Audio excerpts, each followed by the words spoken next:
The aberrant insect vampires not only dread the sunlight, but also have a profound fear of silver. While silver may not be as lethal as sunlight, it significantly hampers a vampire's regenerative abilities. Typically, if a vampire has an ample supply of sustenance and their heart remains largely intact, most injuries will heal swiftly. However, wounds inflicted by silver are particularly difficult to mend. Many dormant vampires of the bloodline have been severely injured by silver weaponry. Upon returning home after school, Xian quickly rummaged through the cabinet for the silver ring he had previously used for inspection. It is said that even the slightest touch of silver can cause a vampire's skin to feel a burning sensation, and prolonged contact may lead to skin ulcerations. Yet, as Xian grasped the silver ring in his hand, he felt none of these sensations. Could this be considered a minor talent? Surely, an average vampire would not possess such an extraordinary ability. Xian twisted the silver ring into a ball, confirming that his newly acquired talent, the blood of silver, had rendered him immune to silver's debilitating effects on vampires. However, the primary function of the blood of silver was not merely immunity, but rather to enable Xian to consume silver and convert all his blood into silver blood. Once his entire bloodstream transformed into silver blood, his physical attributes will be further enhanced, allowing him to actively manipulate the silver blood within him to form long whips or fine threads to attack his adversaries. The immunity to silver's harm was merely a trivial byproduct. Clearly, this talent was not just an exceptional gift. It was a most fortuitous blessing. At that moment, Xian opened his mouth, and his sharp fangs gradually elongated. He placed the twisted silver ring against his fangs and instinctively inhaled, feeling as though he were consuming a gelatinous mass. Once the silver entered his body, it quickly blended with his blood. However, it was insufficient. Xian could distinctly sense the genesis of silver blood following the amalgamation with his bloodstream. Compared to his previously cooled blood, the temperature of the silver blood was slightly elevated, flowing through his veins like a warm current.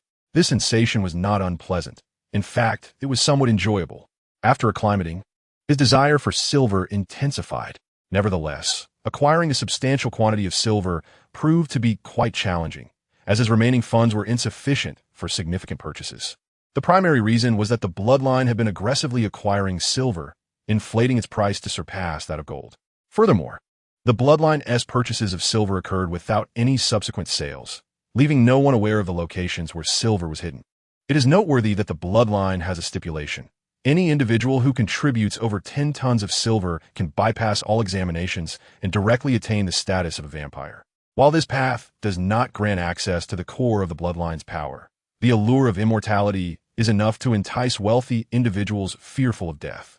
The bloodline's substantial wealth is largely attributed to a cadre of affluent individuals who have joined through this avenue. After pondering throughout the night, Xian still found himself at a loss regarding how to procure more silver. He considered visiting the black market. However, that establishment had become so perilous that even the bloodline's princess, Nora, dared to assault it. Thus, he was reluctant to engage with them again. While silver was indeed crucial, safety took precedence. He would rather save money gradually and seek silver items within the community than venture back to that treacherous black market. As dawn broke, Xian, as usual, basked in the sunlight on his balcony. Yet, inexplicably, he was intermittently assailed by a foul odor, reminiscent of a decaying rat in a garbage heap, causing him considerable discomfort. What a strange smell! Rising from his lounge chair, Xian sniffed around, and suddenly the odor reappeared, only to vanish moments later. Wait! Xian realized that the unpleasant scent seemed to manifest when the warm flow of silver blood coursed through his nasal passages. This indicated that the silver blood had heightened his sense of smell, allowing him to detect odors that would normally go unnoticed. He then deliberately directed the flow of silver blood to his nose, and indeed, the foul scent returned. Following the trail of the odor, he glanced down from the balcony, identifying its source as the apartment below. The residents of this complex were primarily middle-class families. In the unit below housed a family of 3. The husband appeared to be a lawyer, the wife owned a clothing store, and they had a 4th-grade daughter. Surely, they could not all have perished within their home. Xian, suppressing his revulsion, mused inwardly. However, he had seen this family leave just the day before.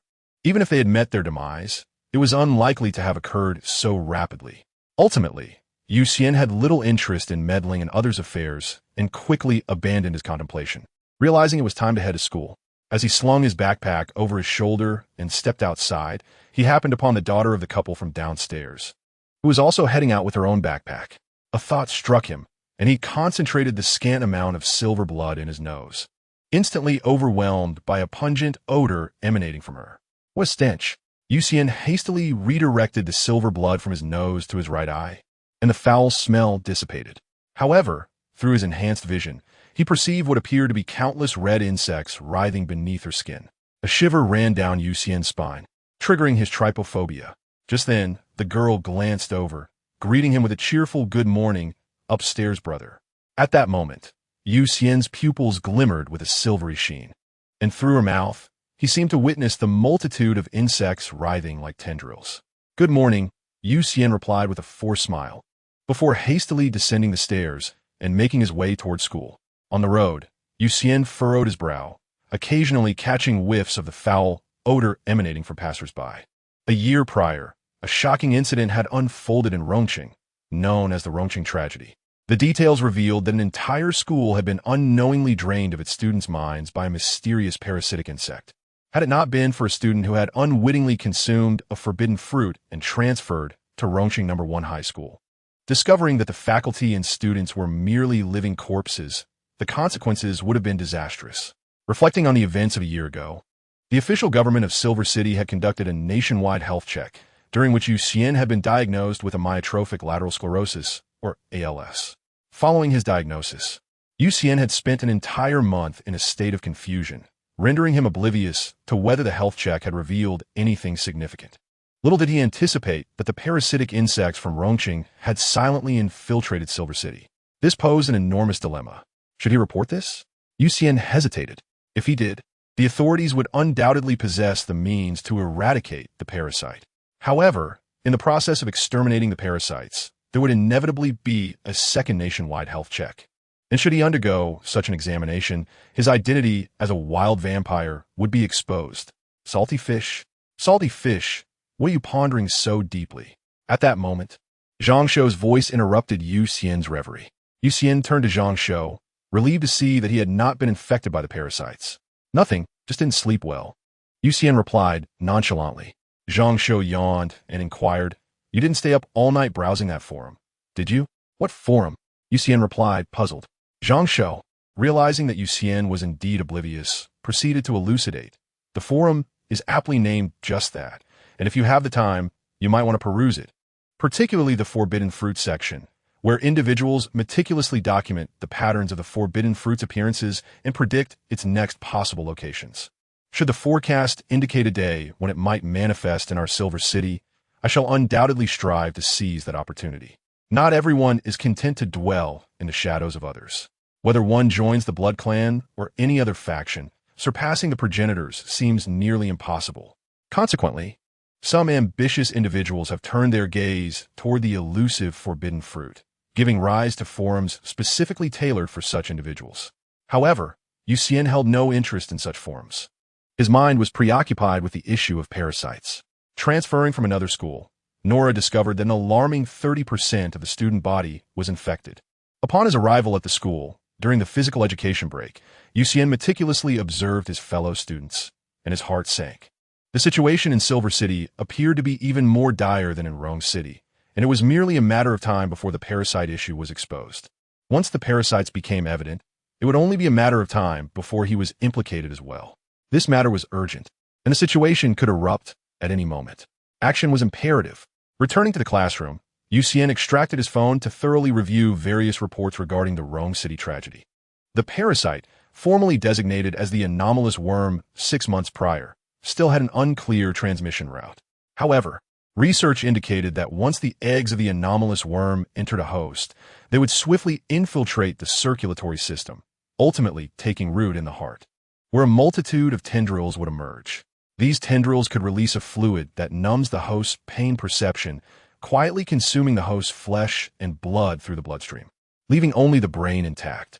At this stage, the host retains self-awareness but loses all ability to perceive the external world, trapped in a boundless void of fear and despair. A profound mental torment indeed. When the host is at their most desperate, the anomalous worm gradually devours the brain, instinctively mimicking the host's previous behaviors. Nearly indistinguishable from the original, this mimicry allows the anomalous worm to effectively conceal its true nature. During this process, the anomalous worm becomes aware that it is not the original host, but an independent entity endowed with the host's intellect. If the host is human, the anomalous worm acquires human cunning, becoming exceedingly devious and difficult to confront. This represents the ultimate form of the anomalous worm. Due to the presence of numerous eggs within this form, it has been designated as the adult phase. In the Rome City incident, several adult forms emerged, resulting in the sacrifice of multiple ant-level enforcers and a plethora of special police to neutralize the threat, yet many individuals remained missing. Officials suspect these disappearances are likely attributed to adult forms of the anomalous worm, which are still being actively pursued. If she still possesses consciousness. After examining the various documents on the anomalous worm, an unbidden image of the little girl greeting him that morning surfaced in Xian's mind. Instinctively, he tightened his grip, causing numerous tiny cracks to appear on his phone screen. Realizing the situation, he noticed his phone had succumbed to a black screen, prompting him to frantically check it. Following the sale of his factory and shops, his only source of income now stemmed from renting out a 3-bedroom, 2-living-room apartment. He couldn't afford to squander money, as he was uncertain when he might amass enough to purchase silver. At noon, a sudden commotion erupted outside. Students in the classroom began to file out, drawn to the commotion in the hallway. "Incredible news! The Blood Clan's little princess has transferred to our school," exclaimed Zhang Shou excitedly upon re-entering the room. Xian frowned, questioning, "Our school is merely an ordinary institution. What could she possibly learn here? The Supernormal Academy imparts knowledge of the extraordinary world, which is entirely different from a conventional school. Could it be that I have been exposed, and Nora has come to confront me? I am uncertain, but she truly has arrived, and she is stunning. Undoubtedly the most beautiful girl I have ever seen," Zhang Shou responded, brimming with enthusiasm. At that moment, Chun Ling entered the classroom, her face alight with excitement. "Do you know why the Blood Clan's little princess has transferred to our school?" she inquired. "You know again?" Zhang Shou replied, astonished. Chun Ling proudly lifted her chin, asserting, "You should know who I am. There is no news in Silver City Third High that I cannot uncover. Truly the gossip queen of our class. Please, enlighten us. Why has the princess come to our school?" Zhang Shou inquired with curiosity. Chun Ling glanced around cautiously before speaking in hushed tones. "This story begins with the attack on the princess. You might find it hard to believe, but her assailants were all ordinary people. What does that have to do with her transferring?" Zhang Shou asked, perplexed. Chun Ling smugly replied, "I am best friends with Zhou Jie from the adjacent class. Her cousin works in the Public Security Bureau. It seems investigations revealed that the individuals who attacked the princess did not employ any extraordinary means. They were merely a group of well-trained, ordinary people wielding silver weapons. This information reached the princess's school, leading to her social ostracism." That does sound rather embarrassing, Zhang Shou acknowledged. If she possessed extraordinary powers, yet was overpowered by a group of commoners, it would indeed be a blow to her pride. Students of the Supernormal Academy held themselves in high regard, having never encountered the harsh realities of the world, in their eyes. Nora's defeat at the hands of ordinary individuals was tantamount to a disgrace to the entire extraordinary realm, naturally leading to her isolation and bullying. Nora's position within the Blood Clan was already precarious, and while the students did not resort to overt violence against her, they employed subtle forms of aggression to torment her, something even the Blood Clan was powerless to prevent. Though the Blood Clan was formidable, it was not the sole dominant force. Beyond the official authorities capable of suppressing most factions, the Elf Clan, the Witch Clan, practitioners of cultivation, and martial artists all possessed the means to contend with the Blood Clan. Ultimately, this led to Nora's decision to transfer. Rather than seek refuge in a supernormal academy in another city, she chose to enroll at Third High. The rationale was that even if she transferred to another city's supernormal academy, the students there might still subject her to social exclusion and bullying. Thus, it seemed more prudent to attend an ordinary school, as vampires, given enough time, naturally grow stronger. At 2 o'clock in the afternoon, the school bell rang. The homeroom teacher, Old Chun, entered the classroom, and under the gaze of all the students, a girl with flowing golden hair, her right arm wrapped in bandages and exuding a cool demeanor. slowly made her entrance. In that moment, time itself seemed to freeze as the collective fantasies of the boys in the class shifted to a new object of admiration. Even the girls were captivated by Nora's flawless beauty. As a supernormal being, her exquisite appearance was unparalleled.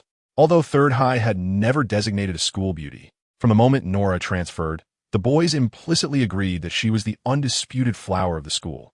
From today onward, classmate Nora will join us in our studies, Old Xian announced, clearing his throat, and, as the students returned to their senses, he began to lecture. Nora scanned the classroom, her gaze subtly landing on Xian. To be candid, 25 million is not a trivial sum. Such a significant financial transaction is not challenging to trace. Coupled with age and gender, the Blood Clan swiftly identified Xian through peripheral forces. Originally, the plan entailed Tang Bo leading the effort to capture Xian, followed by Nora executing him. However, upon discovering Xian's true identity, Nora's father altered his decision, instructing Roki and Tang Bo to refrain from taking action against Xian. After all, Xian had only recently transformed into a vampire and was of a similar age to Nora, presenting an excellent opportunity for growth. If Nora could personally hunt and defeat Xian using her own strength, it would undoubtedly foster her development. She resolved not to remain passive like a sitting duck in the face of danger again. Within the vampire clan, a father's orders were absolute, hence Nora transferred schools. The information Qinling gathered was a mix of truth and falsehood. It was indeed the case that some classmates isolated Nora due to her transfer, but she paid little heed to those individuals, as they were never part of her circle. She never felt the need to appease anyone. After introducing herself, Nora was assigned by the homeroom teacher to sit in the fourth seat of the rightmost row, perfectly aligned with Xian. Her first talent was Daywalker, awakened when she was 10, and her second talent, Blood Flame, manifested soon after. Although she longed to incinerate Xian, who had turned her into the laughingstock of the academy, she did not act impulsively. In her estimation, Xian possessed the same Daywalker talent and likely shared a high resistance to light and fire damage, leaving her uncertain whether her blood flame could annihilate him. Should she fail, given the regenerative abilities of vampires combined with the physical advantage of male vampires, she might not stand a chance against Xian. Therefore, she prepared a secret weapon, a silver short dagger. Her immediate task was to familiarize herself with the surrounding students, lowering Xian's guard. When he least expected it, she would swiftly drive the dagger into his heart, assured of a fatal strike. The class bell finally rang. Xian quietly exited the classroom, standing at the corridor railing, lost in thought as he gazed into the distance. A cool breeze swept by, and he closed his eyes, but before he could savor the fresh air, an unpleasant odor flashed past, abruptly darkening his previously relaxed mood. He harbored a deep fear of death, especially in such a torturous manner as his father had suffered. Having witnessed his father's agonizing wait for death, he understood the despair of being unable to breathe or swallow without mechanical assistance, rendered immobile and helpless. Imagining a fate worse than his father's was truly terrifying. Call for help. Xian inhaled deeply, making a decision. Though he had forsaken his humanity, he could not abandon his sense of compassion. A true man knows when to act and when to refrain, even if he must face thousands alone. Even if his identity were exposed, he could retreat to the remote mountains and return to human society only when invincible. He doubted that vampires could find him in the wilderness, for he required neither blood nor even regular food, as long as the sun continued to rise. He was unafraid of any war of attrition. Old Zhang, lend me your phone. Xian approached the window, addressing Zhang Shou, who was conversing with Qinling. What about yours? Zhang Shou asked as he retrieved his phone, unlocking the screen before handing it to Xian. Xian reluctantly produced his shattered phone, sighing, "The screen is broken. I don't even know if it can be repaired." He returned to the railing, dialing the security bureau's number. "Hello, I wish to report something." Xian felt a surge of anxiety as the call connected. "What would you like to report?" came the voice from the other end. Taking a moment to compose himself, Xian replied, "I need to report that aberrant insects have invaded Silver City. Many people are already infested, and the situation is extremely urgent. Please respond quickly." Suddenly, the voice on the other end shifted from a woman's tone to a high-pitched male voice. Xian's eyes widened, his mouth agape, unable to utter a word, as the chill within him persisted despite the sunlight. Who was on the other end? "Since you've revealed yourself, let's play a game." "Thank you for your call, handsome. Try not to die. The voice replied nonchalantly, seemingly unfazed by the exposure. Beep, beep, beep. The call ended, and Xian gritted his teeth, crushing the phone in his hand. Damn it. Have the aberrant insects infiltrated the security bureau?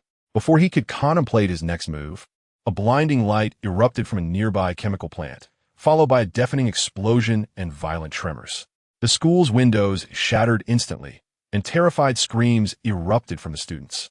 At that moment, one by one, classmates infected by the aberrant insects stood up expressionless, as if they had received a collective command. 6 3-meter-long red tentacles sprouted from their backs, startling the recovering students. Zhang Shou, who had been conversing with Chunling, immediately leaped out of the window. A tentacle lunged at him, but before he could react, it ensnared his neck. In the next instant, a flash of silver cut through the air, severing the tentacle. Xian concentrated the remnants of his silver blood at his fingertips, commanding, "Get behind me." With that, he leaped through the window, performing a somersault into the classroom while simultaneously slicing through the tentacle that had ensnared Chunling's neck. "Thank you." Chunling gasped, still shaken. Xian pushed her behind him, instructing, "Stay close to Zhang Shou, don't stray too far." As he spoke, he cut through several advancing tentacles, then grabbed a chair with one hand to use as a weapon, knocking down an aberrant insect that charged at him. He stomped heavily on its head, then swung the chair vigorously, sending the aberrant insects crashing to the ground. For him, the chair felt too light, and wielding it posed no challenge. With his usual strength of a ton, he had no fear of these aberrant insects. The only issue was that he lacked suitable weapons. The chair had become deformed after a few strikes and was hardly up to the task. Wow, has a salted fish tasted forbidden fruit? Zhang Shou, also wielding a chair for defense, was dumbfounded by the scene. Chunling's eyes sparkled as she whispered, "How did I not notice before? Xian is so cool. Stop gaping and save people." Xian shot a glance at them, exasperated. Some students had been caught off guard and were now on the ground, still unaware of their fate. Even more infuriating was Nora, a prominent vampire, who was being suspended in midair by a tentacle around her neck, her long legs flailing helplessly beneath her school uniform. Initially, Xian had suspected that Nora had transferred to deal with him. However, witnessing her poor performance dispelled all doubts. Any ordinary person could likely handle her easily. "Help me," Zhang Shou shouted as a tentacle snatched the chair from his grasp. Xian turned, frowning as he realized that other students from different classrooms had already fallen victim. Aberrant insects from other classes were approaching. With doors at both the front and rear of the classroom, it was impossible to hold them off. They needed to retreat to the rooftop where there was only one entrance, enabling them to defend it while waiting for official rescue. "Prepare to retreat. We're heading to the rooftop." Xian hurled the chair, instantly toppling the aberrant insect that had snatched Zhang Shou's chair. He swiftly leapt over 2 tables, seized a chair, and used it to crush the head of the aberrant insect that was menacing Nora. He hoisted the incapacitated Nora and charged towards the exit, followed closely by the surviving students. They barreled through, recklessly crashing into any aberrant insects that obstructed their path, either sending them flying or delivering a brutal punch that dispatched them instantly. Fortunately, the academic building was only 6 stories high, and Class 3 of the senior year was located on the 5th floor, allowing them to reach the rooftop in under a minute. Xian laid Nora down and pushed her towards Chunling before turning to guard the door, kicking any pursuing aberrant insects downstairs. He shut the door firmly, leaning against it to absorb sunlight and recuperate his strength. The other students, panting heavily, bent over with their hands on their knees, drenched in sweat. After a brief respite, Zhang Shou could no longer contain his curiosity. "Xian, what on earth is going on? Why are there so many aberrant insects in our school? Could it be that the aberrant insects from Rome City have come here?" A student exclaimed in terror. Chunling responded tersely, "What do you mean? The situation is quite clear. Those are aberrant insects. But what do they intend to do?" As she spoke, she glanced at Xian, seeking answers from him. "I don't know." Xian sighed, shaking his head. He genuinely had no idea what the aberrant insects were after, and the mysterious individual on the other end of the phone loomed over him like a shadow, capable of commanding all the aberrant insects with a single word, a perilous figure he could not afford to confront. "This place isn't safe. Once the aberrant insects take control of the entire school, they will undoubtedly launch a full-scale assault on the rooftop. I cannot hold them off alone. Look around and see if there's anything we can use, Xian urged after a moment's rest, observing the group. Unlike zombies, aberrant insects wouldn't simply be deterred by silence. What if we dismantle the barbed wire and wrap it around the door? Zhang Shou suggested immediately. The rooftop was surrounded by barbed wire, which, given Xian's strength, could indeed be removed. It's currently 4:30 p.m., and we have 2.5 hours until nightfall. If we can hold out until then, my guardian, Roki, will surely arrive, and we'll be saved. Nora weakly interjected. Truth be told, she felt utterly useless. She had come to assassinate Xian, and now found herself relying on him to save her. She had remained silent not out of shyness, but from sheer embarrassment. Despite her formidable abilities and the blood flame as her trump card, she had still acted like a helpless fool during the attack. It was utterly humiliating. 2.5 hours is far too long.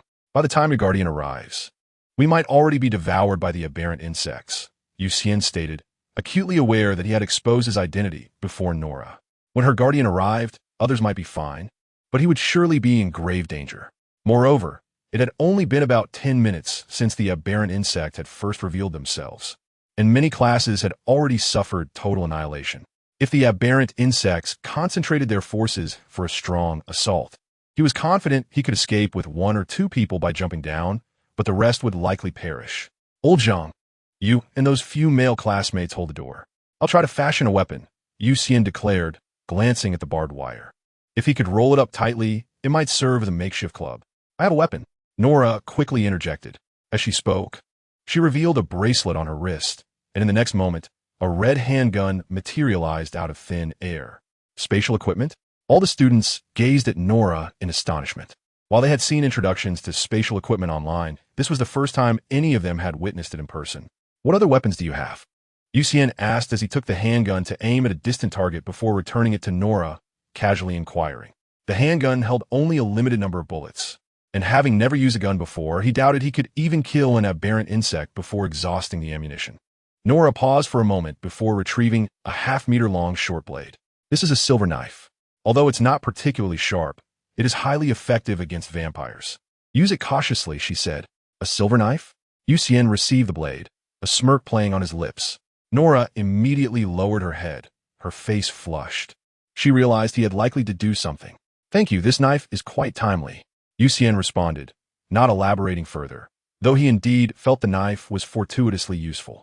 Then, under the astonished gazes of everyone, he transformed the short blade into a silver sphere the size of a shot put, biting into it and chuckling, just in time.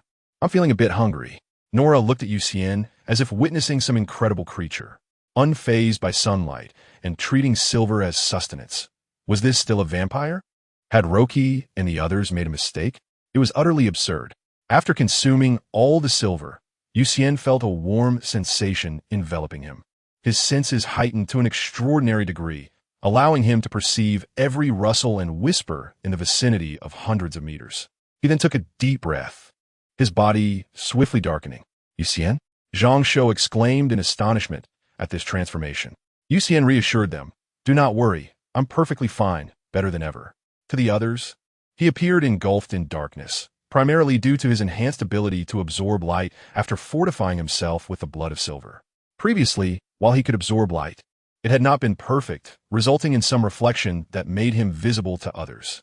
Now, however, having augmented his capacity to absorb light, no trace of illumination emanated from him. It is well known that when an object reflects no light, it emits no detectable photons, becoming what is termed a perfect black object. In this state, Xian was nearly invisible. In daylight, they could still see him, but by nightfall, it was likely no one would be able to discern him standing in the shadows. Furthermore, in this state, his recovery speed was remarkably accelerated. Even with injuries, he could heal almost instantaneously thanks to the ample sustenance he had consumed. I will go down and deal with those aberrant insects. You stay here and do not move. After acclimating to this state, Xian smiled at the group before turning to leave. Once Xian descended, Chun-Ling curiously remarked, Xian must have consumed the forbidden fruit. What do you think his abilities are? I doubt Xian consumed the forbidden fruit to become an extraordinary being at the eagle level. He would need to go through all this trouble to handle the aberrant insects in the school, Nora countered, unable to hold back. Since the forbidden fruit had come into existence, Many fortunate individuals had acquired a myriad of abilities through it. Different systems possess their own unique rankings, which often led to confusion regarding levels and power. Ultimately, dozens of the strongest extraordinary beings convened to establish a unified ranking system. Insect, ant, bee, sparrow, snake, eagle, wolf, tiger, dragon, god. The insect level was the lowest, while the god level was the highest. Although the lowest insect level possessed the strength to easily overpower ordinary humans. As one prominent figure remarked, do not think that just because you have gained some ability, you can act recklessly. The insect level serves as a reminder to those newly endowed with extraordinary powers that, in the eyes of stronger beings, they remain mere insects. So what level do you think Xian is? Zhang Shou asked Nora with curiosity. After pondering, Nora speculated. He is probably at the upper tier of insect level or the lower tier of ant level. Is it possible he is a vampire? A vampire? Laughter erupted as the crowd found the notion of a vampire unafraid of light and fond of silver utterly absurd. Nora longed to counter this claim, yet struggled to formulate a valid argument. The fearlessness of light could be rationalized through the existence of daywalkers. But what of the aversion to silver? Was it conceivable that Xian possessed the rare gift of a silver eater? However, one must not forget that, if Xian had indeed transformed into a vampire through her blood, it had only been a matter of days. Acquiring a second talent was implausible. Furthermore, Xian also exhibited the ability to darken her entire body, that amounted to 3 abilities in total, making the vampire theory increasingly untenable. The more Nora pondered, the more inclined she became to believe that Rocky and his group had erred in their investigation. Although Xian had deployed substantial funds, perhaps they were spent elsewhere, such as procuring silver as sustenance. Given the inflated prices of silver, comparable to gold due to Blood Clan speculation, her expenditures could be justified. Nora resolved to speak with Rocky and his associates to ensure that Xian was not wrongfully accused. Meanwhile, on the 6th floor, Xian traversed the corridor, his fingers dancing like a pianist, swiftly dismantling 3 aberrant insects. Although his blood had yet to be fully transformed into silver blood, at least 40% had already undergone this change. With an ample supply of silver blood, he could unleash razor-sharp silver threads. This silver was not pure, but a unique alloy of his blood and silver, possessing both softness and a remarkable sharpness and resilience. Most importantly, the silver threads could be manipulated by his thoughts, effortlessly slicing through walls or steel as if they were mere tofu. As more aberrant insects emerged from various classrooms, they were swiftly dispatched by Xian's silver threads. One insect, parasitizing a teacher, witnessed the carnage and, filled with dread, shouted, "Everyone come out. We have enemies. Attack." In response, insects from the adjoining classrooms charged forth, only to be met with Xian's silver threads, which cleaved them in half as they advanced. Xian glanced toward the end of the corridor, noting that the teacher who had screamed moments ago had vanished. Indeed, the insects parasitizing the teachers were far more cunning than those attached to students. At that moment, distant sounds of cannon fire echoed, indicating that the Silver City authorities had not been entirely vanquished and were now mounting a counteroffensive. Excellent. Xian felt a surge of vigor, interpreting the cannon fire as celestial music. Reinforcements signaled the absence of lingering concerns, allowing him to focus solely on annihilating the aberrant insects within the school. However, just as he prepared to descend, a pained groan reached his ears, prompting him to halt. Were there still survivors? He turned and entered classroom, discovering a weakened survivor in a corner amidst the debris. In Silver City, at the Songshan Psychiatric Hospital, a horde of aberrant insects was mercilessly devouring the medical staff. The director, Chun Ching-song, cowered behind a cabinet in his office, scarcely daring to breathe. He had not anticipated so many patients being infested by aberrant insects. The insects parasitizing the mentally ill were notably more ferocious, exhibiting heightened pain tolerance and agility compared to their counterparts in healthy individuals. The armed security personnel had managed only a single shot before being swiftly eliminated. All he could do was hope for timely rescue from the authorities. Suddenly, the office door was violently thrust open, and a lean man clad in a patient gown entered with an unhurried gait. "Director? Director? Where are you?" "It's me, Zhou Tai," he called out, lowering his voice as he searched the office. He approached the cabinet and knocked on its door, muttering, "Are you in there?" "Not in there." "In there?" "Not in there." After a moment, Disappointment flickered across his face as he murmured, "It seems the director is truly absent. I had a big secret to share with him." With that, he turned to leave, prompting Chun Ching Song to exhale softly in relief. Zhou Tai was the hospital's most dangerous patient, suffering from dissociative identity disorder. His alternate personalities were all monstrous: serial killers, skinning artists, collectors of fingers, and cannibals.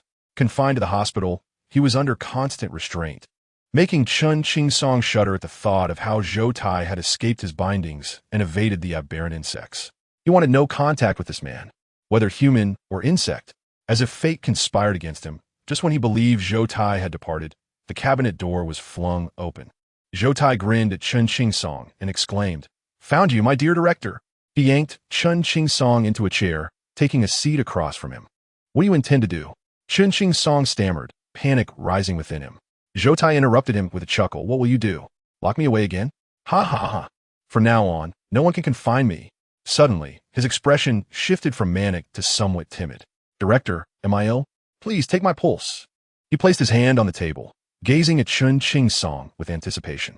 Chun Ching Song remained still, cautious, while Zhou Tai continued to ramble. "Director, isn't this world fascinating? A parasite seeks to infest me, and I am so frightened.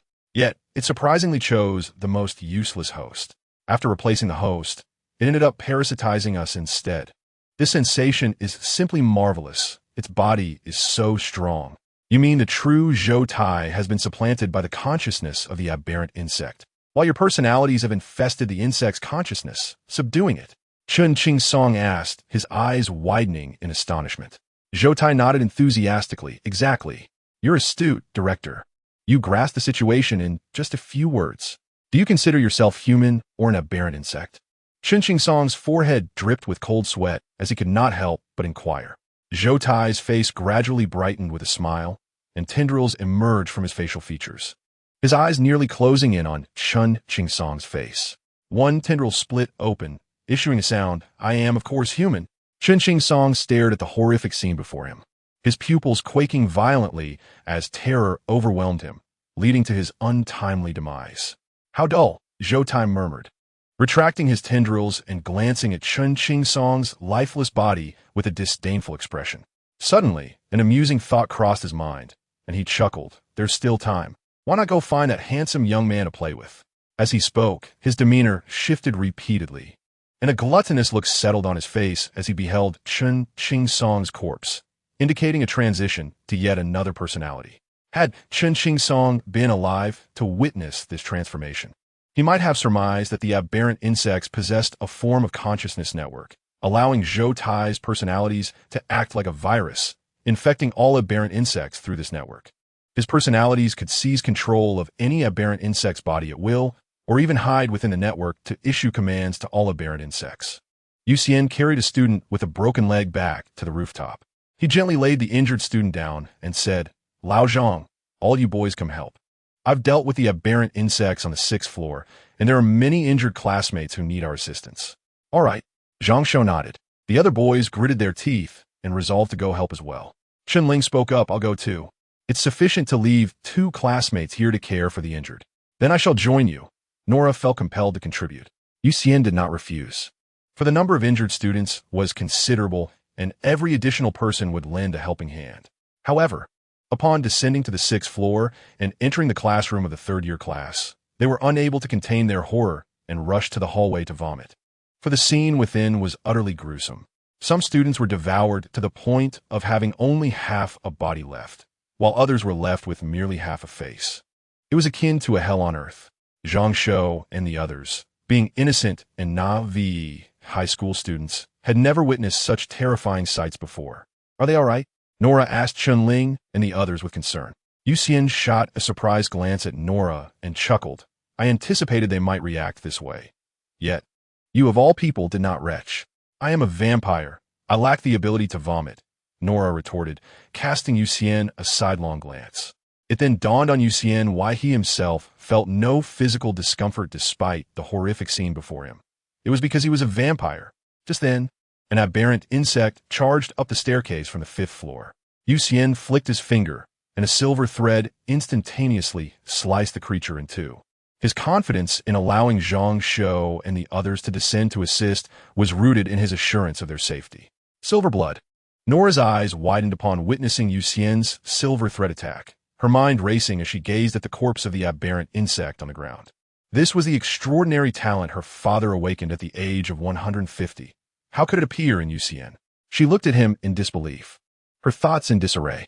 In truth, her understanding of Silverblood was limited, primarily because her father had never demonstrated the act of consuming silver before her. She only knew that Silverblood granted the ability to create silvery threads. Otherwise, she might have connected the dots when she previously saw Xian consume silver. After a moment, Zhang Shou and the others finally regained their composure. Xian led the way into the classroom, with Zhang Shou promptly following suit. And the others soon did likewise. Here, her heart still beat. Xian quickly located the first survivor, a girl missing her limbs, with a bite taken out her face. The gravity of the situation weighed heavily on all present as they beheld her condition. The tragic incident in Rongqing was merely 4 words, and many could not grasp why the term tragic was used. Now, witnessing the plight of their fellow classmates firsthand, those present felt that the word tragic scarcely captured the horror of this calamity. After Zhang Shou and the others acclimated to the scene, Xian did not linger on the 6th floor, but prepared to descend further to eradicate the aberrant insects. Had he not discovered that there were still surviving students in the 6th floor classroom, some of whom urgently needed first aid, he would have continued his descent with the intent to eliminate all the aberrant insects within the building, with Zhang Shou and the others tending to the surviving students' wounds. His task was to swiftly eliminate the aberrant insects and save more classmates. "Wait, I'll go with you," Nora summoned her courage to declare. Xian looked at her, almost seeing a golden, bumbling goose, and was about to refuse when she added, "Let me join you, and next time I'll give you 20 pounds of silver." "Deal." Xian immediately agreed. Silver was quite precious these days, and 20 pounds would suffice for a considerable duration. The two descended to the 5th floor, where Xian flicked his finger, and silver threads swiftly dispatched several aberrant insects that were tearing at students in the corridor. Nora was not idle either. She quickly drew her pistol and aimed at a distant aberrant insect. With a bang, the creature's body exploded upon impact. Xian was slightly taken aback, glancing at the gun in Nora's hand, astonished by the bullet's formidable power. I hit it, Nora exclaimed, eyes gleaming as she gazed at the fallen aberrant insect. She then aimed at another insect that emerged in response to the noise, pulling the trigger repeatedly as one aberrant insect after another met their demise under the gunfire. In a class of approximately 25 to 30 students, only about 5 to 10 had been infected by the aberrant insects, and with 4 classes on the 1st floor, there were about 30 to 40 aberrant insects in total per floor. Nora's pistol held 15 bullets. After dispatching 15 aberrant insects, she began to fumble as she reloaded. The aberrant insects, eager to prevent her from reloading, surged forth from behind classroom barriers, but they were swiftly cut down by Xian's silver threads. Once it was confirmed that all aberrant insects on the 5th floor had been eliminated, the two descended to the 4th floor.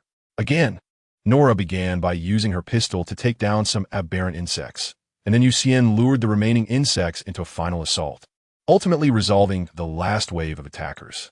"Do you have enough bullets?" Xian inquired as they approached the 3rd floor. Nora nodded, replying, "I have plenty.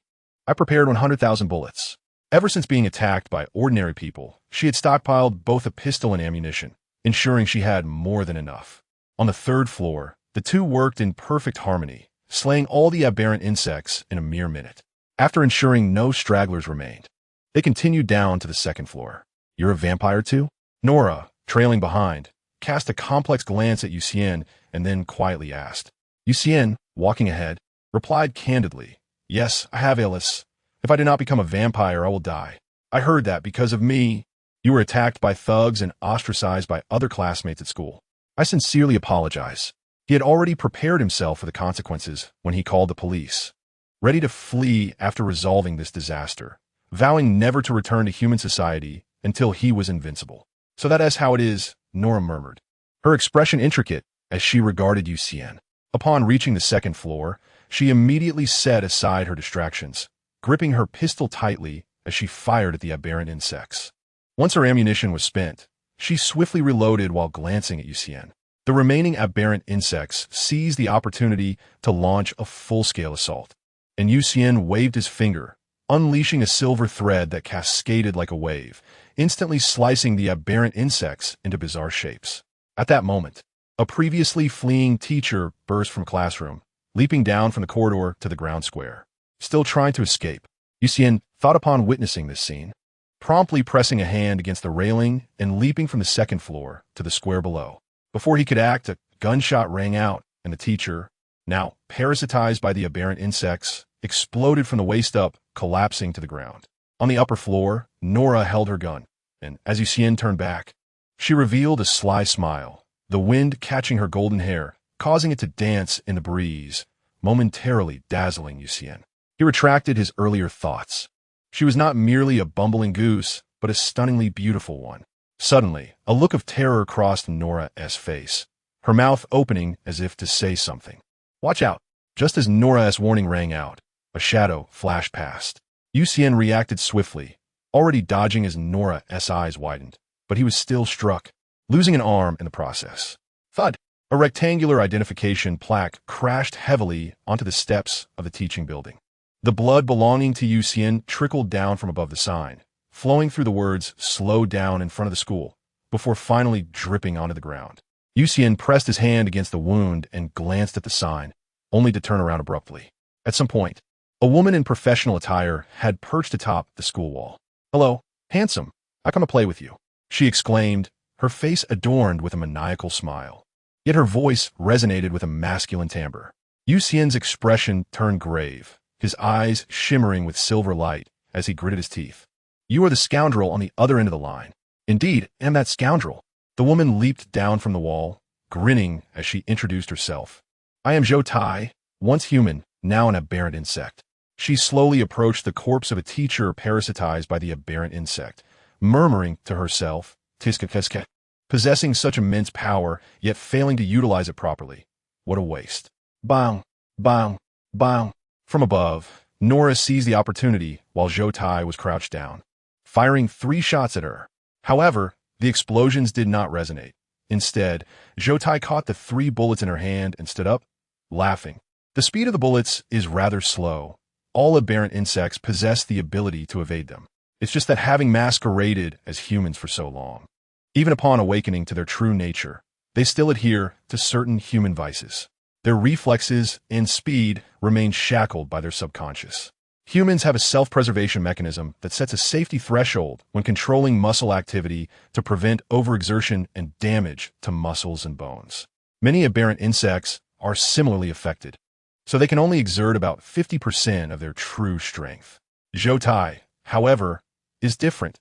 He has an innate disregard for his own body, willing to harm himself to achieve his goals. Thus, when his persona entered this body, its strength was fully unleashed. "Here you go, dear sister." With that, he flicked his wrist, sending the 3 bullets hurtling towards Nora above. Boom! In midair, the bullets collided with the silver threads, resulting in an explosion. Xian's body had transformed into a shadowy figure. He then waved his finger downward, causing the silver threads extending upward to slice toward Zhou Tai. Zhou Tai was utilizing a tall female body, estimated to be around 1.7 meters in height. Normally, even if the body was filled with the tendrils of aberrant insects, as long as the exterior remained intact, their movements would mimic that of humans. But Zhou Tai was different. As the silver threads approached, his body twisted and contorted like a deflating balloon, effortlessly evading Xian's attack. He then raised his hand, and the skin on his arm ruptured instantaneously, revealing a mass of writhing tendrils that coalesced into a thick arm. Here comes the punch.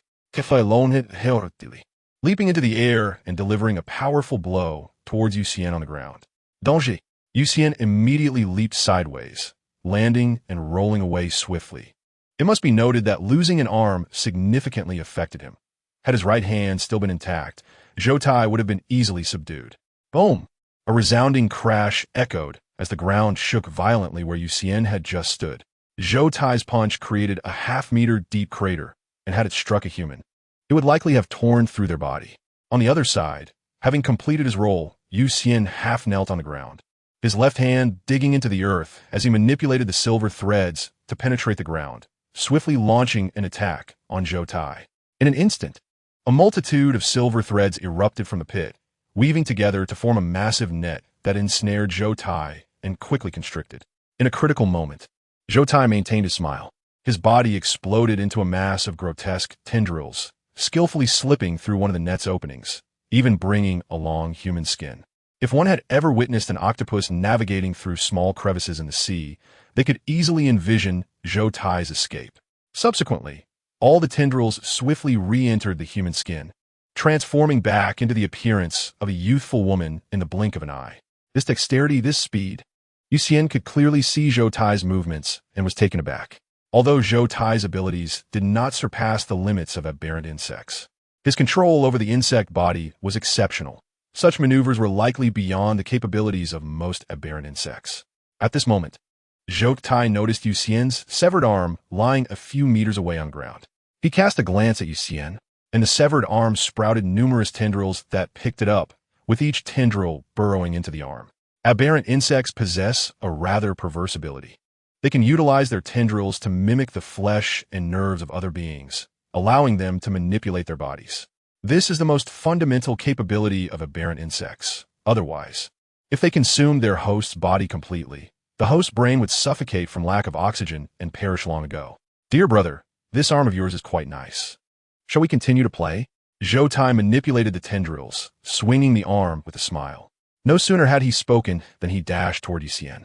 So fast, Zhou Tai's running speed far surpassed that of other aberrant insects, being at least 3 to 4 times faster, and his trajectory was not linear, making it nearly impossible for Xian to predict his path. Left with no choice, Xian could only retreat frantically, attempting to distance himself from Zhou Tai. The two raced across the playground, with Xian occasionally using silver threads to obstruct Zhou Tai, who danced gracefully, effortlessly evading various attacks.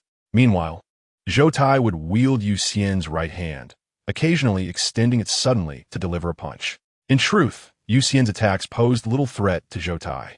Although the silver threads were exceedingly sharp, capable of inflicting serious damage if they managed to cut Zhou Tai, he was remarkably agile, his form shifting rapidly. Time again, when Xian attempted to ensnare him with a net of silver threads, Zhou Tai always managed to slip through the gaps with ease. In contrast, Xian himself narrowly avoided being struck by Zhou Tai's fists multiple times. Though he evaded, he sustained several superficial injuries, yet as a vampire, these minor wounds healed almost instantaneously, leaving no visible scars. Bang! Suddenly, a gunshot rang out. Zhou Tai, who had been pursuing Xian, instinctively leaned back to dodge as a bullet whizzed past his chest, ultimately striking the ground in the distance and causing an explosion. A moment of opportunity. Seizing the moment, Xian turned and waved his left hand, sending a flurry of silver threads swirling through the air, slicing toward Zhou Tai from various angles. Facing the web of silver threads, Zhou Tai executed the same trick, unleashing a multitude of tendrils from his form and selecting one of the gaps to escape. Bang! Another gunshot echoed.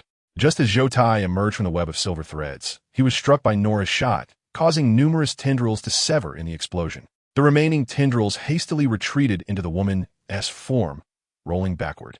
Though Nora fired several more shots in pursuit, Zhou Tai's speed was too great. All the remaining bullets missed their mark. "You pest! I'm playing with a handsome one," Zhou Tai exclaimed, performing a series of backflips before landing on a tree branch at the school, his face twisted in malice as he glared at Nora. Both Nora and Xian remained silent, sharing an uncanny understanding at that moment. They would strike while Zhou Tai was vulnerable, as bullets and silver threads intertwined. The tree Zhou Tai had landed on was blasted into a gaping hole, while countless silver threads shredded it into splinters. However, at the very moment before Zhou Tai launched his attack, he swiftly leaped backward, returning to the confines of the school's walls. "My dear friend, I shall visit you again for a game," he said with a smile, but his demeanor shifted abruptly as he glared at Nora, exclaiming with frenzied intensity, "And you, despicable wretch, your end is near. I will kill you, I promise." As the bullets and silver wires flew once more, he executed a backflip and vanished beyond the school's perimeter. Zhou Tai's original intention was to eliminate Xian or to exhaust this body, yet upon seizing Xian's arm, he sensed its extraordinary nature. Thus, in a bid to retain the arm, he decided to retreat. Xian and Nora did not immediately lower their guard upon Zhou Tai's departure. They remained still for a moment to confirm his exit before exhaling in relief. Exhausted, Xian slumped to the ground, feeling utterly drained, haunted by the close calls he had experienced just moments prior. Nora descended from the second floor, jogging towards him, and slowed her pace as she approached. Their eyes met, and in an unspoken agreement, they both smiled. That was terrifying. I have never encountered such a dreadful creature, Nora said as she settled beside Xian, still shaken. Xian nodded. Fortunately, we managed to drive him away. Suddenly, Nora pressed her gun against Xian's lower back, compelling him to raise his only free hand in compliance. There are countless beings within the Blood Clan far more formidable than that monster. My father's patience is limited. He has sent me to kill you. If I hesitate, he will dispatch someone even stronger, and you will undoubtedly perish, Nora stated. Xian couldn't help but chuckle. So, you intend to kill me first? Smirking, she replied, I suggest you find a way to join the Xian. Xian quickly inquired, Xian, are you implying that a divine beast truly exists in this world, and I should align myself with it? Not all. Xian is the name of an official organization.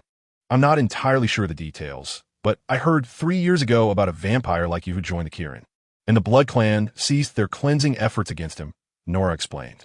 Xian, an official organization. Xian's eyes sparkled with interest. This opportunity seemed far more plausible than retreating to the wilderness. Who would wish to become a ghost when one can be human? Xian mused, although he had no genuine desire to become a hermit. Do you have a phone? Xian asked, curious about the Xian organization. Nora retrieved her phone and handed it to him, warning, the password is 6 sixes. Do not access my gallery or browsing history, or I will shoot you. Rest assured, I merely wish to look up some information, Xian replied with a smile. After unlocking the device, he opened the browser and searched for Xian, yielding various legends and even a post where someone claimed to have seen a Xian in the wild. Huh, you don't honestly believe you'll find anything credible about Xian online, do you? Nora chuckled. Xian returned the phone, unfazed, checking poses no risk. Why not give it a try? At that moment, Nora produced a packet of blood from her bracelet, biting into it with her sharp fangs. After a moment's thought, she offered Xian another packet, as if sharing a snack. No thanks, even though I'm a vampire, I do not consume blood, Xian declined. Although he had become a vampire, he preferred to sustain himself on light if possible. Don't worry, I'm not a traditionalist. This is all synthetic blood plasma. Give it a try, Nora encouraged, playfully licking her fangs. After some playful banter, Xian reluctantly accepted the blood packet. All right, deep down, he was curious about the taste of vampire blood. As he punctured the packet with his fangs, he felt a surge of vitality coursing through him, warming every cell in his body. The sensation was exquisite, akin to basking in sunlight, yet distinctively different. Gradually, he found himself lost in this comforting warmth, his mind becoming a blank slate. When he finally regained his senses, he noticed that the entire school had been encircled by a multitude of soldiers. What did you put in the blood? Xian stood up, surveying the soldiers around him and turning to Nora with concern. He had lost consciousness after drinking the blood. Had Nora or these soldiers chosen to act against him, he would have had no chance to resist. With a mischievous smile, Nora explained, it is merely ordinary synthetic blood plasma. I did not anticipate you would react like my cousin and become intoxicated by the blood. In simpler terms, it means that after consuming it, you feel akin to being drunk. Xian was left speechless. It seemed even vampires could experience blood intoxication. Thankfully, he had discovered this weakness in time. Otherwise, it would have been troublesome if he faltered at a critical moment. The subsequent cleanup was entirely managed by the soldiers who had arrived, while Xian and Nora, under the guidance of the surviving teachers, joined Zhang Shou and others to rest in tents outside the school. Given the current wartime state of Silver City, returning home was utterly out of the question. The night passed in silence. The following day, Xian awoke on the wooden bed in the tent, unable to resist stretching. Perhaps due to the exhausting battle with Zhou Tai, he had slept soundly until dawn, suggesting that vampires do not truly require sleep. Rather, their energy recovery surpasses their expenditure, creating an illusion of sleeplessness. Of course, it might also be due to the vast energy required for regrowing an arm. Upon waking, he noticed that his right hand had fully healed. The newly grown arm bore nearly no distinction from its original, except that it appeared even more perfect. Many individuals possess arms of differing sizes due to being left or right-handed. For instance, right-handed people often have a larger right fist than their left. Xian had been right-handed, so his right arm had been slightly larger than his left. Now, however, both arms were identical in size, significantly enhancing his balance in striking and performing other actions. Exiting the tent, the sunlight enveloped him, making him feel as if he were plugged into a power source, invigorating his spirit and sharpening his mind, fully aware of his surroundings. Not far off, Zhang Shou and the others were seated in a line, observing a group of soldiers in white protective suits conducting disinfection throughout the school, preventing the possibility of abnormal insects leaving behind eggs. "What are you watching?" Xian approached and sat beside Zhang Shou. With a heavy heart, Zhang Shou replied, "I just heard that only over 100 survivors remain in the entire school, and most have sustained lifelong disabilities. Half of these survivors were saved by Xian and his companions. Had it not been for their swift cooperation in exterminating the abnormal insects in the teaching building, the survivor count might have only reached 30 or 40. Xian fell silent upon hearing this. So many students and teachers had perished. Before long, someone began to weep softly, and several girls joined in, deepening the somber atmosphere, even causing Zhang Shou's eyes to redden. "Hey, do you think my parents are all right?" Zhang Shou suddenly inquired. "By the way, where's my phone?" Xian revealed an awkward smile, feeling a bit embarrassed as he said, "You know how it was with the phone. The incident occurred so suddenly that I inadvertently damaged it. Indeed, it was chaotic at that time, and thank goodness you were there. Otherwise, we would have been in dire straits." Zhang Shou reminisced about the events of the previous day with understanding. Had it not been for Xian, he knew that he and the other classmates would have fared poorly. Xian had even saved their lives. A mere phone was nothing in comparison. At that moment, Chunling approached with a male teacher carrying several bowls. She forced a smile and said, "Everyone, come and have breakfast." "Oh, I've been hungry for a while." Zhang Shou immediately perked up, rising to exclaim. Chunling placed a bowl of noodles in front of Xian, who accepted it with a smile, saying, "Thank you." Although he struggled to digest other foods and found them tasteless, he did not wish to reject Chunling's kindness. With one hand grasping the bowl and the other holding chopsticks, Chunling then noticed that Xian's right hand had healed, exclaiming in surprise, "Xian, your hand is better?" "Yes, it grew back after a night's sleep," Xian replied with a smile after taking a mouthful of noodles. At that moment, he furrowed his brow and instinctively glanced at the male teacher distributing breakfast. He looked at Chunling and asked about the teacher. Chunling introduced, "This is Mr. Yue, the physical education teacher for the 3rd year. Fortunately, he had no classes yesterday and was resting in the dormitory, so he was spared from the clutches of the aberrant insects."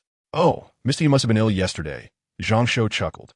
Although the 3rd year was not as pressured as the final year, the academic stress was still considerable, and physical education teachers often fell ill as well. Chunling shot Zhang Shou an exasperated glare, while Xian observed Yue, feeling an inexplicable sense of unease. Although his enhanced senses had detected no anomalies, he could not shake the vague feeling that something was amiss with this teacher. Surely, all present had been thoroughly checked by the authorities. It was unlikely there were any oversight. Something felt off. Xian continued to eat his noodles while a nagging voice in his mind kept insisting that Yue posed a threat.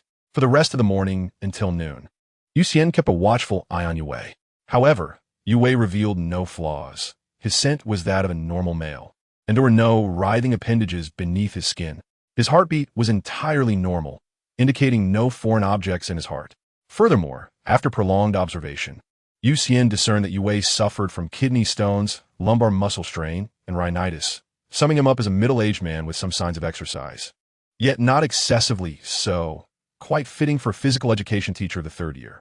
This perplexed Xian greatly. If Yue indeed harbored some form of wrongness, what could it be? Zhang Shou could not help but interject, "If you truly believe Mr. Yu has a problem, why not report him directly to the soldiers? Once he is apprehended, a thorough investigation will reveal the truth." "Do you really think they would believe my report? What if nothing is found?" Xian pondered aloud. "By the way, where is Nora?" he asked Zhang Shou in quick succession. Zhang Shou opened his mouth, realizing he could only respond to the last question. He informed Xian that Nora had a special identity. Her father was a diplomatic envoy for the Blood Clan, which was why she had been taken away by bodyguards the previous night. "Fine," Xian replied helplessly. He had intended to seek Nora's opinion, although she sometimes appeared daft. Like a beautiful, silly goose, she was quite clever. Perhaps it was precisely her intelligence that made her seem oblivious at critical moments. In the afternoon, all students were summoned to separate tents for investigations and inquiries. Upon entering one tent, Xian was greeted by a male and female staff member who first urged him to remain calm before proceeding with the routine questioning. Name? Xian, with you meaning surplus and Xian meaning sage. Gender? Male. Age? 17. Race? Human? Vampire? Xian hesitated momentarily before responding. The female staff member smiled and said, as long as you consider yourself human, you can fill in human. Then I'll go with human. After all, I will never drink blood again in my life. Xian declared resolutely after some thought. Once he completed his basic information, the staff members urged him to recount the events of the previous day in detail. Initially, they seemed relaxed, jotting down notes as they listened, but as the narrative unfolded, their expressions shifted. What? This young man was the first to discover the aberrant insects? What? The Public Security Bureau has been infiltrated? What? He even encountered the suspected leader of the aberrant insects? After finishing their notes, they exchanged concerned glances before instructing Xian to wait as they hurriedly left with the report. After an hour of anxious waiting, the tent flaps opened once more. A middle-aged man with a square face and a remarkably imposing young man entered, taking seats before Xian. The young man introduced himself. I am Jin Sheng, and this is Jin Dajuan. We are here primarily to verify some questions with you. The moment the young man entered, Xian felt as though he was facing the sun, and the sound of the young man's heartbeat resonated like a lion's roar, clearly indicating he was no ordinary person. All right, I'll be honest. Xian inhaled deeply, speaking nervously. Jin Dajuan chuckled. No need to be anxious. We have already gathered most of the details. Not only did you expose the aberrant insects conspiracy, forcing them to act prematurely, but you also saved many classmates during the disaster. No one here would dare to trouble you. Xian, listen to this voice. Is it not Zhou Tai's voice? Jin Sheng produced a mobile phone and played a segment of audio. The recording was chaotic, intermittently disrupted by screams.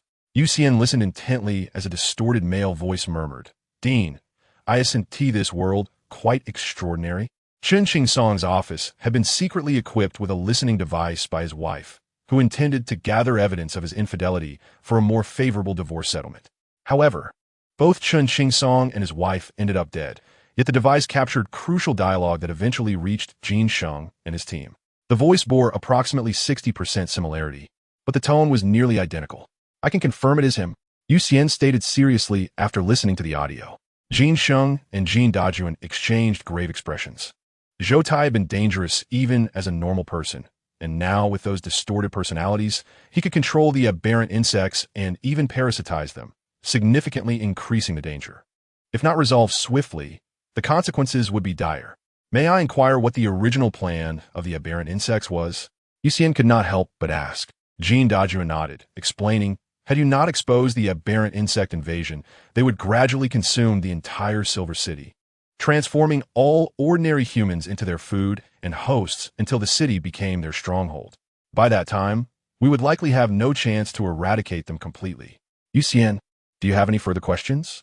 Jin Sheng regarded Xian intently, as if hinting at something. In truth, they had arrived fully aware of Xian's situation, a young man afflicted with amyotrophic lateral sclerosis, compelled to become a wild vampire through illicit means, yet possessing a noble heart that ultimately led to the right choice. Thanks to Xian's decision, at least millions in Silver City were spared, a monumental achievement indeed. With this layer of golden body in place, the nation would undoubtedly not neglect him. Let alone the Blood Clan's influence, no faction would dare to act recklessly. I wish to inquire whether I have a chance to join Xian. Xian rubbed his hands together, revealing a look of yearning as he posed the question. Jin Sheng was taken aback, then glanced at Jin Dajuan, who quickly distanced himself from the matter, saying, It wasn't me. I never mentioned it. Just like you. This is my first time meeting classmate Xian. Classmate Xian, from whom did you hear about Xian? Jin Sheng inquired. Jin Dajuan chuckled. No need to ask. If I am not mistaken, it must be from Marcus's precious daughter, right? He could not help but add, Classmate Xian, you've asked the right person. This lad is indeed one of Qilin's, ranked 89th, codename Lion's Light, and I am his father, haha. Jin Sheng regarded Jin Dajuan with a speechless expression. The reason he had doubted Xian Dajuan from the outset was that Xian Dajuan had boasted about all his comrades, repeatedly declaring that his son had joined Xian. Are you certain you wish to join Xian? Jin Sheng sighed, and then looked at Yu Xian. His intention was to have Yu Xian seek official protection. The authorities would merely need to inform the Blood Clan, claiming, "This lad is under my protection, and as long as he remained within the country." The Blood Clan would not dare to make a move. Although there had been much talk among the populace about the Blood Clan's power, in reality, at the national level, the Blood Clan, lacking even a dragon-level powerhouse, was merely a second-rate force. Most wild vampires could be cleansed by the Blood Clan, primarily because those who became wild vampires were not virtuous individuals. In fact, there were instances where they attacked ordinary people for the sake of blood, prompting the state to turn a blind eye.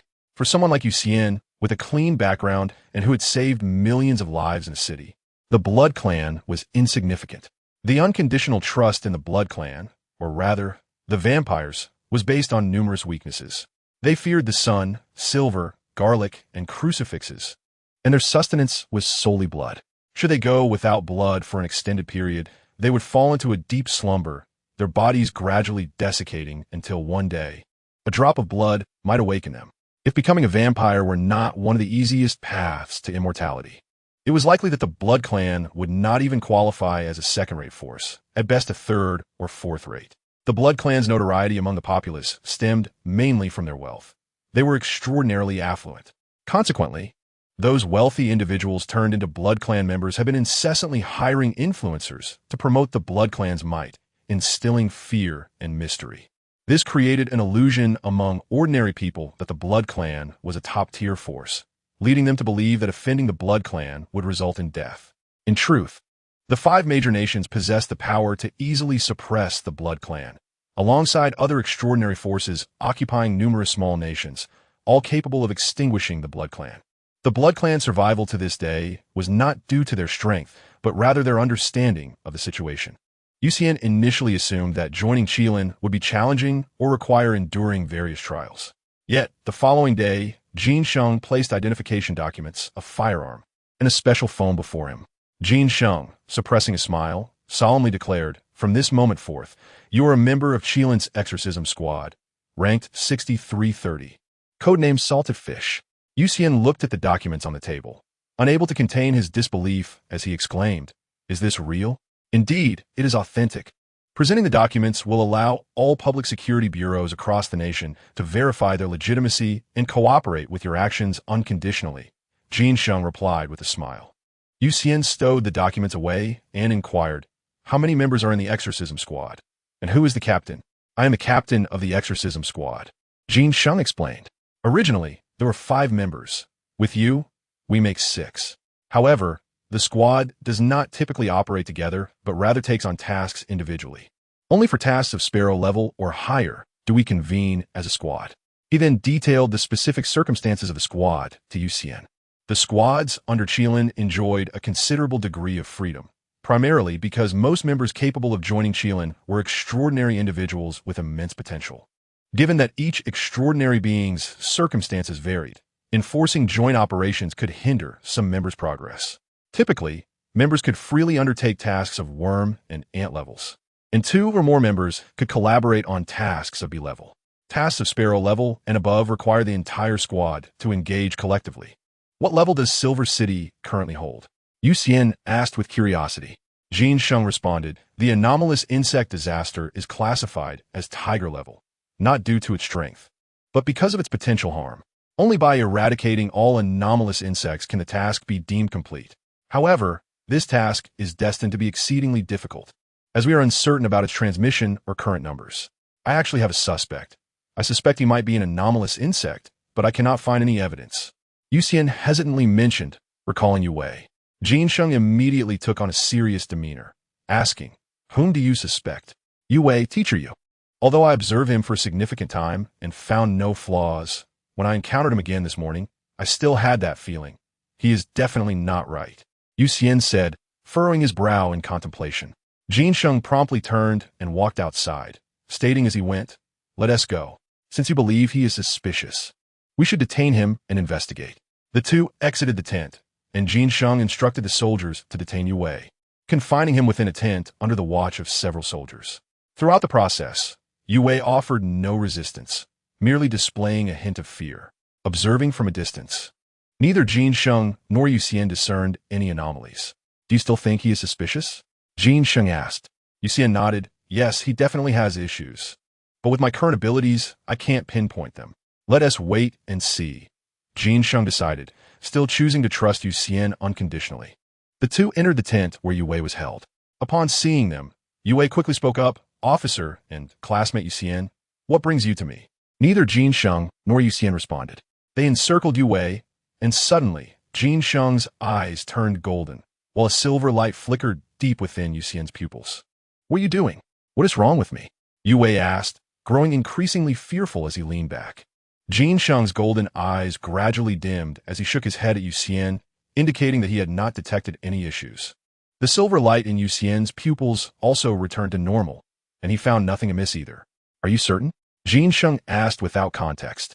Xian understood his implication and nodded. Absolutely certain, especially right now. He gives me an extremely strong sense of dissonance. He spoke truthfully.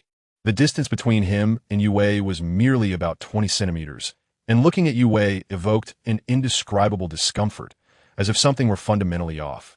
Then proceed as you see fit. Even if you are wrong, I will bear the responsibility.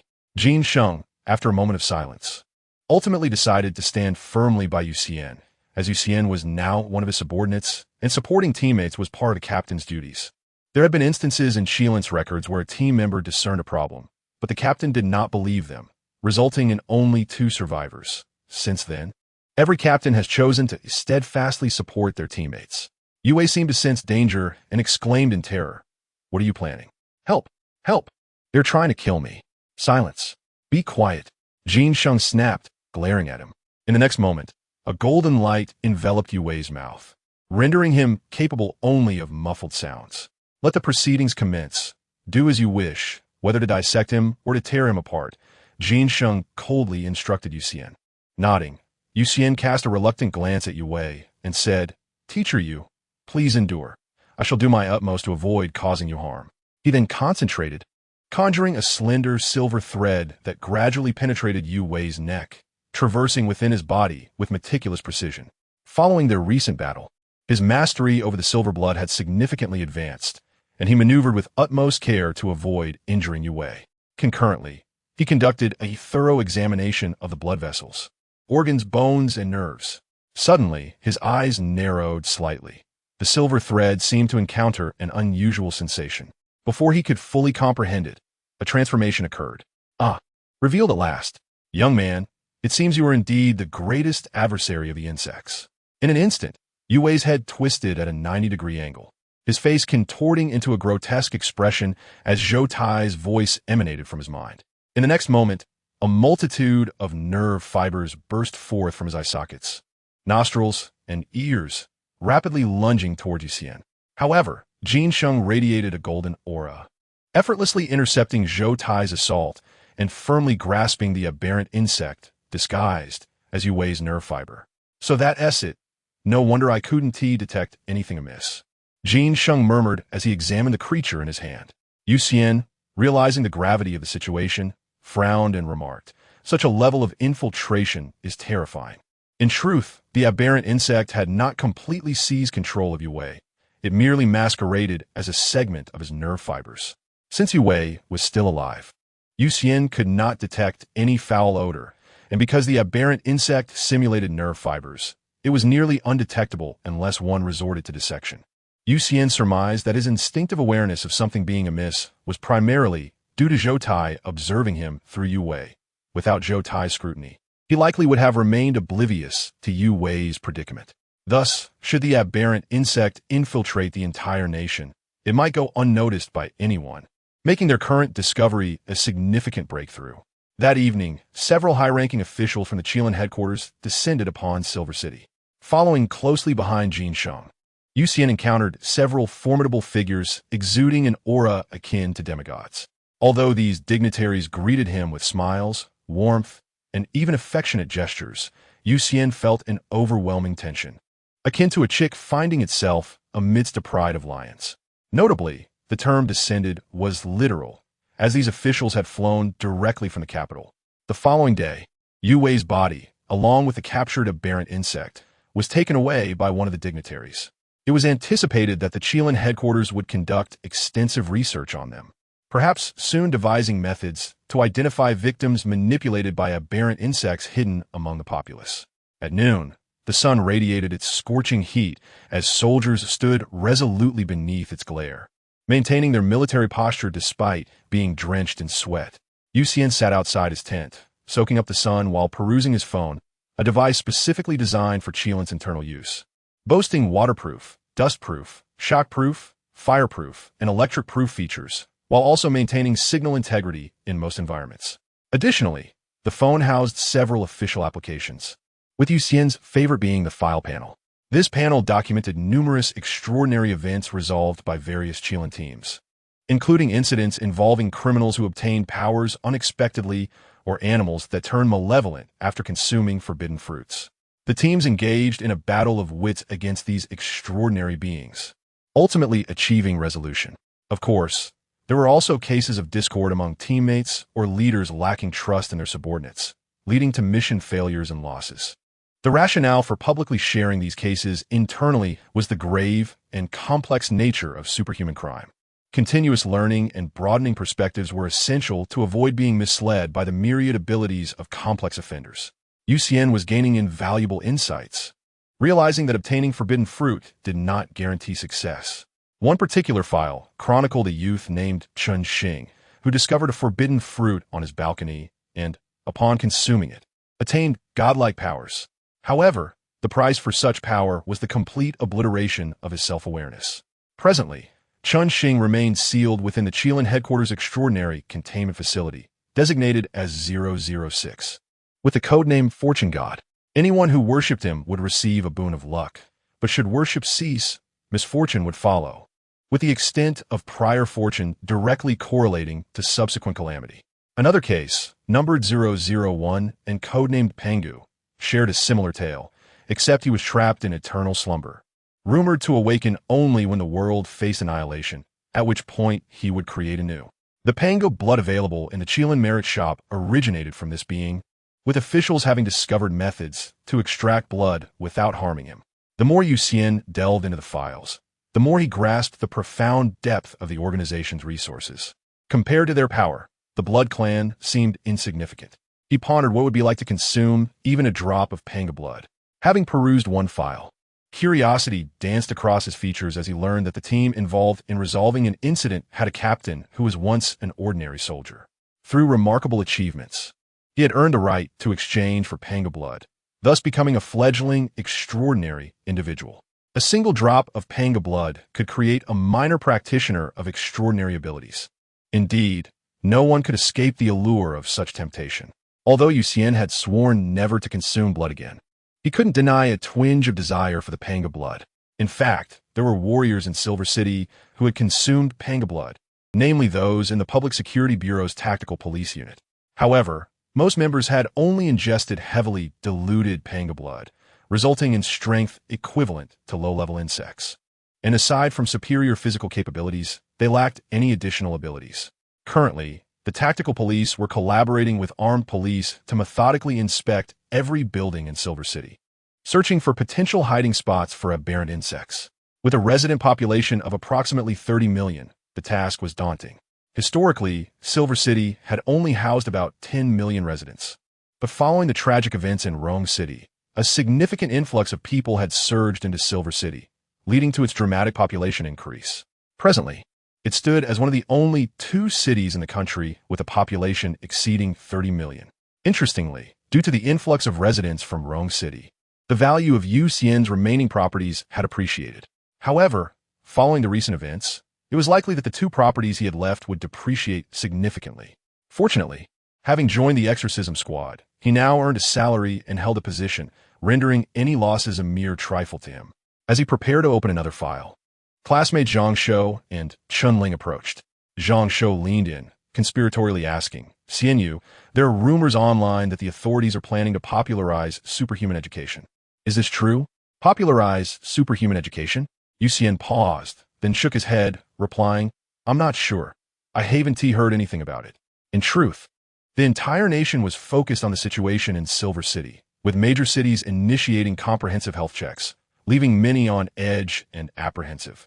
Soon, news broke regarding the government's initiative to popularize extraordinary education, prompting netizens to swiftly shift their focus and engage in discussions about its pros and cons.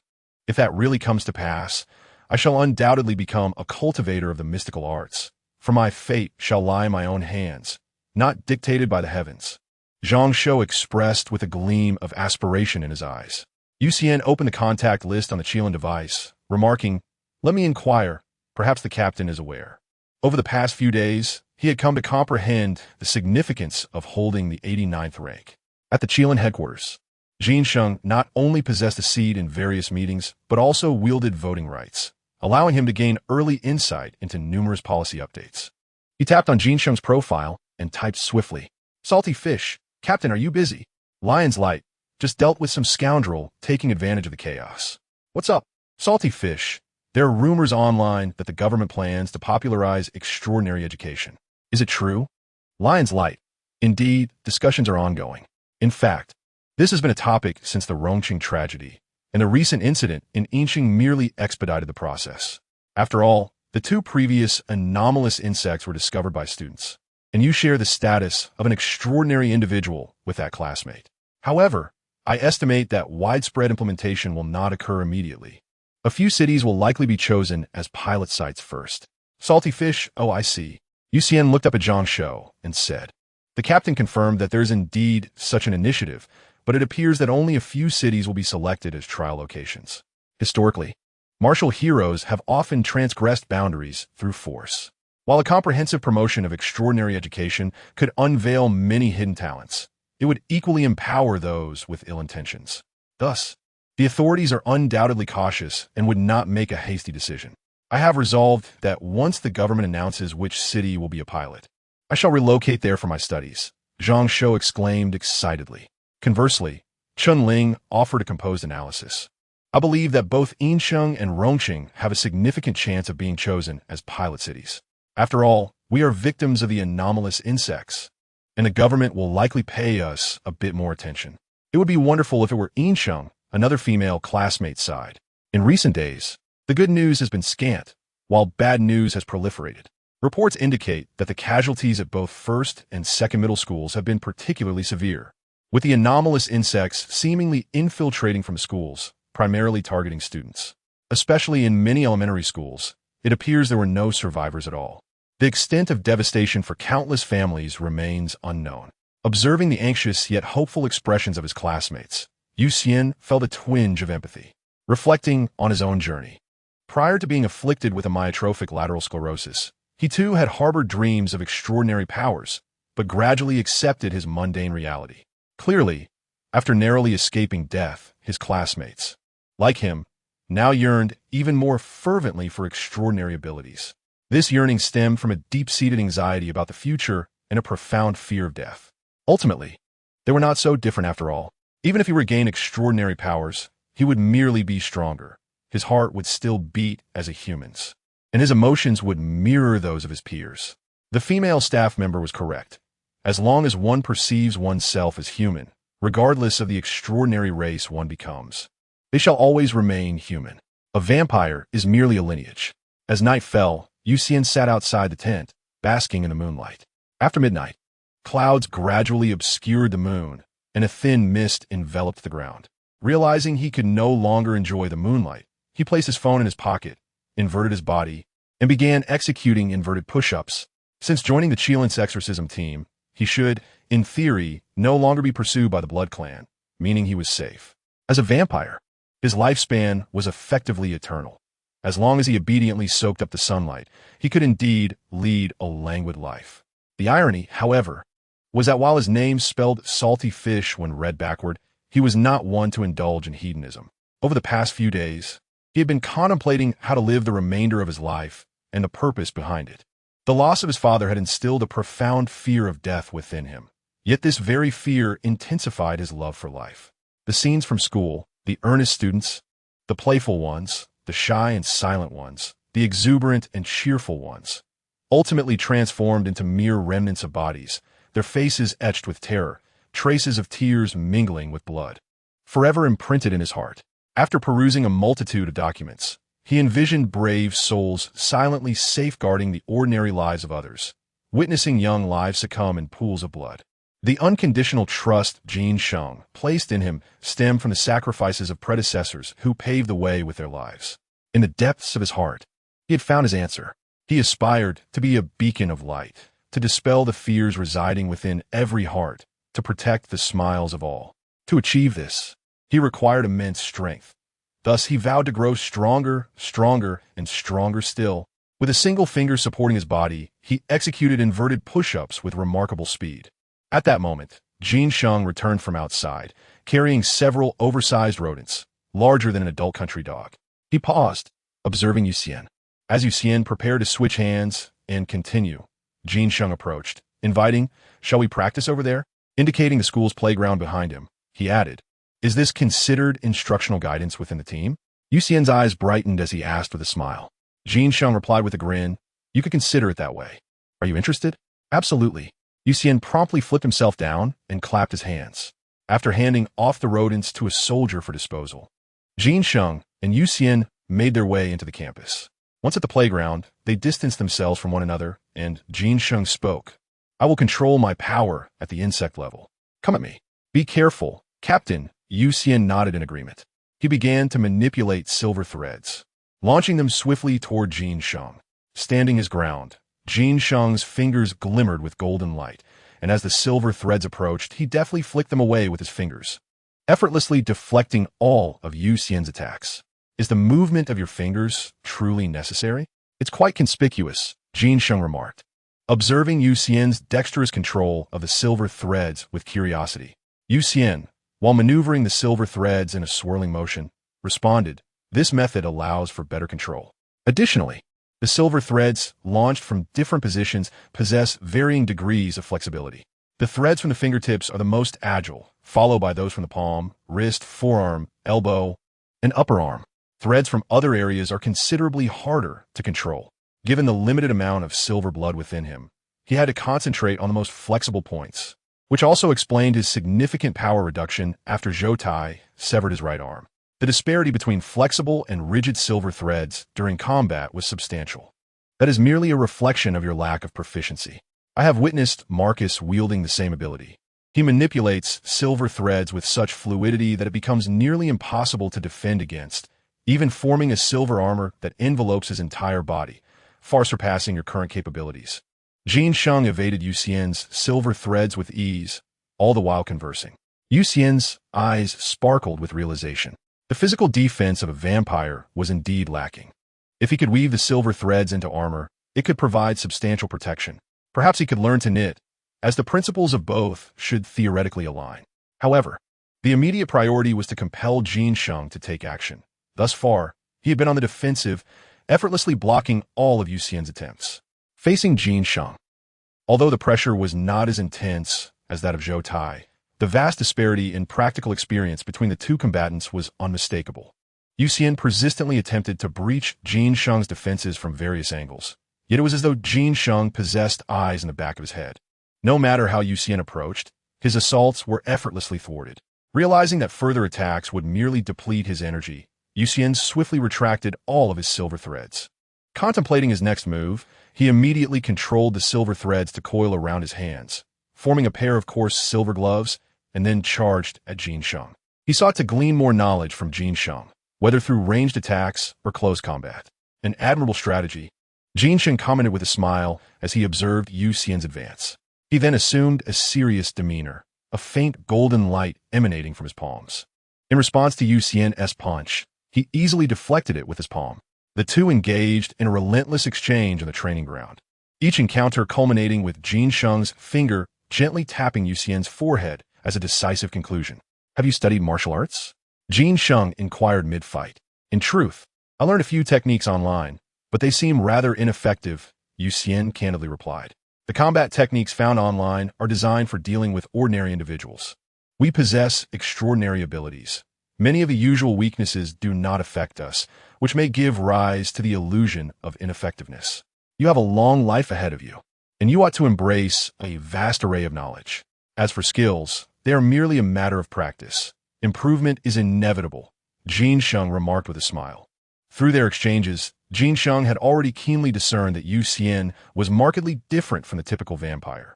Most vampires, during the first century after their transformation, possess rather mediocre abilities. While they may prey upon ordinary humans, they are no match for the majority of extraordinary beings, which is the price of immortality. However, Xian? Each punch he delivered was imbued with an exaggerated force, akin to being struck head-on by a rhinoceros.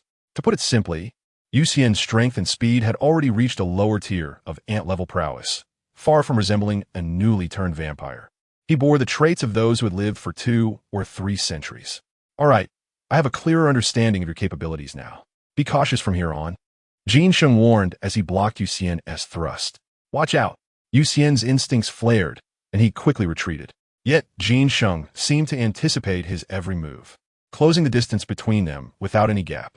Jin Sheng unleashed a rapid succession of punches, and despite Xian's keen sight, he found himself unable to defend against them.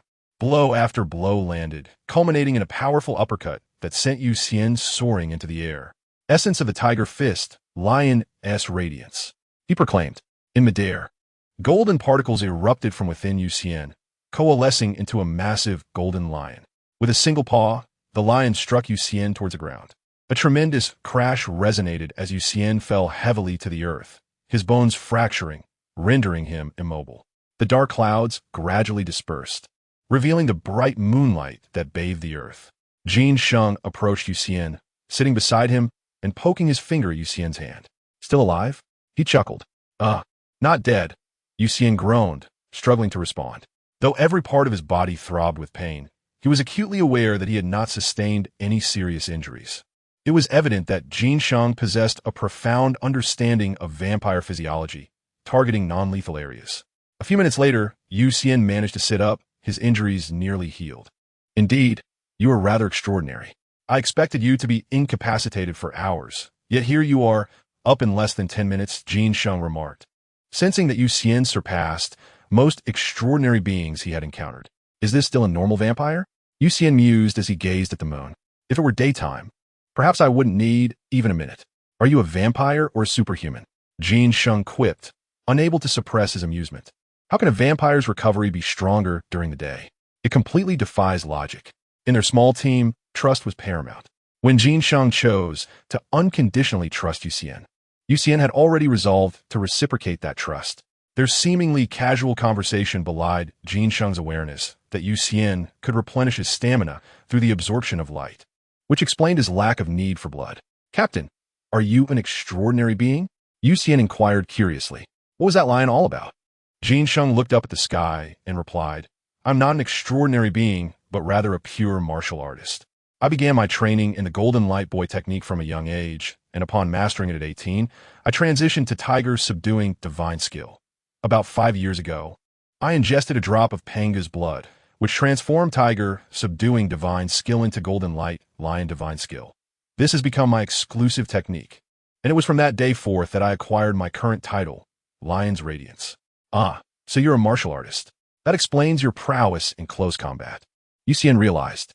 Upon hearing this, Jin Sheng reacted as though someone had stepped on his tail, his excitement palpable. What do you mean martial artists are inherently strong in close combat? Many martial artists actually possess weak close combat abilities, relying solely on their immense inner strength for ranged attacks. You'll understand once you see more. The only way to enhance close combat skills is through practical experience. There are no shortcuts. He had been shaped by countless battles, which had forged his solid combat capabilities. The journey was fraught with blood and tears, and it could not be overshadowed by the mere label of martial artist. Sensing Jin Sheng's sudden fervor, Xian couldn't help but chuckle, faintly perceiving the underlying resentment in his words.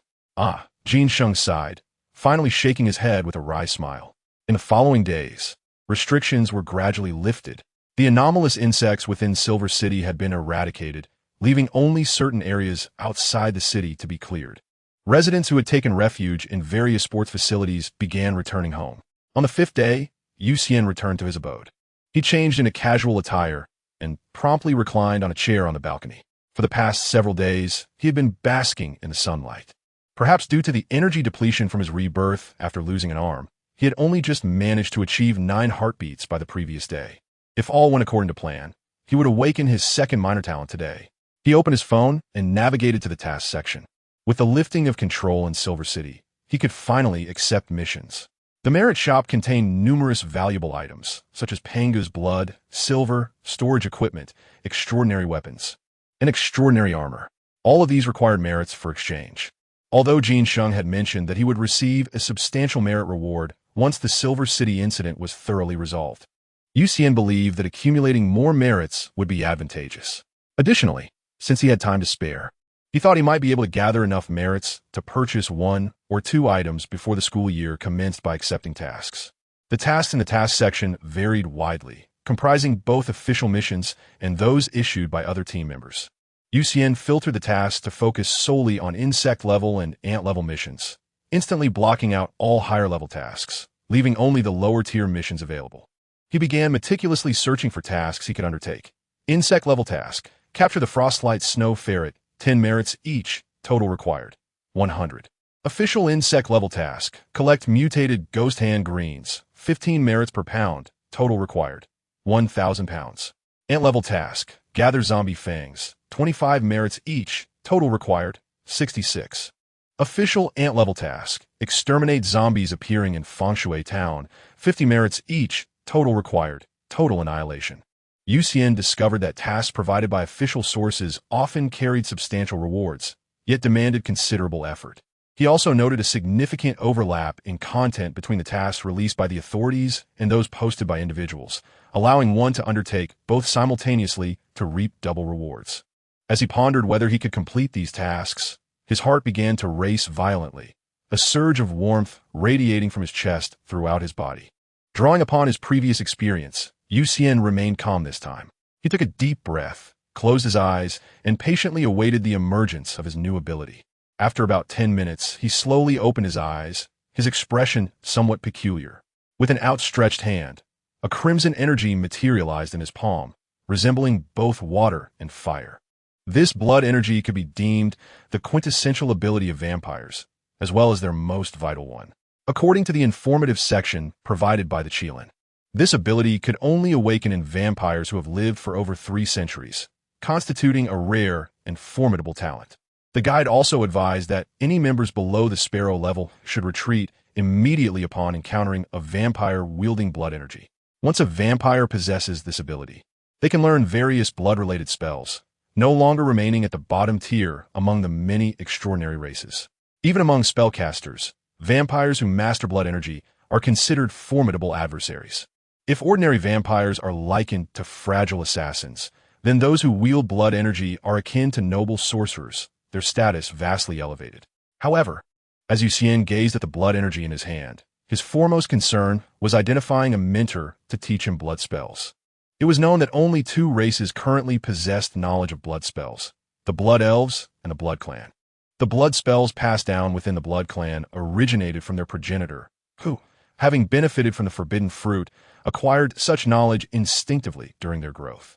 As a wild vampire, Xian was fortunate to escape unscathed from the Blood Clan's wrath, but he could expect no instruction in blood spells from them. As for the Blood Elves, their numbers were exceedingly scarce, having dwindled since their progenitor's demise centuries ago, and they primarily resided in Europe. They were even more insular than the Blood Clan, making it impossible for him to learn blood spells from them. Was he to rely on his long-hidden extraordinary wisdom to invent various blood spells himself? Xian's eyes gradually grew wise as he contemplated the blood energy in his palm. In Silver City, at Jiangxia Garden, Building 3, Room 601, Zhang Shou burst from his room, hurriedly rushing into the restroom. Standing before the toilet, he felt a wave of relief wash over him as the sound of water filled the air. Suddenly, a plopping noise caught his attention, and he wore a look of confusion. He was not defecating, so what was that sound? He opened his eyes and glanced at the toilet, only to see a fruit emitting a red glow. The forbidden fruit? Zhang Shou's eyes widened in disbelief, and he promptly slapped himself. It hurt. This was not a dream.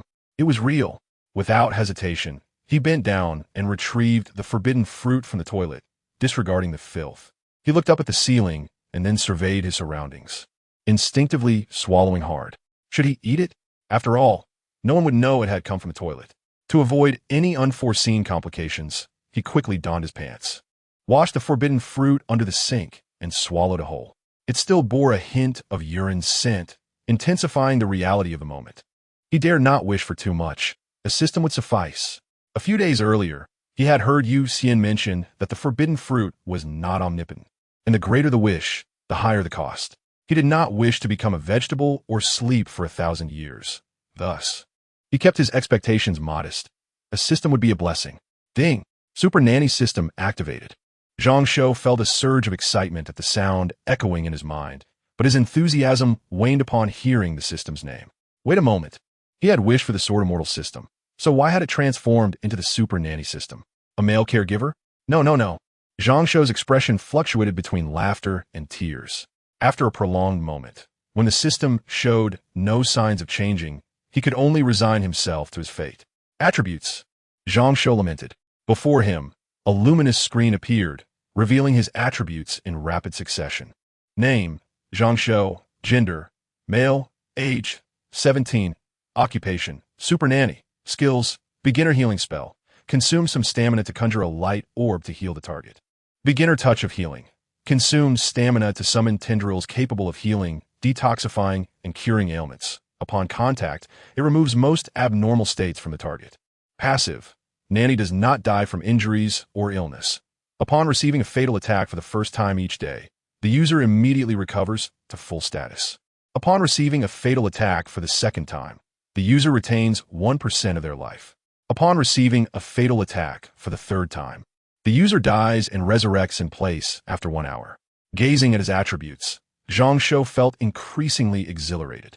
Being a nanny was fantastic. Long live the nanny. With 3 lives each day, who could compete? Unable to contain his joy, Zhang Shou laughed heartily at the sky, only to suddenly remember something.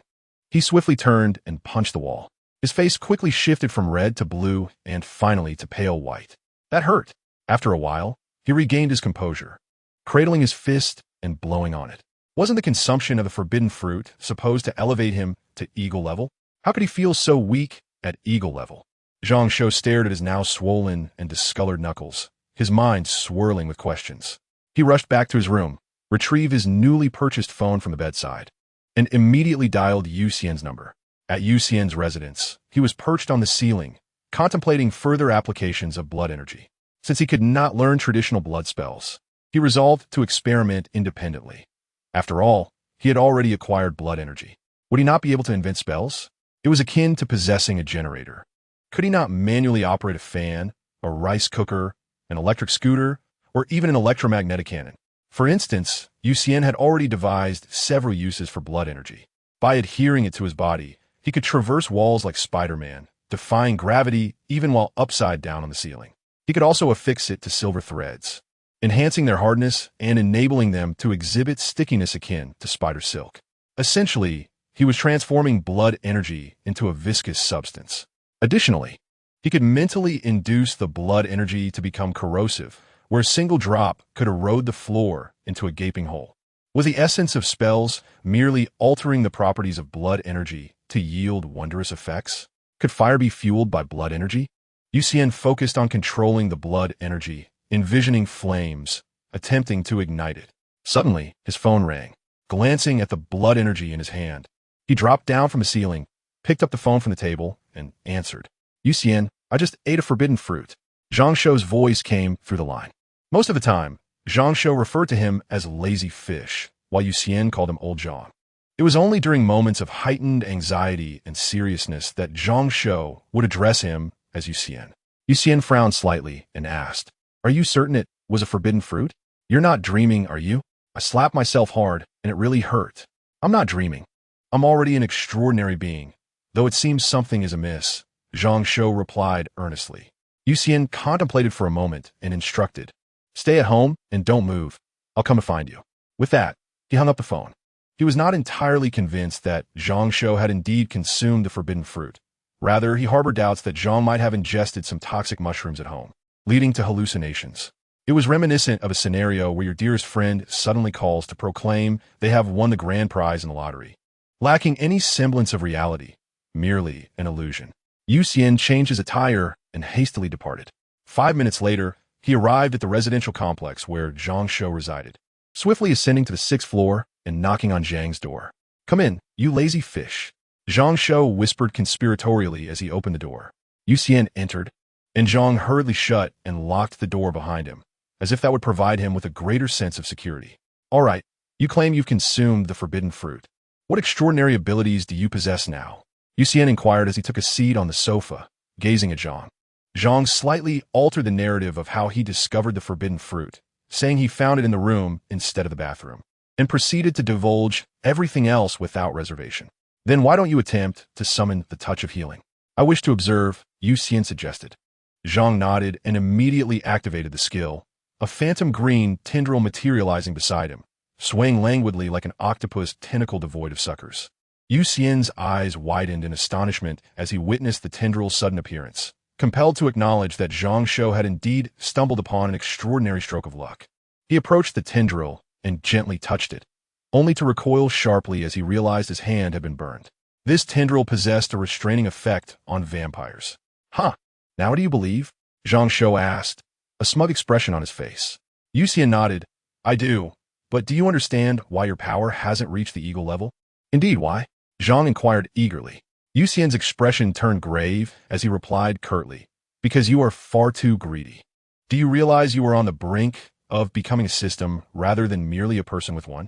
Initially, Zhang had dismissed such comments with laughter. But now that he was certain of Zhang's authenticity, Xian felt a surge of dread.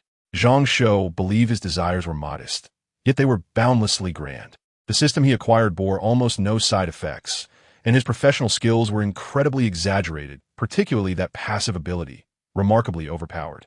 Xian felt that Zhang had exhausted his lifetime of good fortune in this instance. Nonetheless, for safety's sake, he resolved to contact their captain. After all, discovering a consumer of the forbidden fruit warranted a report, and it would be prudent to arrange for a comprehensive health examination for Zhang Shou. A week later, at the Southern City Security Bureau, next door, Xian maintained offices in every city, with the Silver City branch conveniently located adjacent to the Southern City Security Bureau. Xian and Jin Sheng sat in their office, gazing through the window at another room where Zhang Shou was being examined by several doctors. "Could it be that a peculiar friend is also a peculiar being?" Jin Sheng remarked, observing the vivacious Zhang Shou with an expression that conveyed his complex feelings. In an era dominated by online novels, the imagination of the Chinese populace has been greatly stimulated by internet authors. The concept of a system is hardly novel. Centuries ago, there were individuals who, after consuming the forbidden fruit, sought to acquire a system, aiming to ascend to divinity through its power. Their wish was granted. Yet the side effect was that they themselves transformed into a system, existing only as a parasite on others. Once the host perished, so did they. The outcome was clear: they both died without achieving divinity. Logically, Zhang Shou's aspirations were akin to that individual's, suggesting his fate would mirror theirs. However, Zhang not only remained alive but thrived, which was indeed perplexing. After the examination concluded, the results would not be available until the following day. Upon exiting the room, Zhang Shou spotted Xian waiting in the corridor and anxiously asked, "Lazy fish, are my side effects severe?" "We'll know once the health report comes in tomorrow," Xian replied. Zhang nodded, then optimistically remarked, "Thinking positively, perhaps it's because I am blessed with great fortune that I obtained such extraordinary abilities?" "Unlikely. You should temper your hopes. Although your abilities are currently at the low tier of bug level, their potential is immense. The acquisition of such power from the forbidden fruit cannot come without consequences," Jinxing interjected as he emerged from the office to address Zhang Shou. After Zhang left the room, Jin Sheng observed the doctor's expressions through the glass. Although the report had yet to be released, he surmised the results would not be favorable. He retracted his earlier comments, realizing that only Xian was the true anomaly. This plump individual was merely an unfortunate soul blessed with luck. Zhang Shou's smile faltered as he felt he had been quite restrained in his wishes. Yet Jin Sheng's assessment remained surprisingly high. "Captain, could I transfer my merits to old Zhang? Could the state intervene to assist him?" Xian implored. Jin Sheng replied calmly, "He can stay tonight. You may remain with him or return home to rest. We shall await the report's results before making any decisions." The forbidden fruit could be viewed as a boon or a bane. The vast majority of animals that consume it become threats to human safety, while humans may either soar to great heights or, conversely, bring about their own demise. The progenitors of zombies, drought demons, and ghouls, among others, all became harbingers of chaos in the world after consuming the forbidden fruit, losing their self-awareness in the process. For instance, the progenitor of zombies, after being vanquished by numerous Xian teams, released a massive wave of corpse energy. This energy could not be entirely eradicated and spread across the globe. Once a body was infected with this energy, it would mutate and ultimately become a zombie. Xian has been diligently eliminating newly emerged zombies. And while humans can mitigate the risk of zombie emergence through timely cremation, combating animal zombies remains exceedingly complicated. For this reason, whenever a new consumer of the forbidden fruit is discovered, Xian mandates a health examination, and they are not allowed to leave until the report is released. "I shall stay with old Xian," Xian declared. Xian nodded. "Yes, your presence will prevent him from overthinking and making irrational decisions." In the past, individuals who consumed the forbidden fruit were invited to the office for examinations, only to succumb to internal turmoil at night, besieged by fear of the results, and ultimately fled secretly due to their lack of trust in the authorities. When they were eventually found, they had already succumbed to their abilities' backlash, with little time left. Later that night, Xian and Zhang Shou shared a double room. "Lazy fish, I can't sleep," Zhang Shou murmured after closing his eyes for some time, then opened them to gaze at Xian. Xian, suspended from the ceiling, replied nonchalantly, "Don't overthink it. If worse comes to worst, I can always turn you into a vampire. There are always ways to survive. I was blinded by the allure of the forbidden fruit. I should have consulted you first." Zhang Shou sighed. Xian manipulated his blood energy to form strands, weaving red bloodlines with silver threads to create a net, which he descended onto, lying down as he spoke. "That is implausible. The forbidden fruit itself possesses immense allure for living beings, and your rationality could not endure long enough to consult me at that moment.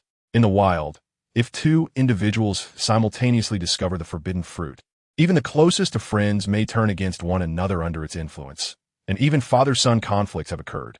This is precisely why the forbidden fruit is referred to as the fruit from the abyss. Any creature that encounters forbidden fruit gradually loses its rationality. Zhang Shou, therefore, could hardly endure for long. Thus, consuming the forbidden fruit while he still possessed his wits was undoubtedly the wisest choice. The following day, Xian and Zhang Shou sat in the corridor on a bench. Zhang Shou resembled a defendant awaiting judgment, his countenance fraught with anxiety. At that moment, Jin Sheng emerged from another office, his expression grave as he approached Xian and took a seat beside him, presenting a report. Xian accepted the document and handed it to Zhang Shou, who gestured, "You look first. I need a moment." From Jin Sheng's demeanor, Xian surmised that the outcome was not favorable. Upon completing the report, his brow furrowed further, his face betraying deep concern. "Is the result truly dire?" Zhang Shou inquired, discomfort evident in his voice. Xian pressed his lips together and replied, "It is worse than anticipated. Your body is now infused with a peculiar energy, and your telomeres are aging at a rate hundreds of times that of an ordinary person. Each exertion of physical energy essentially equates to burning away your lifespan. Based on the telomere assessment, you likely have only about a week left to live.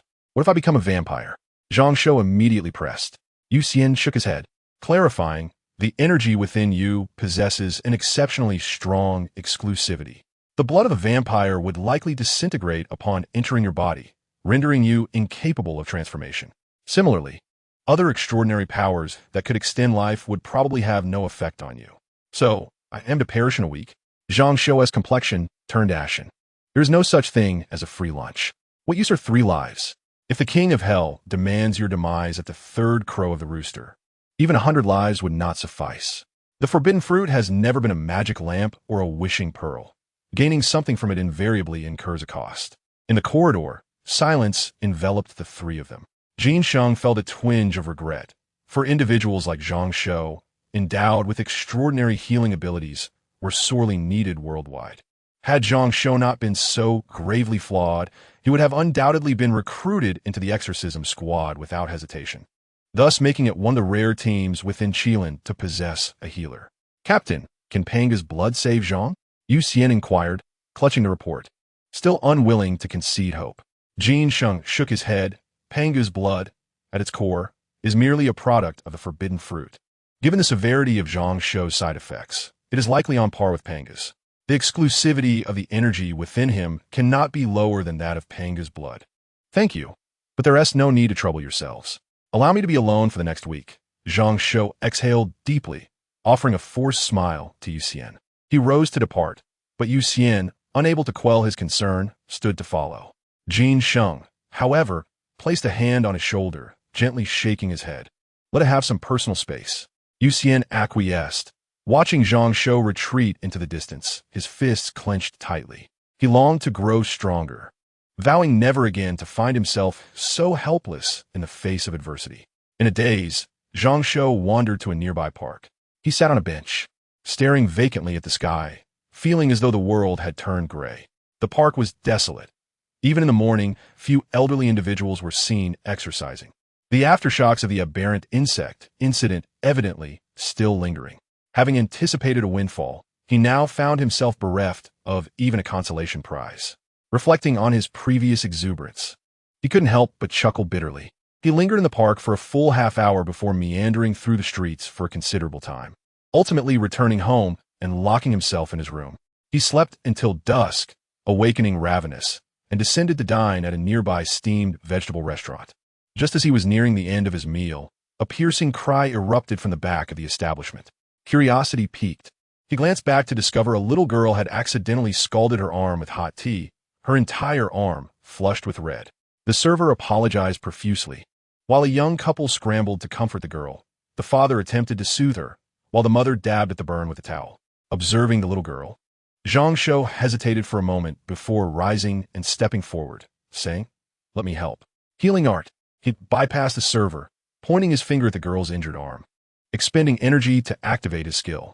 A green orb of light shot from his fingertip to the girl's arm, and as it made contact, her previously red arm rapidly restored to its natural hue. Thank you, young brother," the girl's father exclaimed upon witnessing this miraculous recovery, offering his gratitude. The girl's mother and the nearby server quickly joined in, expressing their appreciation, while onlookers gazed at him with admiration. Suddenly, Zhang Shou felt a surge of positivity wash over him. Returning to his seat, he took a few more bites of food, but then set down his chopsticks. He understood why his system was that of a healer. The devastation wrought by the aberrant insects had not only profoundly affected Xian, but had also left a lasting impact on him. He and Chun Ling had sifted through the wreckage of countless classmates, striving to bandage wounds and provide comfort to those in distress, hoping to help them endure until rescue arrived. In that moment, he had not aspired to be a sword immortal. He had yearned to be a doctor, to save lives. Do you wish to be a coward until death, or shall you embrace the chance to be a hero? Zhang Shou mused, gazing at the gradually warming street outside the restaurant. Rising with a smile, he stepped out into the world, his footsteps growing more resolute. "Sir, you haven't tea paid," the waitress called out, chasing after him. Zhang Shou halted abruptly, hurried back to settle the bill, then sheepishly exited the establishment. The next day, Xian received a phone call from Zhang Shou early in the morning. After hanging up, he rushed to the entrance of a nearby market. From several dozen meters away, he spotted a large banner strung across the square, proclaiming, "Extraordinary healers, free online treatment for terminal illnesses, chronic diseases, and difficult ailments, healing guaranteed." Underneath the banner, Zhang Shou sat on a chair, tirelessly employing his healing abilities on those who approached, utilizing his healing touch for more complex conditions. Xian swiftly approached, interrupting Zhang Shou's ministrations, frowning. "Have you lost your mind? Did you forget what I said? The more you use your skills, the quicker your demise. Fish in the pond. I called you here to help maintain order in the crowd. If I am to die, I at least want my death to hold some value," Zhang Shou replied earnestly. Xian sought to persuade him further, but Zhang Shou inhaled deeply, stating, "Xian is my friend, do not impede me. Life and death are fated. Do not let my passing be without meaning." "Very well." Xian clenched his teeth, his eyes glistening with unshed tears. Thus, Zhang Shou continued to heal those seeking aid, while Xian ensured the queue remained orderly, swiftly reprimanding anyone who attempted to cut in line or cause a disturbance. As the sun ascended to its zenith, Zhang Shou, once a youthful visage, now bore the appearance of a middle-aged man, his temples flecked with gray, evoking a sense of sorrow in those who beheld him. Xian stood in the sunlight, observing Zhang Shou, whose face illuminated with a smile after each patient he treated, unknowingly drawing a crowd around him. Some offered umbrellas for shade, others brought lunch, while others presented cool tea or fans. Many individuals selflessly volunteered to help maintain order, leaving Xian with little to do, as no one dared to cause trouble. Everyone patiently queued, awaiting their turn. Opposite the bustling market, Jin Sheng stood atop a towering building, gazing upon the lengthy queue below, his grip tightening unconsciously. "Doctor, your hair," a young man suggested gently. "Perhaps you should rest today." "Uncle, we have decided not to proceed with treatment. You must prioritize your rest. Your complexion speaks volumes." As time progressed, more and more individuals began to notice the transformation in Zhang Shou. By 4 in the afternoon, he had morphed from a middle-aged man into a frail old man. Concern rippled through the crowd. However, Zhang Shou remained resolute, continuing to treat his patients. That day, he had cured hundreds of terminally ill individuals and assisted dozens of students with disabilities, restoring health to numerous infants afflicted by hereditary diseases. To him, all were fated to die. Thus, he wished to save as many as he could. With a mere activation of his skill, he could restore an individual's health and even alter the course of their lives, a transaction he deemed extraordinarily worthwhile. Time and again, he pressed on, gradually losing clarity in his vision, struggling to discern the faces of his patients. Fortunately, he wasn't a traditional doctor. Invoking his skill required only the sight of someone approaching. As night fell, he noticed the colors around him shifting, and he instinctively raised his hand to activate his skill. But his body suddenly weakened, and he collapsed toward the ground. The crowd swiftly supported him as he trembled, channeling his skill towards the patient before him. Enough, truly enough. At that moment, Xian rushed forward, embracing the now emaciated Zhang Shou, tears streaming down his face. In truth, many had attempted to intervene multiple times, but Zhang Shou had persistently refused, driven by determination. Many sensitive onlookers had already shed tears in silence, and upon witnessing this scene, they began to weep anew. "Xian, it's peculiar. I don't wish to die. I should be terrified of death, yet I feel utterly unafraid. Is it because I know my actions are righteous?" Zhang Shou uttered weakly, a serene smile gracing his face. Before Xian could respond, his hand slowly fell, prompting Xian to break down in anguished tears. His father was gone, and now his closest companion had departed. He was left questioning what more he had to lose. The crowd watched in silence, some weeping, as time seemed to halt in that moment. In the midst of this sorrowful sea, Zhang Shou passed away, enveloped by the embrace of the crowd. Then his passive skill, the nurse of the undying, activated automatically, revitalizing his withered body in mere seconds, restoring it to its former state. His halted heart began to beat vigorously, vitality surging to every corner of his being. Xian, holding Zhang Shou, was the first to perceive this change. As his cries ceased, those around him sensed something amiss and turned to observe Zhang Shou's transformation. In truth, Zhang Shou had regained consciousness the instant he ceased to breathe. But seeing the profound sorrow around him made him reluctant to interrupt. Noticing the peculiar atmosphere, he cautiously opened his eyes, only to find everyone staring at him, prompting an awkward yet polite smile. He swallowed hard and humbly inquired, "Given the gravity of the situation, it seems inappropriate for me not to die. Should I die once more? Enough of your nonsense. Let us get you checked out again. No more reckless antics," Xian exclaimed, lifting him to his feet and guiding him away as the crowd parted to allow their exit. Once the two had departed, the onlookers remained in a state of bewilderment. Those who had just been engulfed in sorrow now found themselves amidst an absurdity that seemed almost comical. Had a few crows flown overhead, it would have seemed fitting. At the Southern City Public Security Bureau, Xian escorted Zhang Shou back and promptly requested several doctors to re-examine his condition. He sensed something was off. As a vampire, even though he refrained from drinking blood, he was attuned to the life force of others. He could easily discern illness through the scent of blood, even identifying whether a woman was a virgin.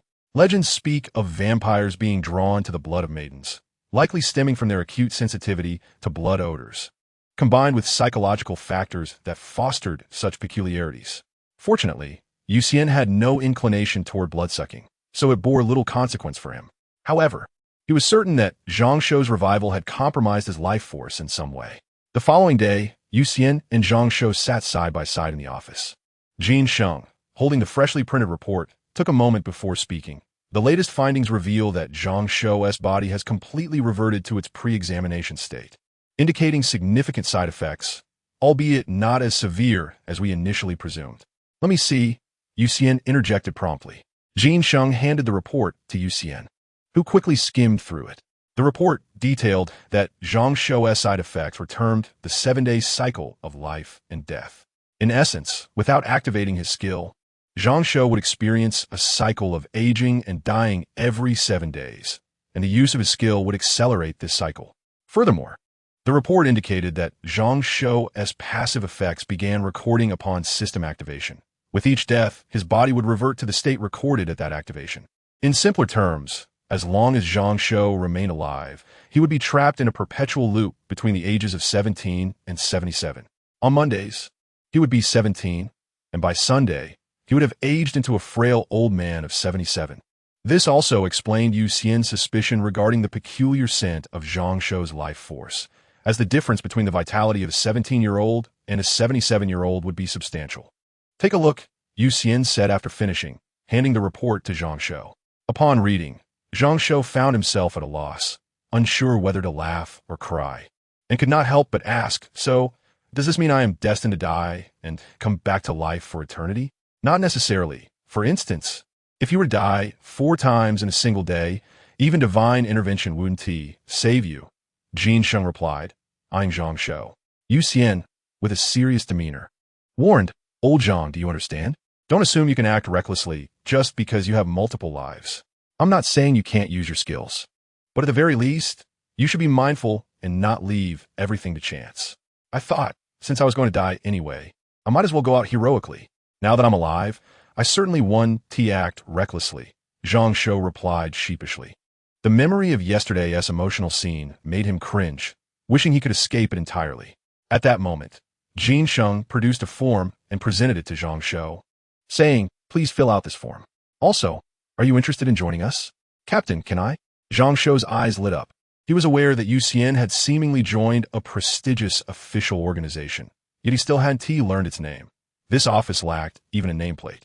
"You've already called him captain, so of course you can," Jin Sheng replied with a smile, internally celebrating the addition of a healer to his team.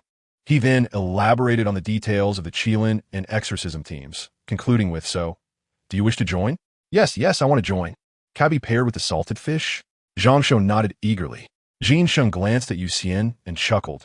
"You and the salted fish are already a team. From this moment forward, you are the healer of the exorcism team, ranked 6340, codenamed Death Doctor. Your credentials will be provided in a few days." "Death Doctor, that sounds quite impressive," Zhang Shou exclaimed with delight. "Congratulations, fourth aunt," Xian said with a grin. "What fourth aunt? It's Death Doctor. The tone is entirely different," Zhang Shou retorted immediately. Xian nodded repeatedly, smiling as he said, "I understand, Aunt C. How about I keep my codename as Old Zhang?" Zhang Shou was well aware that Xian would undoubtedly continue to call him Aunt C. If this spread, the entire team would be led astray by him. Thus, it seemed more prudent to change his codename now. Jin Sheng, with a hint of resignation, replied, "The codename Old Zhang has already been taken. Otherwise, I wouldn't bother to create another one. Aunt C is actually quite good. It could confuse the enemy, so let us stick with that." "No way." Upon hearing this, Zhang Shou lamented dramatically, as if all hope was lost. Indeed, happiness often flourishes at the expense of others' suffering, and both Jin Sheng and Xian couldn't help but share a gleeful smile. 3 days later, at noon, Xian sat on the balcony basking in the sunlight, holding his phone while perusing the class group chat. Although many classmates had met unfortunate fates, none had been removed from the group chat. Ling sent a voice message saying, "Have you all heard? Your Majesty, just tell us directly. We can't compete with your information network." Zhang Shou replied in a voice message. Xian, chuckling, responded, "Let me guess, school is about to start again, right?" "Yes, but you definitely won't guess where we're going to school," Ling said. Xian squinted and sent another voice message, "Super Ability Academy?" Almost all schools in Silver City had been invaded by anomalous insects, and the only reason Super Ability Academy was spared was that it had not been affected. "How did you know?" Ling exclaimed in surprise. This was information she had spent days uncovering, yet Xian had discerned it effortlessly. Xian smiled. Not only do I know we are attending Super Ability Academy, but I also know that all surviving students in the city will converge there. Now, as a member of the exorcism team, he had access to numerous pieces of information through Sheng or Xian. With so few surviving students left in the city, it was likely that only 2 classes could be formed for each grade. However, many students bore psychological scars, too fearful to return to their original schools. And with parents also apprehensive about their children returning to school, transferring to Super Ability Academy, an institution free of victims, was a way to ease parental concerns. On Monday, outside the gates of Super Ability Academy, many students stood by the wall, backpacks slung over their shoulders. Most ordinary students had heard of the academy since childhood, with many even fantasizing about attending someday. Yet, at this moment, a sense of unease permeated the air. They were merely ordinary individuals, while the students at Super Ability Academy were all extraordinary, creating a vast chasm between them. Ordinary people, untrained, could not even break a brick, while extraordinary individuals could effortlessly demolish walls, and some of the more powerful students could easily topple entire buildings. The thought of being brushed against by these extraordinary beings was daunting, as it could lead to severe injuries or worse. Over here, lazy fish. At that moment, Zhang Shou spotted Xian approaching with his backpack and exclaimed cheerfully. Xian strolled over leisurely, asking, I was wondering why I didn't see you on the way. Did you spend the night at the office? Yes, Dr. Chan mentioned that while my body cannot grow through exercise, I seem to possess a digital attribute panel, and the data on this panel can be enhanced through training, thus improving my abilities, Zhang Shou explained quietly, glancing around. Xian nodded, choosing not to pursue the topic further. He surveyed the surroundings and inquired, Aren't they going inside? It's Super Ability Academy. Aren't you nervous? Chun Ling, appearing out of nowhere, leaned in and curiously asked while placing her hands on her shoulders. Xian shook his head. It's just a school, and besides, we aren't in the same class as the students from Super Ability Academy. Let us go. He led the way toward the grand entrance of the academy, but just then, a car emblazoned with a bat symbol halted at the gates. Nora stepped out, causing the surrounding students, who had been whispering, to fall silent in awe. The allure of the golden-haired beauty was overwhelming. Ordinary students could hardly withstand it. While students from the 3rd middle school had at least seen Nora before, students from other schools had not, and they were momentarily entranced by the perfect scene. At that moment, a voice jolted everyone back to reality. Good morning, you silly goose. Upon spotting Nora, Xian greeted her with a smile. Initially pleased to see Xian and the others, Nora's expression darkened upon hearing his words. She quickly stepped forward and stomped on Xian's shoe, retorting angrily, You're the silly goose. Crack. Many boys witnessing the scene felt their hearts shatter. Nora, are you returning to your original class or joining ours? Chun Ling interjected. Nora tossed her hair back, feeling too close to Xian, and took a slight step back, responding, I've already transferred, so of course I'll be in your class. What are we waiting for? Let us go, Xian said, unfazed by the mark on his shoe, smiling as he led the way. The group followed suit, and other students, seeing Xian and his friends entering the academy, promptly joined them. As they walked through the gates, not far in, the trees on either side suddenly grew wildly, blooming with countless flowers in an instant. Several students soared into the air, releasing colorful sparks from their hands, creating a dazzling display of fireworks in the sky, with lines of text appearing around them. Hello, new students. Welcome to Super Ability Academy. Adversity is the highest institution of human refinement. No matter how long the night may be, daylight will eventually arrive. Each fall is merely a preparation for a better rise. Students from Super Ability Academy emerged from the dense foliage, some presenting flowers to their peers, while others offered small trinkets. At that moment, many Super Ability Academy students parted to make way for a tall, silver-haired beauty who stepped forward, smiling as she said, I am Yumeirun, the Student Council President. Welcome to Super Ability Academy. Should you encounter any difficulties, feel free to reach out to me or the Student Council. As Xian stood at the forefront of the ordinary students, he politely expressed gratitude on their behalf.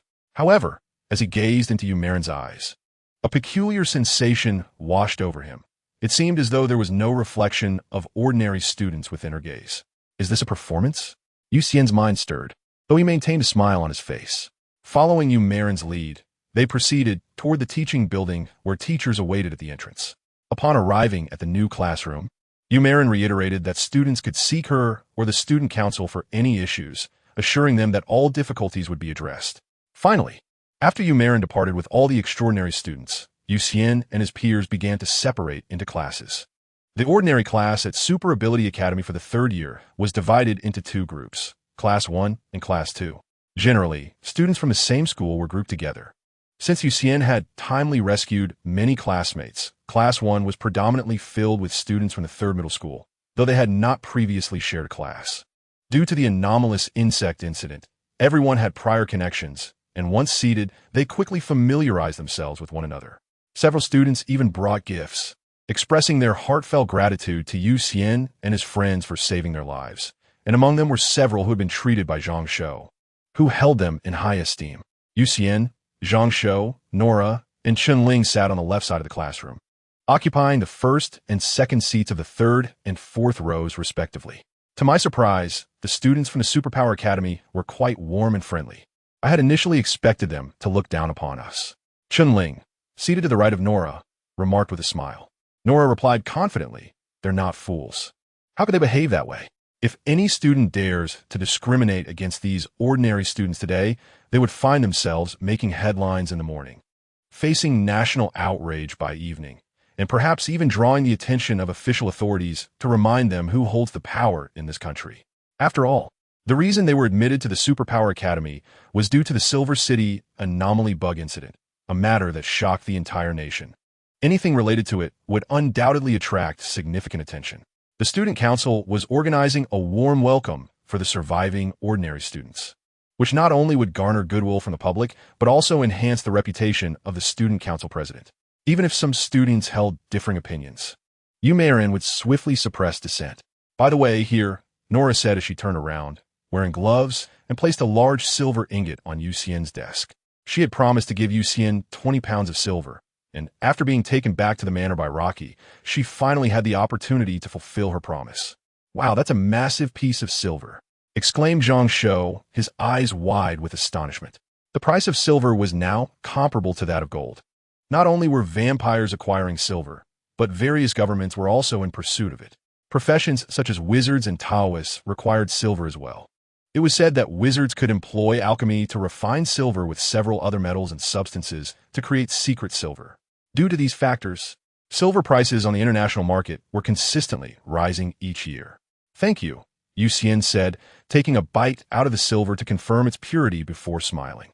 "Rich lady, I'm hungry. Let's eat," Zhang Shou said, looking at Nora with a charming expression. Nora disdainfully placed a bullet on Zhang Shou's desk and replied, "I'm a vampire. I don't need to eat. No rife? This bullet will fill you up. Do you want it?" "Well done," Chunling chimed in with laughter. Zhang Shou quickly conceded, but then secretly stowed away the bullet, realizing it was a highly valuable explosive round. After a playful exchange, both Xian and Zhang Shou received text messages on their phones simultaneously. They pulled out their devices, and Chunling noticed that their phones were identical, resembling official issue phones.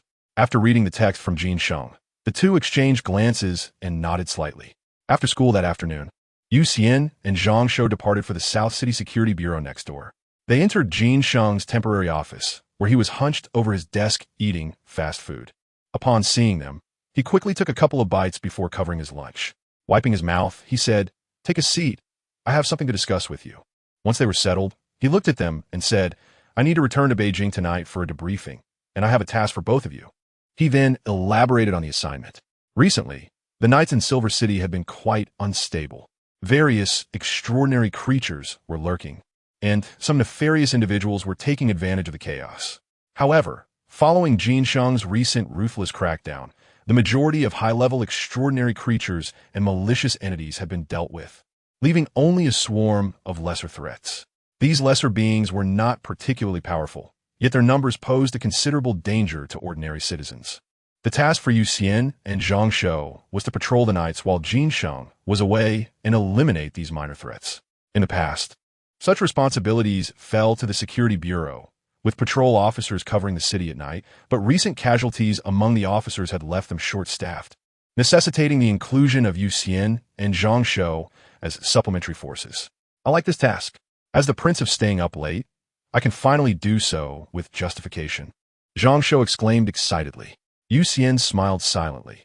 Since becoming a vampire, he had only slept once, and he had no objections to the task since he had nothing else to do at night. This mission would also be counted towards merit, with 1 point awarded for defeating minor extraordinary creatures, 5 points for insect-level creatures, and 10 points for ant-level extraordinary beings. Be careful. Don't push yourselves too hard for merit. Jinsheng advised as both agreed to the task, smiling. Xian and Zhang Shou nodded, and Zhang Shou confidently said, Captain, you can rest assured. Neither I nor the salted fish will make any mistakes. By the way, this time returning to Beijing, the incident in Silver City will be coming to a close, and the headquarters will certainly reward merit points. However, they can also be exchanged for other items. Do you have any desired rewards? You can mention them now, and I'll try to negotiate on your behalf, Jinsheng inquired. Zhang Shou responded excitedly. Captain, can I also have one?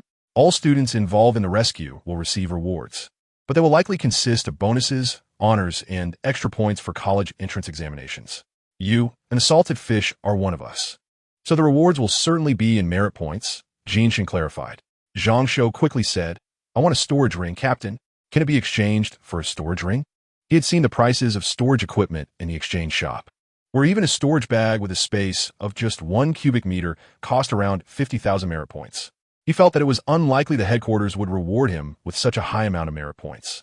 Thus, if he could convert his merit into storage equipment, he would benefit greatly. I'll ask. It shouldn't be a problem, Jinsheng nodded. Afterward, he turned to Xian. Xian paused for a moment before saying, storage equipment. Silver and Panga's blood. Can I have all of them? You're dreaming, Jinsheng retorted. He had spent 5 years accumulating merit in Kirin and borrowed a significant amount from Jin Dajuan, only managing to obtain Panga's blood. He was still repaying Jin Dajuan's loan, and he didn't even possess a single piece of storage equipment. Captain, don't refuse so quickly. Asking won't hurt. If it really doesn't work, I can forego the silver. And if that's still not feasible, I can also give up the storage equipment, Xian said with a smile. Jinsheng sighed, fine, I'll ask. But I suspect that Panga's blood won't be an issue, while the other two might be a bit tricky. He then sent the two of them a document via his phone, which contained a list of student names. He looked at them and said, by the way, these are all students from the Superpower Academy. Keep an eye on them at school. Don't let them realize. Do they have any problems? Xian inquired while examining the list. Jinsheng looked at the names on his phone and replied, they themselves might not have issues, but their parents are extraordinary beings, many of whom operate in the gray area. I'm worried they might take advantage of the chaos to cause trouble. In simple terms, the parents of these individuals were extraordinary beings who navigated the gray zone. In the past, when Silver City was orderly, they might not have had the audacity. But now that everything was in disarray, that was uncertain. After reviewing the materials in the office, Xian and Zhang Shou stood up to leave for school. Salted fish. Do you think it's better to patrol with a car or to operate independently? Zhang Shou excitedly asked on the way. Xian looked at Zhang Shou and asked, don't you have a driver's license? My dad's car hasn't been sold yet. Let's go solo. He had spent these past years caring for his father, who suffered from amyotrophic lateral sclerosis, leaving him no time to obtain a driver's license. In contrast, Zhang Shou had acquired his license after receiving his ID card at 16. Many contemporary laws differ significantly from those of ancient times, and the age requirement for obtaining a driver's license is one such example. The two individuals returned to school. With half an hour remaining until class commenced, they opted to stand in the hallway, observing the students below. The uniforms of the Supernatural Academy contrasted distinctly with those of an ordinary school, making it easy to discern which students belonged to the academy. The blue and black uniforms now occupied opposing sides, their separation stark, akin to an insurmountable chasm. That student with the long horns, do you think he belongs to the Dragon Clan or has a lineage of deer demons? Zhang Shou inquired quietly, glancing at a student descending the stairs. Xian replied nonchalantly, most of the Dragon Clan reside along the coast. What do you think? He surveyed the distinctly divided groups of students below, as if witnessing a microcosm of society. In truth, the extraordinary beings and ordinary people had long maintained a state of mutual non-interference. Most extraordinary beings lived in the eastern part of the city, while the majority of ordinary citizens resided in the south. Their lack of intersection allowed the aberrant insects to infiltrate Silver City undetected until Xian's recent discoveries. Of course, These insects had learned from their previous failures in Rome City, proceeding with utmost caution this time. Their movements were carefully orchestrated to avoid the territories inhabited by extraordinary beings, even selectively steering clear of the ordinary human caretakers in their homes. This was the reason why the Supernatural Academy remained entirely unaffected by the recent invasion of aberrant insects. "Look, Yumerin," Zhang Shou whispered at that moment.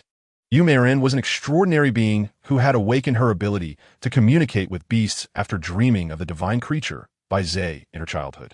Many extraordinary animals within the school were, in fact, her summoned companions.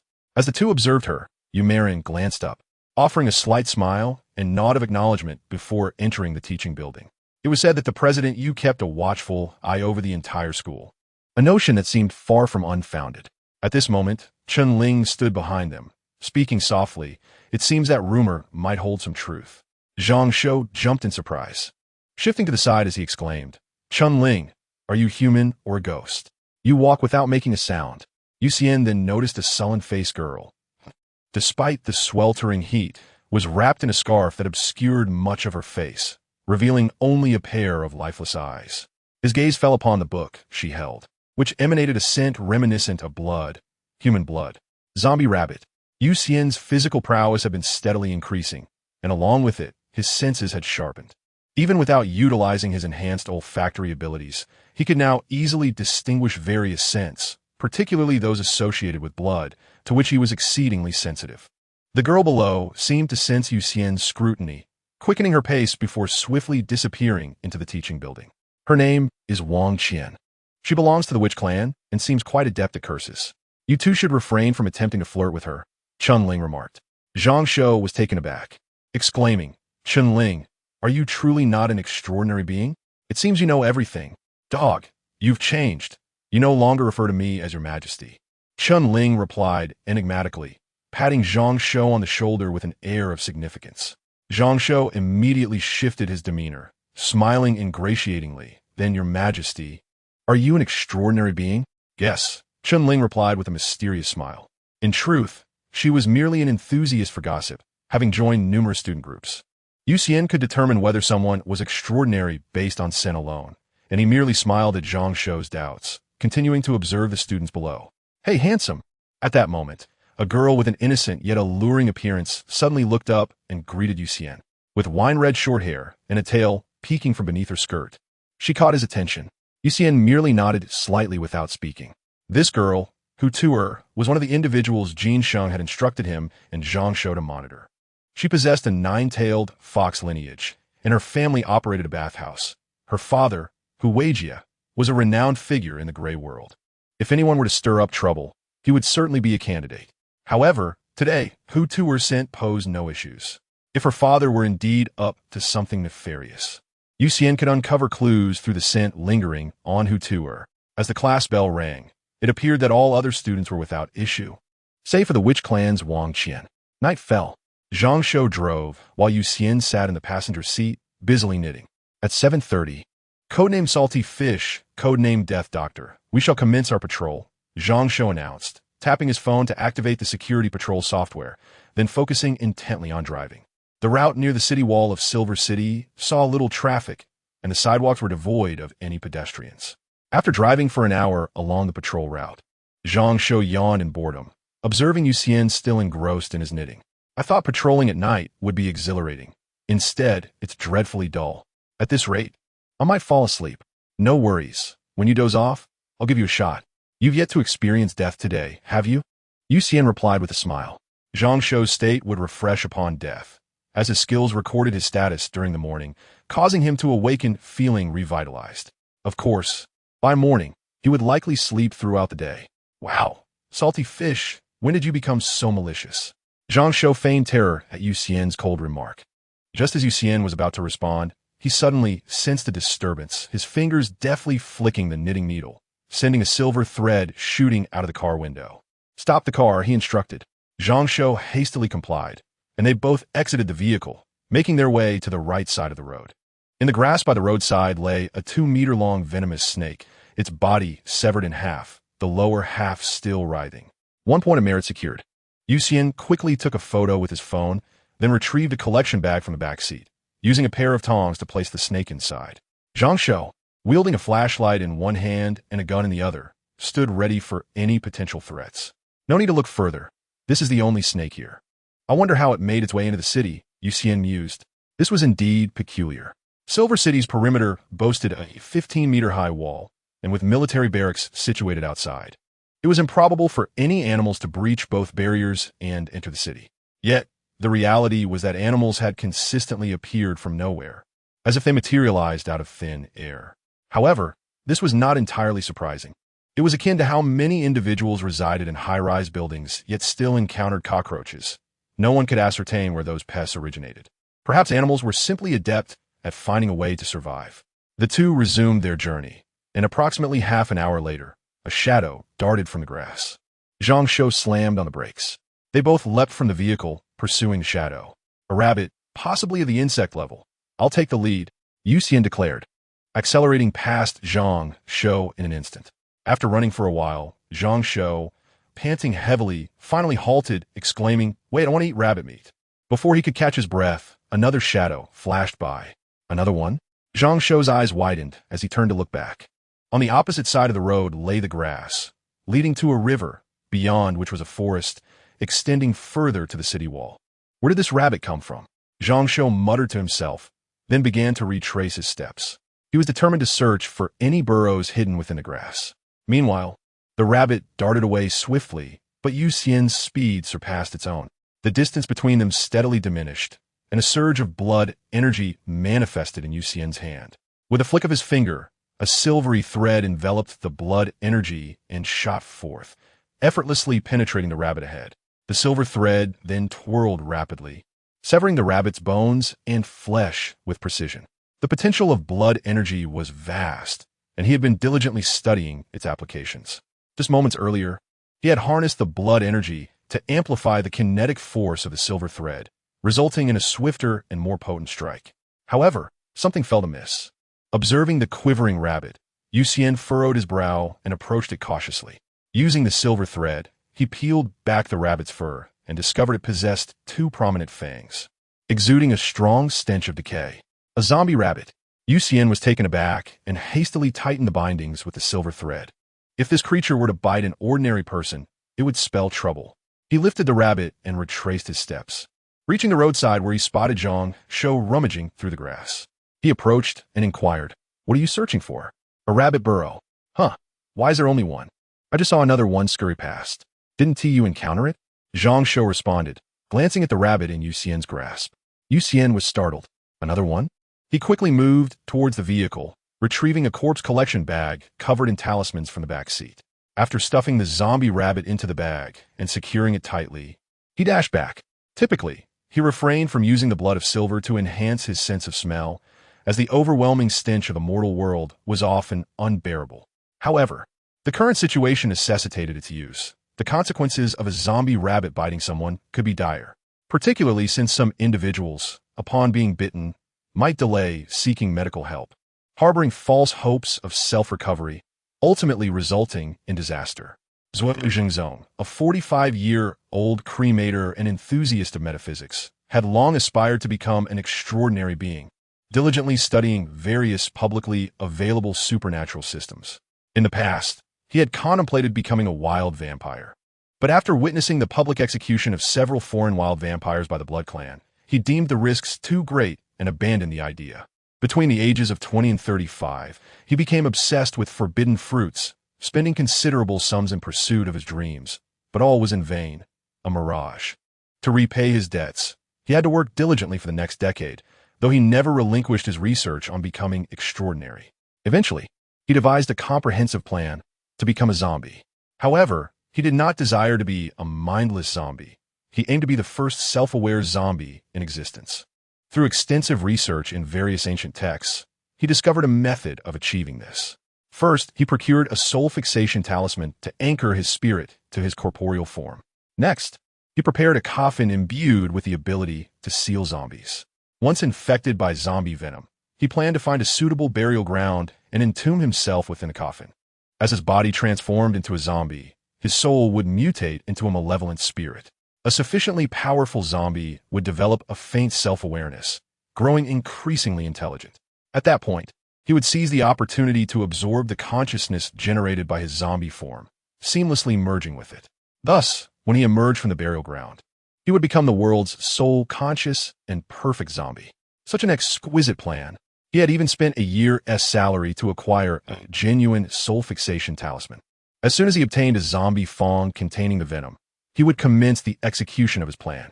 However, as an ordinary individual, he found it impossible to procure a zombie fong, leaving him stuck at this juncture. One day, after work, he rode his bicycle home. Recently, the number of corpses requiring handling had increased, necessitating overtime until 7 or 8 o'clock each evening. Yet, he welcomed the extra hours, as the additional pay would enable him to continue pursuing his dreams. Who would be so cruel? Upon returning home, Zhuozhengzong noticed a basketball-sized hole in the corner of his doorway. He hurried forward, unlocked the door, and upon switching on the light, he spotted a rabbit bouncing frantically in the corner. Furrowing his brow, he grasped a steel rod for self-defense and cautiously approached. Hey! With a swift strike, the recoil left his hand slightly numb. Realizing he was dealing with a supernatural creature, he gritted his teeth and unleashed a flurry of blows. After exhausting himself to the point of collapse, he finally subdued the rabbit, allowing himself a moment to breathe. Just as he intended to inspect this peculiar creature, Xian arrived. Careful, that's a zombie rabbit. Let me handle it, Xian interjected urgently. Zhuozhengzong, initially surprised and then pleased, turned and demanded, "Who are you? Why are you trespassing in my home? Leave at once, or I shall call the police. I'm a police officer, currently on patrol. I am responsible for handling all supernatural beings." Xian produced his identification, meeting Zhuozhengzong's gaze. Zhuozhengzong scrutinized the credentials in Xian's hand and reluctantly suppressed his discontent, stepping aside. "Thank you for your cooperation. In the future, if you encounter such a situation, it is best to alert the authorities and let the enforcement officers handle it. Your actions are quite dangerous. Being bitten could lead to serious complications." Xian sighed in relief and proceeded to bind the zombie rabbit with silver thread. Before departing, he advised Zhuozhengzong. Zhuozhengzong could only offer a perfunctory smile. Watching Xian leave, once turning away, his smile vanished, replaced by a dark scowl. That rabbit was precisely what he had long desired, bringing him closer than ever to the extraordinary. Upon returning indoors, he glanced at the spot where the zombie rabbit had fallen and suddenly noticed something. He crouched down, carefully pinching a bone fragment smaller than a grain of rice. This must have been a piece of bone dislodged from the zombie rabbit during his assault with the steel rod. As he gazed at the fragment, a look of wild joy spread across his face.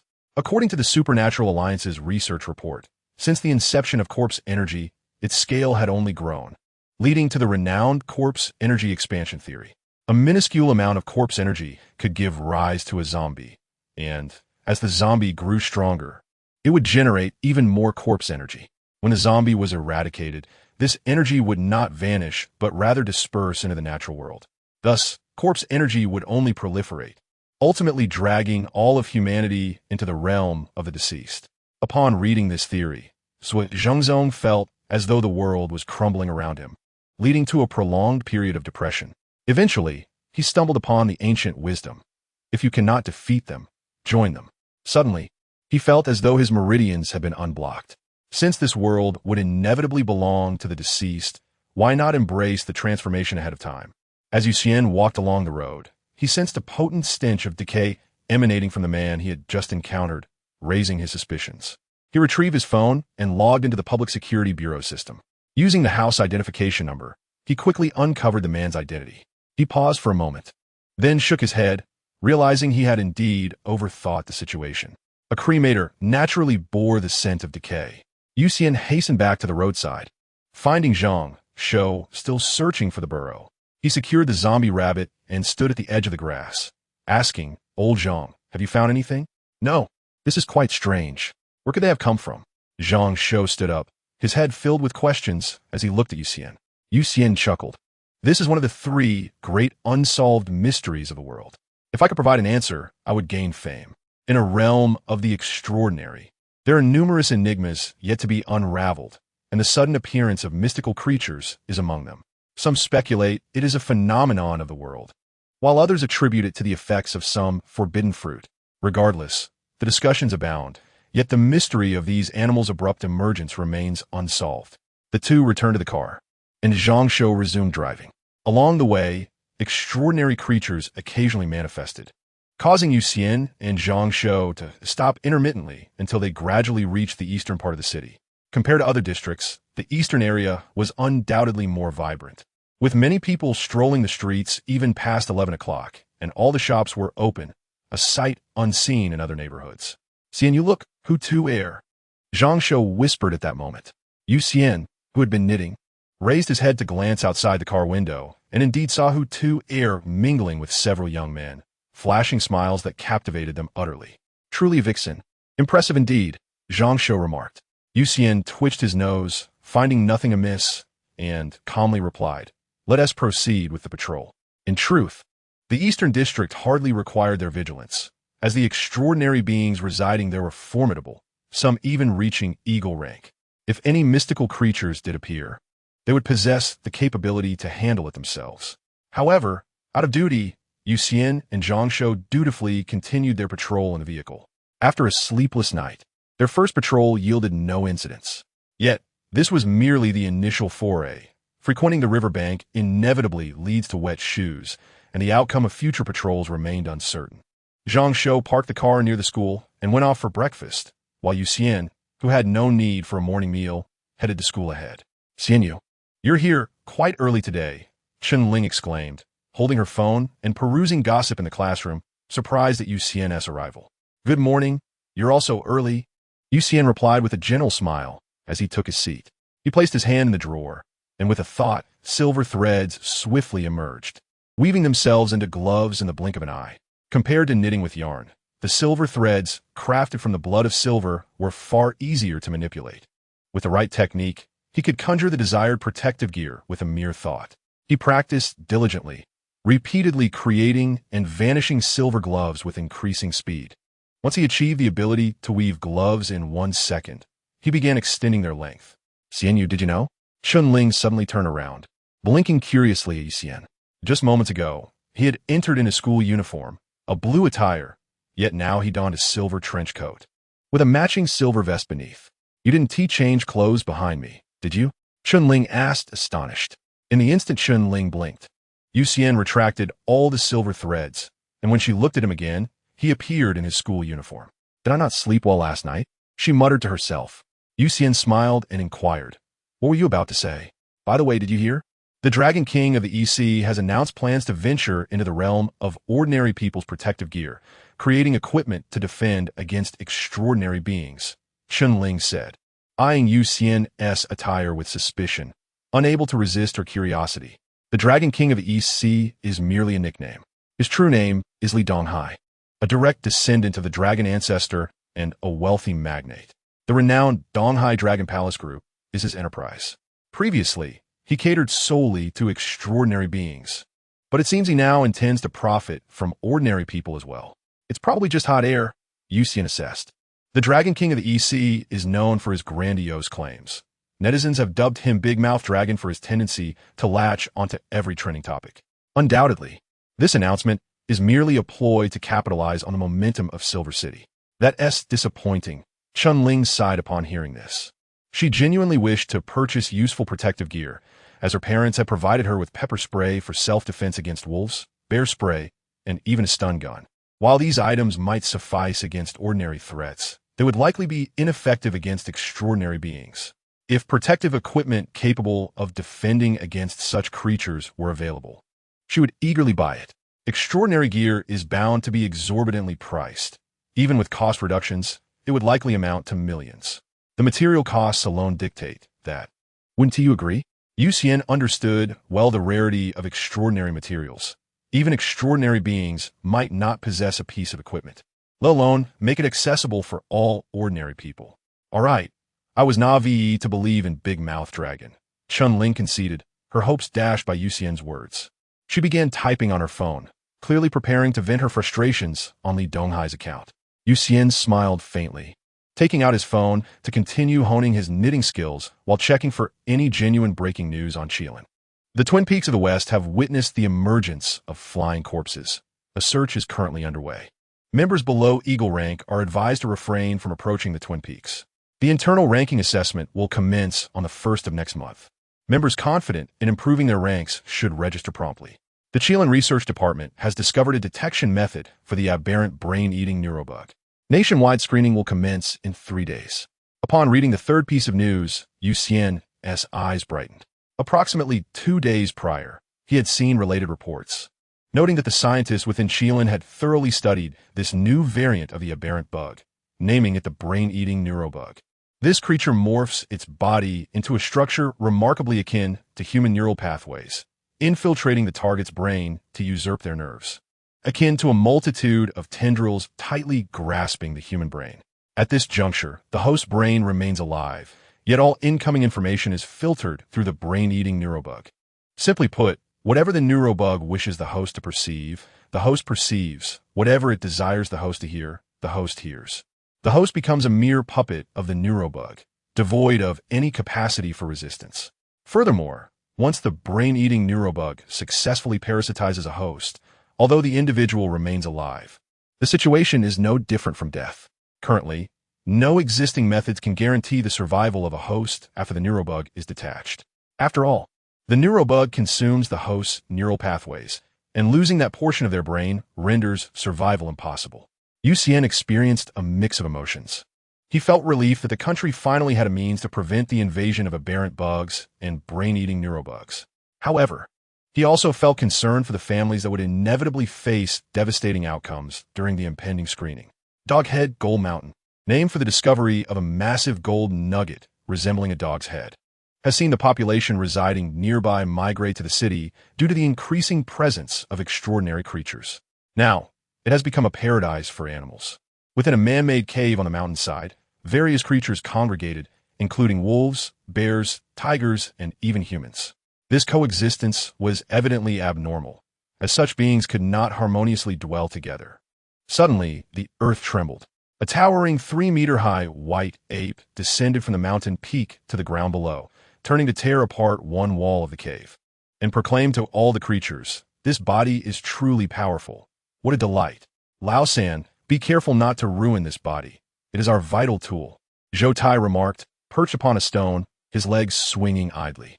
A tiger nodded in agreement. Indeed, it took considerable effort to acquire an extraordinary creature. If you damage it, your fate will be sealed.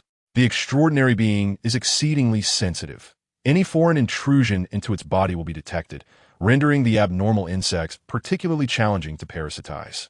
However, after the catastrophic defeat in Silver City, Zhou Tai understood all too well that relying solely on parasitizing ordinary humans would never allow these insects to flourish.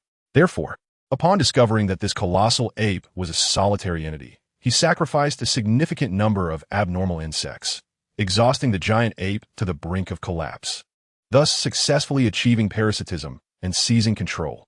Once endowed with human intellect, the abnormal insects exhibited a natural instinct for self-preservation, making collaboration exceedingly difficult. Yet, under Zhou Tai's leadership, they found a semblance of unity, compelled by their fear to act collectively, marking a breakthrough from nothing to something. As they parasitize more extraordinary beings, they may encircle cities from the wilderness, ultimately realizing their ambition of world domination. The utilization of blood energy at the Supernatural Academy afternoon study sessions unfolded once more. The content for the senior year had been reiterated countless times by the instructors. Presently, apart from various assessments and examinations, the only remaining activity was self-study, primarily due to the unfortunate circumstance of many teachers being incapacitated, leaving only a few capable of conducting classes. In the classroom, Zhang Shou dozed atop his desk, his head obscured by books, the sounds of his snoring audible in the still air. Sunlight streamed through the window, where Xian sat beside Zhang Shou, engrossed in manipulating blood energy. With both hands concealed beneath the desk, he concentrated, forming two indistinct humanoid shapes from the blood energy, which clashed against one another wielding long spears. The Blood Clan possesses two primary sources of power, one of which is blood energy.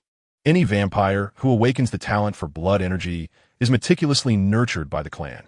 Xian recognized the significance of blood energy. Furthermore, during his middle school years, he had indulged in numerous online novels related to the Blood Clan. Among them, one particularly resonated with him. After awakening blood energy, I ascend to the pinnacle of life. In this tale, the protagonist inadvertently saves a prominent figure from the Blood Clan, earning the chance for initial transformation, yet is scorned by other vampires due to his lackluster initial talent. Ultimately, he discovers his first great talent lies in blood energy, leading to his recognition as a once-in-a-century prodigy of the Blood Clan, ultimately vindicating himself and rising to prominence, marrying a wealthy vampire heiress. Notably, the novel portrayed an array of fictional blood techniques. During his second year of middle school, Xian became utterly captivated by this novel, even fantasizing about being its protagonist. Little did he anticipate that one day he would not only become a vampire, but also awaken blood energy as his third talent, an occurrence more fantastical than any narrative. It must be said that the wisdom of ancient sages continues to gain weight. Sometimes, reality surpasses fiction in absurdity, as fiction operates within certain logic, while reality often defies any semblance of reason. Since awakening his blood energy talent, Xian had been pondering blood techniques. Within the Xian, numerous vampires utilized recorded footage of blood energy applications, such as summoning colossal size of blood, creating environmental barriers with blood chains, or employing blood wings for flight, alongside blood cloaks to shield against sunlight, and even the red cloud and black sky technique used by the progenitor in daylight combat. Many of these blood techniques defy understanding solely from their effects. Ultimately, Xian decided to focus on the blood scythe technique. Though complex, he believed he could manage a close imitation. His current practice of controlling blood energy to form miniature figures for combat served to refine his ability to shape blood energy, while the long spears in their hands tested the stability of blood energy once fashioned into weaponry. Lacking guidance, he remained uncertain of the validity of his ideas and the disparity between his skills and the Blood Clan's techniques. In fact, he had devised another application, bubbles. By rendering blood energy viscous and introducing air, he could produce bubbles akin to those formed with chewing gum. If he managed to control a multitude of these bubbles beneath his feet, they could generate significant elasticity, greatly enhancing his speed. Moreover, he envisioned lining the inner layer of armor woven from silver blood with numerous tiny bubbles as a cushioning layer, which should provide excellent defense against formidable adversaries. The bell signaling the end of class rang. Xian retracted his blood energy within, then retrieved his phone to peruse trending news, allowing himself a moment of relaxation. Although he did not feel fatigued under the sunlight, continuous concentration led to a different kind of weariness, akin to laboring on an assembly line where the body may not tire, yet the mind grows weary. It is best to balance work and rest, allowing oneself to unwind when necessary. Xian, are you free tonight? Chunling quietly conversed with Nora before turning to Xian. He nodded in affirmation. I am free. What is up? Night patrols were not a nightly requirement. He and Zhangshou were scheduled for only 2 patrols a week, with the remaining shifts managed by the vigilante police. Since they had completed a patrol the previous night, it was unlikely they would be assigned again that day, leaving him genuinely available. At the Beast Fighting Arena, their SA Grand performance tonight. Nora wishes to invite us to witness the spectacle. Do you and Zhangshou wish to attend? Chunling inquired. Xian glanced at Nora, noticing her feigned indifference, and chuckled. Since the simpleton is treating, I cannot possibly decline.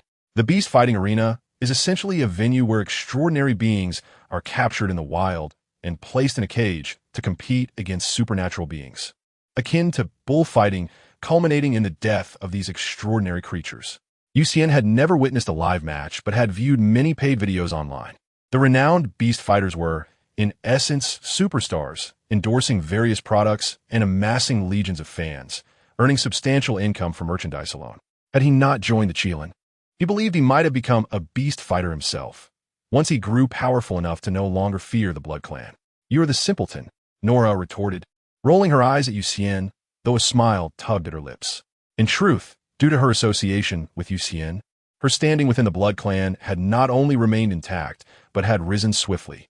If she had once been jestingly referred to as the Blood Clan's little princess by the Supernatural Academy, she was now on the verge of truly becoming one. Xian's use of her blood to transform into a vampire, unafraid of sunlight, represented a significant leap. If all vampires she had initially transformed shared this trait, the Blood Clan would no longer be confined to nocturnal activities, asserting their existence even in daylight. It could be said that Nora embodied a new hope for the blood clan, attracting the attention of the progenitor, who even considered bestowing upon her the progenitor's blood. The next class was once again a self-study session. After the three agreed on a meeting place for the evening, they fell into a comfortable silence, attending to their own tasks. Xian resumed his position with his hands beneath the desk, this time manifesting a small blood-red dagger, pressing it against his palm to gauge its hardness and sharpness. As Xian continued to compress his blood energy, he discerned through touch that the blade he had crafted was merely at the level of ordinary ironware. Thus, he began to concentrate and compress his blood energy. While the majority of vampires are rather frail, Xian was a notable exception. For reasons unknown, his physique was comparable to that of a typical vampire. He was slender, even slightly gaunt. Upon observing his face and muscle definition, one would never guess he could effortlessly lift objects weighing 1 or 2 tons. To adapt to his own strength and speed, his skin and bones had become remarkably resilient, particularly after awakening his blood energy. Even a common kitchen knife could no longer pierce his skin, and weapons like iron rods struggled to inflict any significant harm upon him. At this moment, the originally 15-centimeter blade was compressed to 10 centimeters. With a gentle stroke, a line of crimson appeared on his palm, but under the sun's radiance, it vanished almost instantly. Around 8:30 in the evening, the four of them convened at a nearby milk tea shop before proceeding to the beast fighting arena in Silver City. The arena, situated on the eastern outskirts, had been a place they passed while patrolling the previous night, where they could even hear the fervent cheers and curses from within. Nora had purchased box tickets, and upon arrival, a dedicated attendant promptly guided them. Once inside the box, they were served an array of fruits, snacks, and beverages. This was the first time I had visited such an extravagant venue, and I felt a twinge of nervousness. Zhang Shou, seated beside Xian, observed the ornate decor and exquisite delicacies, and quietly remarked to Xian. Xian shifted a share of fruits and snacks toward Zhang Shou, smiling. "It's all right. I'm nervous too. It will be fine once the beast fights begin. Nora, those snacks are specially crafted extraordinary foods. You should try them," she suggested, holding a piece of delicacy. The bloodlines of extraordinary beings are diverse, encompassing a myriad of peculiar races. Some extraordinary beings with orc bloodlines particularly relish raw meat. Their palates differ from those of humans, finding cooked food unpalatable. The box tickets at the arena are reserved for the affluent, and thus, such a fundamental oversight would be inconceivable. When guests purchase tickets, the staff already ascertain their preferences, and a dedicated chef is present to cater to them. For instance, as Nora is a vampire, the majority of the food served tonight would be extraordinary delicacies suitable for vampires, ensuring no tasteless offerings. "All right, I'll give it a try." Xian nodded, picking up a piece of delicacy and placing it in his mouth. As he chewed, an unprecedented flavor exploded in his mouth, and upon swallowing, his eyes lit up with delight. "What are these made of?" he inquired with curiosity. "They are made from various animal blood fats. Blood contains fats as well. For some reason, vampires cannot consume fatty meat, yet they can digest the blood fats present in blood, resulting in these delightful blood fat pastries," Nora replied while enjoying her snack. Xian had always been curious about one matter. Normal vampires refer to themselves as the blood race or my kin. Yet Nora consistently identified herself simply as a vampire, never mentioning the term blood race. "Ah, may I ask a question?" Xian could not help but interject. Nora shot him a sideways glance and replied, "Speak properly and don't call me that. I'll answer if you behave. I see other vampires referring to themselves as the blood race or my kin. Why do you always call yourself a vampire?" Xian asked, intrigued. Nora responded matter-of-factly, "Because I am a vampire. My mother calls me Little Vampire, and I see no issue with it." Conversely, "You are a silver vampire." At hearing Nora's response, Zhang Shou and Chunling burst into laughter simultaneously. Xian had not anticipated that his innocent inquiry would earn him the moniker of Silver Vampire. To this day, Nora still believed he fed on silver and was unaware that his sustenance came from light. Had she known, he might have acquired the nickname Light Vampire as well. At that moment, staff members outside the box began checking the protective equipment in the arena. Xian picked up another pastry, and, after enhancing his taste buds, he discerned a medley of flavors. Besides blood fat, there were likely inorganic salts and various elements whose names he did not know. Clearly, these elements were extracted from animal blood. It must be said that with wealth, even as a vampire, one can indulge in many delectable tastes beyond the imagination of ordinary mortals. As the clock struck 9, the arena's performance commenced. Greetings, everyone. I am your host, Fei Guan. First, I would like to welcome all spectators to the Silver Arena. Now, we present the first match, two ant-level black wolves facing our old acquaintance, Hu Junjie. As the host's enthusiastic introduction echoed, two massive black wolves were released into the arena, followed by a robust man with two tails protruding from his rear. The crowd erupted in cheers. Hu Junjie, he seems to be Hu Tu's uncle, Zhang Shou remarked, observing the man in the arena. Xian nodded. Indeed, Hu Tu had quite a few relatives, and, according to the information provided by Jin Sheng, Hu Tu's father had 6 brothers, collectively known as the 7 heroes of the Hu family. However, the 7 heroes did not all operate together. Rather, they engaged in different professions. Hu Junjie was a professional beast fighter and also a part-time internet streamer, enjoying considerable fame in Silver City. Following the host's introduction, the beast fight commenced.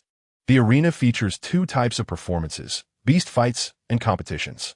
The former involves man versus beast, while the latter is man versus man. This was indeed a beast fight. Hu Junjie, possessing vast experience, was acutely aware of the dangers posed by 2 black wolves together. Thus, he first created distance between them. As the wolves charged, he deftly adjusted his angle. This adjustment caused the previously parallel running wolves to become staggered, and in the instant they drew near, he kicked the closer wolf away, using the recoil to swiftly retreat and distance himself from the other wolf. Is it possible to fight like that? I've learned something, Zhang Shou exclaimed, his eyes wide in awe. Xian nodded earnestly. This technique was not difficult to learn, but mastering the rhythm and timing required extensive experience and keen judgment. One should not underestimate the intelligence of the 2 black wolves. The opening they exhibited was entirely due to Hu Junjie's impeccable control of the rhythm, leading the wolves unknowingly into his carefully laid trap. Next, Hu Junjie skillfully guided the battle to his tempo, disorienting the 2 black wolves, even using his tails to confuse them, darting left and right, effortlessly manipulating the wolves within his grasp. Ultimately, the outcome of the battle was unquestionable. After a playful display, Hu Junjie easily dispatched both black wolves with a guillotine maneuver, leading to a thunderous ovation from the audience. Is it true that the 9-tailed fox bloodline grows stronger with more tails? Ling inquired as she observed Hu Junjie's tails. Nora responded, watching the match, indeed. The number of tails indicates strength.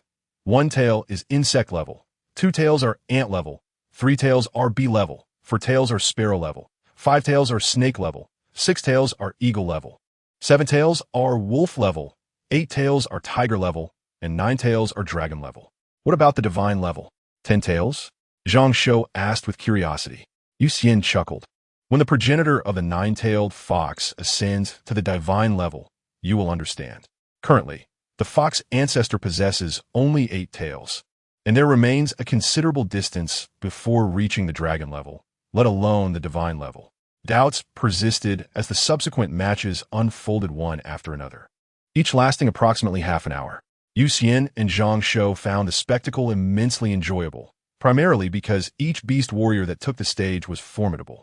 Although their strength and speed may not surpass Xian's, their vast experience was undeniable.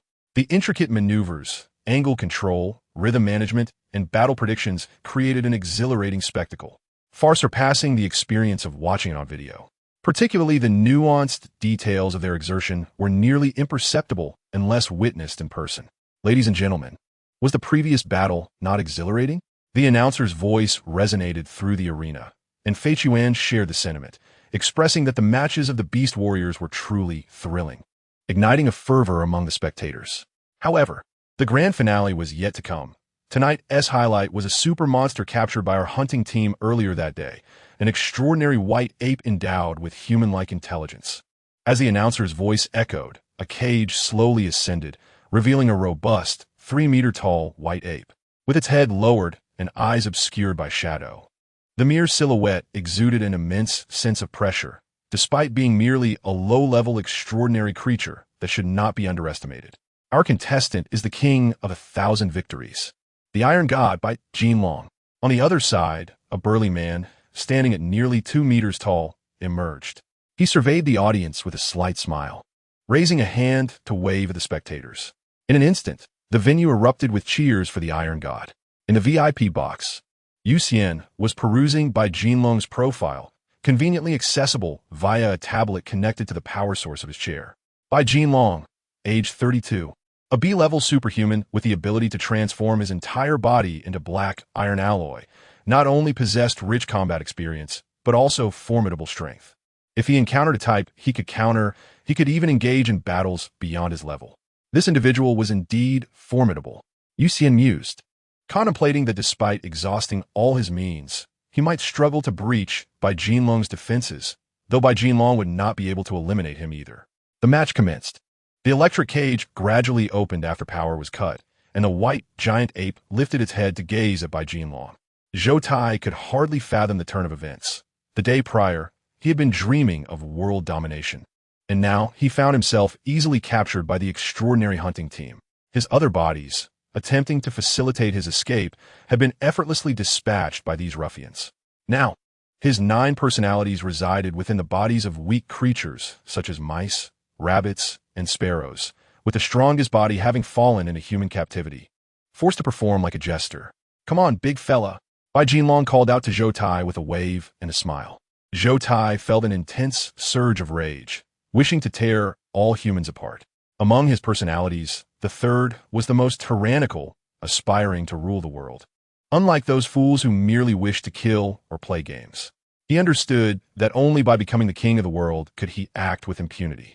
Whether it was skinning humans alive, committing murder and arson, he knew no creature would dare to oppose him then. With a roar, he launched a punch at Bai Jinlong. But Bai Jinlong had already anticipated his move and effortlessly evaded the attack, showcasing his technical prowess without even using his superpowers.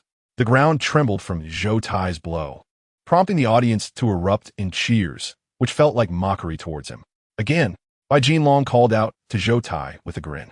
Notably, Zhou Tai was controlling not a bizarre insect, but a neural parasite, allowing the white ape to remain alive while being entirely manipulated by him. "Human, you have thoroughly enraged me," Zhou Tai declared, focusing his gaze on Bai Jinlong with a rather unrefined tone. Bai Jinlong, momentarily taken aback, was soon struck by Zhou Tai's arm, sending him crashing against the alloy cage, blood spilling from his mouth. Seizing the opportunity, Zhou Tai charged forward, unleashing a flurry of punches, aiming to eliminate Bai Jinlong while he was injured. However, he quickly sensed something amiss, retreating a step. He discovered that Bai Jinlong had transformed into a figure of black iron, rendering his previous assault inconsequential. "You can speak, which is indeed surprising." Bai Jinlong rose from the ground, observing Zhou Tai's imposing physique, and explained to the audience that many extraordinary creatures could articulate human language, such as certain parrots and the cunning weasel, both capable of fluent speech. Bai Jinlong had not anticipated that the white ape could converse, and in his surprise, he had fallen victim to a stealthy attack. In the VIP box, Xian and his companions were equally taken aback by the white ape's speech. Particularly, Xian felt an inexplicable familiarity with the voice. It was not entirely familiar, yet distinct enough. It resembled the voice of a brother he had heard before. Furrowing his brow, he pondered where he had encountered that voice, but the white ape's rough and peculiar tone made it difficult to pinpoint. This seemed more like an instinct rather than a matter of comparison. "Xian, do you sense something familiar about its voice?" Nora inquired. Her brow furrowed as she fixed her gaze on the white ape. Xian was momentarily taken aback, responding, "You feel the same?" "Yes, but I can't recall where I've heard it," Nora nodded. Xian scrutinized the white ape, speculating Zhou Tai. Having encountered many individuals alongside Nora, there was only one suspect that came to mind. "Zhou Tai. The voice doesn't match, but it does feel somewhat familiar," Nora replied, uncertainly. As Xian observed the confrontation between the white ape and Bai Jinlong, his suspicions grew stronger, especially considering the white ape's combat style relied heavily on ambush and surprise. If Bai Jinlong had not transformed into iron alloy, he might not have been a match for the white ape. It must be Zhou Tai. Has this white ape been controlled by a neural parasite?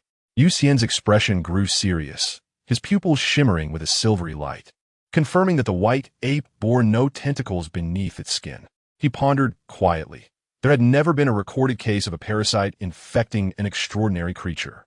If this white ape truly was Zhou Tai, the implications would be severe. After the match, he would certainly need to inspect the white ape's remains. And upon confirming its identity, he would promptly report to the Xian Bureau. Bai Jinlong was in no rush to conclude the battle. Instead, he continued to provoke the white giant ape, enduring its attacks while showcasing his formidable defenses. To him, this was a performance, and he needed to seize the limelight, becoming the focal point of the entire spectacle. In truth, he succeeded. The audience in the arena chanted his name, and he relished the adoration and acclaim from countless spectators. This admiration could indeed translate into monetary gain. If your strength is so limited, what does it matter whether you provoke me? Bai Jinlong gazed at the giant ape under Zhou Tai's control, a scornful smile gracing his lips as he effortlessly deflected Zhou Tai's punch with one hand, mockingly stating his disdain. Indeed, as his words echoed, the giant ape's fists grew even swifter. However, the giant ape, being merely flesh and blood, inflicted no pain upon Bai Jinlong's metallic form, while its own fist began to show signs of injury. Damn it, damn it, damn it! Under Zhou Tai's command, the giant ape's eyes glowed crimson, with adrenaline surging through its veins, rendering it oblivious to pain in its heightened state. Yet Bai Jinlong's body had transformed into alloy, rendering the giant ape's once proud strength utterly ineffective. What should have been a body capable of shattering rock and piercing steel now seemed pathetically fragile against Bai Jinlong. Kill! Kill! Kill! A murderous intent boiled within Zhou Tai. Even if he could not harm Bai Jinlong, he would still strike. Unbeknownst to him, under his manipulation, the giant ape's blood began to heat up, releasing a torrent of extraordinary factors from its lineage. Curiously, its temperament now seemed more attuned to the extraordinary bloodline coursing through it. It seems hidden power has been awakened. Bai Jinlong noted with surprise as he discerned a hint of crimson on the giant ape's arms. Bloodline awakening? Ladies and gentlemen, the giant ape's bloodline is awakening. Do you wish to witness this? It will be a sight seen once in a century. Cheer and revel in the moment. Bai Jinlong immediately realized the transformation occurring within the giant ape and shouted to the audience. Instantly, the crowd erupted into cheers, responding fervently to his question. A smile crept across his face as he resolved to fulfill their desires. With his prowess, even if the giant ape's bloodline awakened, what difference would it make? Bloodline awakening? Zhou Tai, too, heard Bai Jinlong's words and, using the neuroworm, sensed the significant transformation within the giant ape. Yet, judging by the release of extraordinary power, even an awakened bloodline could not rival Bai Jinlong, unless, of course, he could guide the giant ape's bloodline to a deeper awakening. Zhou Tai was not a mindless brute. Amidst his boiling bloodlust, he retained a clear-headed rationality, combat spirit, murderous intent. He swiftly seized the key to the giant ape's awakening. He continuously transmitted messages of rage and slaughter to the giant ape's brain. Under the overwhelming assault of anger and bloodlust, the structure of the giant ape's brain began to undergo radical changes. Originally, the giant ape's brain was of a normal structure, but under Zhou Tai's provocation, a blood-red substance rapidly secreted forth, causing the neuroworm to merge deeply with the giant ape's brain. Simultaneously, the temperature of the blood within the giant ape soared to a staggering 1,000 degrees. In the terrifying heat, bones, meridians, and organs underwent a frenzied transformation. Externally, the giant ape's pure white fur ignited with streaks of fiery red, particularly its arms and legs, which had completely transformed from white to a deep crimson. Initially brimming with confidence, Bai Jinlong believed he could suppress the awakened bloodline of the giant ape. However, with each relentless strike from the giant ape, he soon found himself unable to resist. The force behind its punches was astounding, and the speed of its assaults increased exponentially. The giant ape's transformation was too rapid for him to react. Just as he attempted to counter, another punch barreled toward him, forcing him into defense. When he sought to evade, yet another punch approached. This is bad. I've lost control. A chill gripped Bai Jinlong's heart as he wished to retreat. But the giant ape seemed to anticipate his intent, closing in relentlessly. He looked into the giant ape's eyes, aflame with fury, as though the calamity of the world resided within them. The Zhu Yin bloodline, Bai Jinlong exclaimed in shock. The next moment he was struck by Zhou Tai's fist, sending him crashing against the cage, his once steel body now a mere shadow of its former self. The spectators were left in stunned silence, their cheers abruptly halted, all eyes fixated on the giant ape, which had transformed dramatically from moments prior. Has it grown larger? My heavens, its eyes are ablaze. I feel my heart racing. Run. That is Xian, run. Suddenly, one individual grasped the gravity of the situation and shouted, prompting a hasty retreat as others followed suit. Thud, thud, thud. The heartbeat resounded like war drums, and some slower spectators began to realize that the heartbeat emanated from the giant ape, their own hearts racing in tandem. In the next moment, every heart in the vicinity throbbed violently, then erupted. Many spectators coughed up blood and collapsed in the stands, while some of the more formidable, extraordinary beings began to flee. The incident transpired at a breathtaking pace.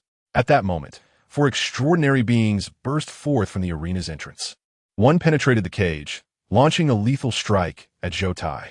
He possessed the ability to phase through matter, and in battle, his arm could pierce through a target's body, grasping their heart to easily extinguish the lives of most opponents.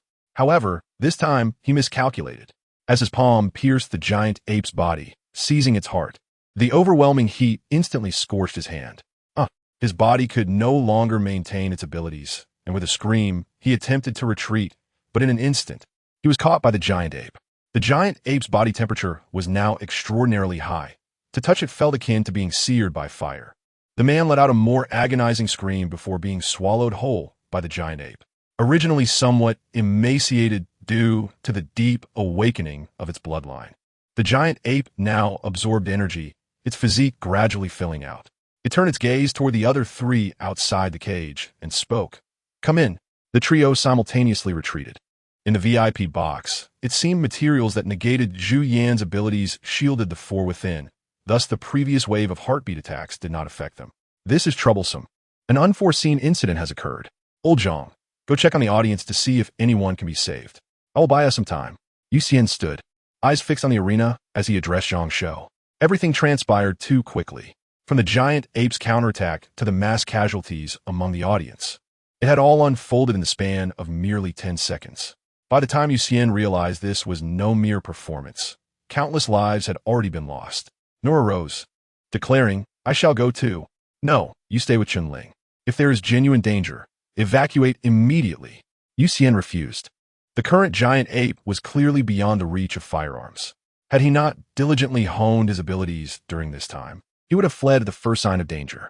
He dared to approach only because he had confidence in making a safe retreat. Xian did not believe he could defeat the current giant ape. His sole objective was to buy time. Nora glanced at Chunling, eventually nodding in agreement. All right, but be careful. If something were to happen to Chunling while left alone, Nora would never forgive herself. Therefore, even though she wished to assist Xian, she obediently remained behind. As Xian exited the VIP box, his body instantly turned crimson, and then countless tiny bubbles erupted, covering him entirely, a sight that would send any individual suffering from trypophobia into a fit of screams. Subsequently, the silvery threads woven from the blood of silver quickly entwined, enveloping all the bubbles and forming a magnificent suit of silver armor. This time, the threads he crafted were exceedingly fine. When tightly woven, the armor appeared seamless, not only sharp-edged, but also as smooth as a mirror, imparting an impression of invulnerability. Wow, you look incredibly handsome, Zhang Shou exclaimed, marveling at Xian's transformation and the striking armor before him. This armor was undoubtedly the dream of every young man. Zhang Shou felt that if he donned such armor, his courage would soar by 1,000%, enabling him to stand tall even in the face of an ancestor. All right, let's proceed with our respective tasks. You go save the people, and I shall hold the giant ape at bay. Xian clenched his fist, ensuring that the armor would not hinder his movements, and then addressed Zhang Shou. It was not a time for frivolity. Zhang Shou nodded and promptly turned to leave, while Xian ventured in the opposite direction. Within the confines of the arena, Zhou Tai held the severely injured by Jin Long in his grasp. Weighing his options, he maliciously grinned. Thank you very much. You have shown me the true path to strength. As a token of gratitude, allow me to demonstrate what power and speed truly mean. With that, he hurled Bai Jinlong with great force. Bai Jinlong shattered the metal cage, hurtling towards the audience. However, just as he was about to crash onto the ground, A fleeting silver shadow darted by, rescuing Bai Jinlong. Zhou Tai furrowed his brow, scrutinizing the figure clad in silver armor embracing Bai Jinlong. Momentarily, he could not discern the strength of his opponent, and thus refrained from rash actions. The two adversaries stood in silent confrontation. Xian had initially overestimated the giant ape's might, but it was only upon catching Bai Jinlong that he realized he had underestimated it. At the moment he intercepted Bai Jinlong, the silvery threads nearly snapped, and the blood-formed bubbles beneath burst in succession. After 2 layers of cushioning, his hands, which he used to catch Bai Jinlong, still suffered fractures. Fortunately, the injury was minor. With his physical constitution, he healed almost instantaneously. Thankfully, he had designed his armor with an eye for striking aesthetics, drawing inspiration from numerous cinematic portrayals of armor, crafting it to exude an aura of strength. Standing still, no one could ascertain his true prowess. Clearly, his imposing appearance intimidated Zhou Tai, and neither party initiated an attack. Meanwhile, the 3 individuals outside the cage cautiously retreated. Although they possessed B-level strength, they felt utterly vulnerable before the giant ape. However, their movement disrupted the delicate balance between Xian and Zhou Tai. No strength comes without cost. Although Zhou Tai had successfully activated the bloodline of Zhu Yin within the giant ape through the peculiarities of the brainworm, it had left the giant ape severely depleted. Now, the giant ape's body desperately craved energy replenishment. With enough sustenance, it could grow even stronger, potentially reaching eagle-level prowess. Zhou Tai's eyes flickered as he quickly targeted a middle-aged man, and in the next moment, he lunged towards him. Xian had been closely observing him, and as Zhou Tai moved, so did Xian. A silver thread shot forth, ensnaring the man Zhou Tai had locked onto, yanking him backward. The middle-aged man felt an overwhelming gust of force bearing down on him, and just as he was about to be crushed, he instinctively recoiled, finding himself seated abruptly in a chair. Gasping for breath, he realized he had narrowly escaped a perilous fate, cold sweat beading on his forehead. As the giant ape lunged, the other 2 individuals wisely retreated, leaving Zhou Tai to control the giant ape's movements alone. "Your opponent is me. Do not harm the innocent," Xian declared, his voice altered by the dual layers of bubbles in his armor. He feared that Zhou Tai might recognize him if he discerned his voice, which would pose a significant threat if Zhou Tai realized Xian's true strength was not formidable. Boom! Boom! Boom! Zhou Tai's gaze narrowed at Xian, and the resonating sound of war drums filled the air. However, Xian felt nothing. Had Zhou Tai managed to elicit a heartbeat from him, he would have been grateful. Unfortunately, as a vampire, he did not possess a heartbeat, rendering him immune to Zhu Yan's abilities. Not effective? Zhou Tai mused, regarding Xian with newfound respect. It must be said, Xian's stillness exuded an air of mastery. The gleaming armor, coupled with the subtly fluttering cloak, created an imposing presence. Moreover, the crimson lenses of his helmet obscured his eyes, preventing Zhou Tai from discerning Xian's emotions. In truth, the lenses were crafted from blood energy, offering substantial defensive capabilities while simultaneously enhancing Xian's vision. Empowered by both the blood of silver and blood energy, his dynamic vision was exceptionally keen, allowing him to perceive Zhou Tai's movements clearly.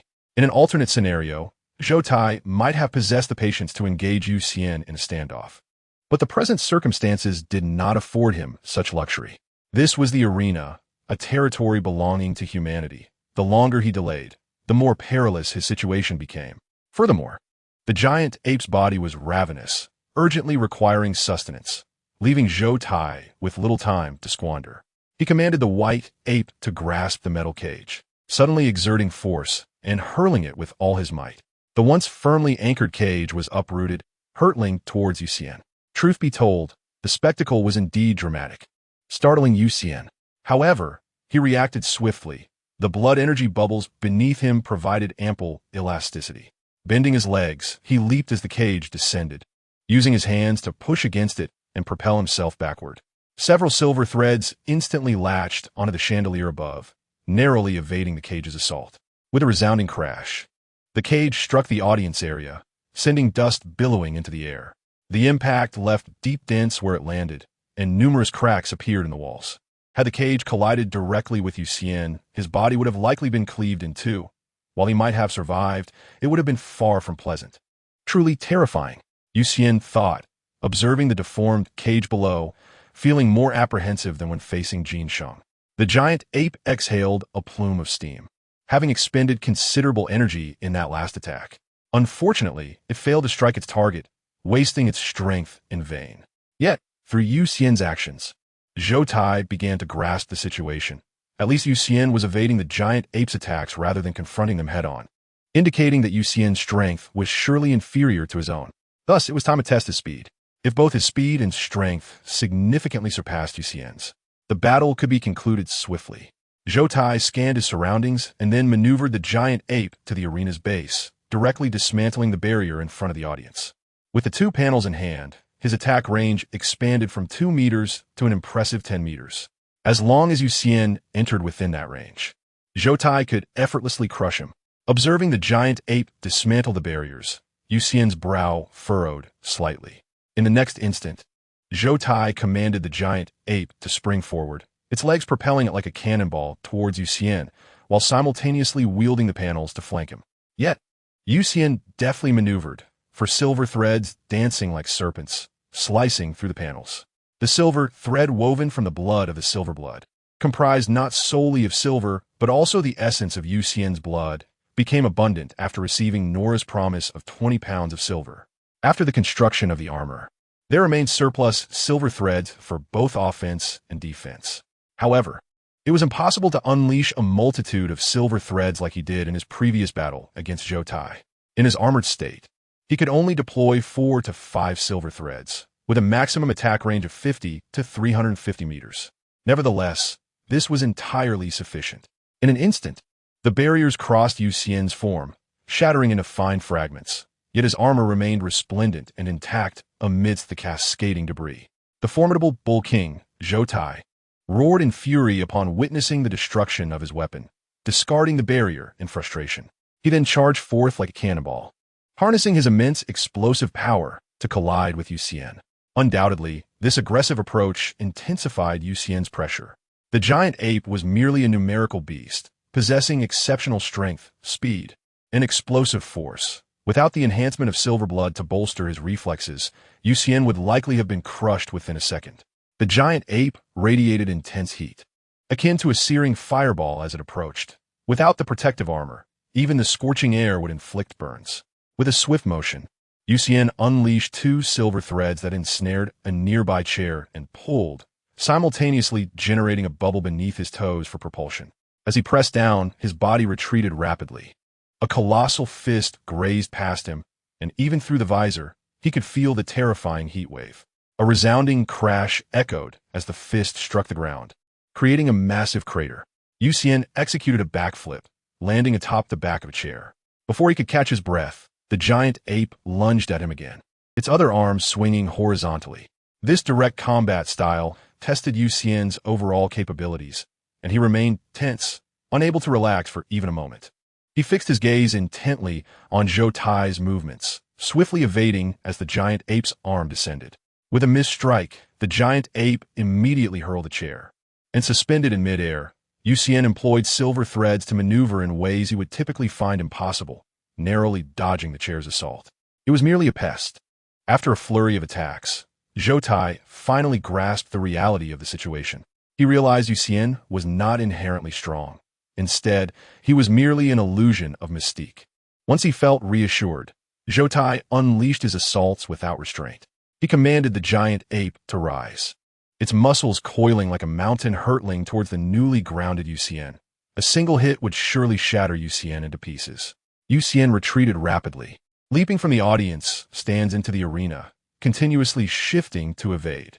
Suddenly, both combatants halted, their eyes drawn to the ceiling. Something was plummeting. With a thunderous roar, a 5-meter-tall, bull-headed giant crashed through the ceiling, descending like a deity of destruction onto the arena. Fascinating. It appeared capable of awakening to such an extent. The bull-headed figure cast a glance at the white ape, its coarse and domineering voice resonating. In that instant, Zhou Tai felt a surge of trepidation. Compared to the blusterous Xian, this bull-headed giant was genuinely formidable. Before Zhou Tai could react, the bull-headed figure surveyed the arena, its voice laced with fury. "But you must die. A torrent of terrifying black demonic flames erupted from the bull-headed giant, and before Zhou Tai could comprehend its movement, his head was severed with a swift stroke. Zhou Tai's eyes widened in disbelief. He could hardly fathom his swift and pitiful defeat. As the bull-headed giant's axe cleaved through the white ape's neck, it crashed heavily onto the ground, sending tremors throughout the arena, fissures spreading from the impact. Xian gasped in awe at the rapid reversal of fortunes. One moment he was being hunted, and the next, the giant ape lay dead. Such strength.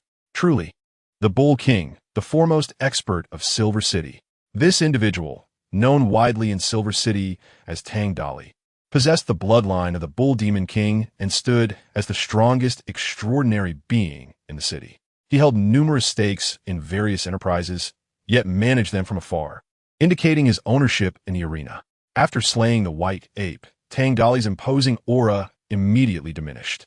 Thank you, young brother, for holding off that monkey. Otherwise, I would have faced ruin. I'm sincerely grateful. Let us share a meal together sometime. Let us grow closer. Tang Dali approached Xian with a broad smile, devoid of the usual arrogance of a powerful figure, grasping Xian's hand and bowing repeatedly. No need for thanks. It is merely my duty. However, do not take offense when I handle matters officially from here on, Xian replied, his right hand unable to shake free from Tang Dali's grip. He resorted to retrieving his identification with his left hand, causing Tang Dali to reluctantly release him upon seeing the credentials. Xian then summoned the battle police to secure the scene. After completing the necessary procedures, he concentrated his blood energy, manifesting a blood-red longsword in his hand. He approached the giant ape's head, confident that it housed the brainworm, yet needed to dissect it for definitive evidence to report to headquarters. Tang Dali observed this without interruption, instead rushing over to Zhang Shou, who was attending to the injured, offering a flurry of thanks. As Xian prepared to slice open the giant ape's skull, the creature suddenly opened its eyes, glaring at Xian with a look of resentment. Had its throat not been slit, it might have uttered something.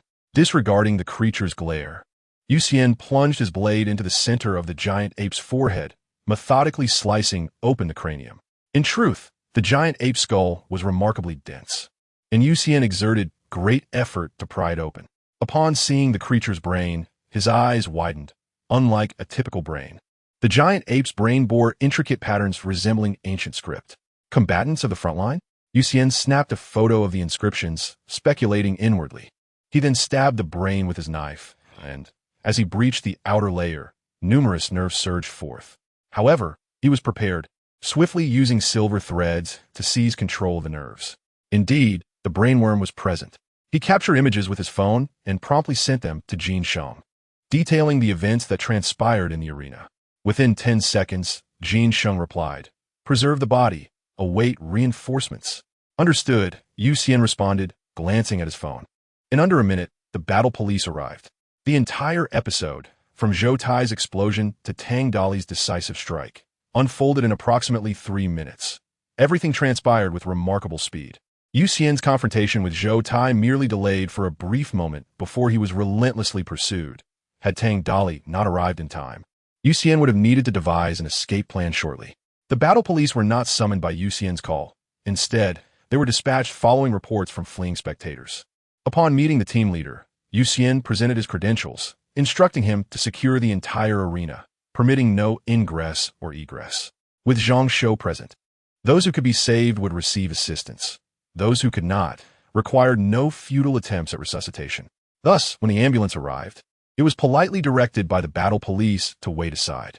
After approximately half an hour, a radiant beam of golden light descended from the heavens, piercing through the gaping hole created by Tang Dali, and entered the arena. "Greetings, I am a member of the Xian Support Department, codenamed Ether. Here is my identification."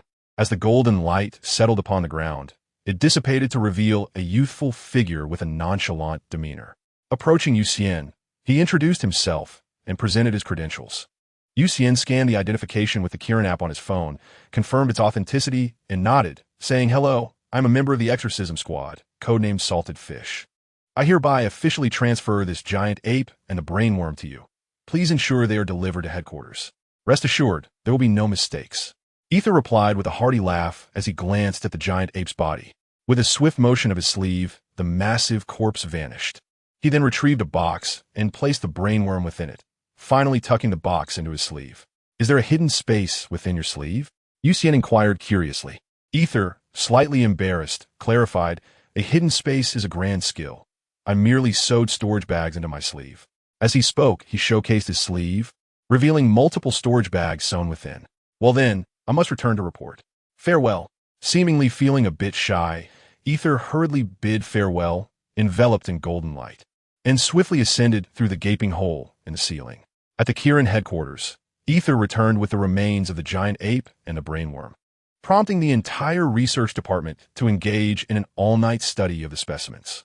By morning, a wealth of data was dispatched to the senior officials of Xian, each of whom, upon reviewing the information, immediately grasped the gravity of the situation.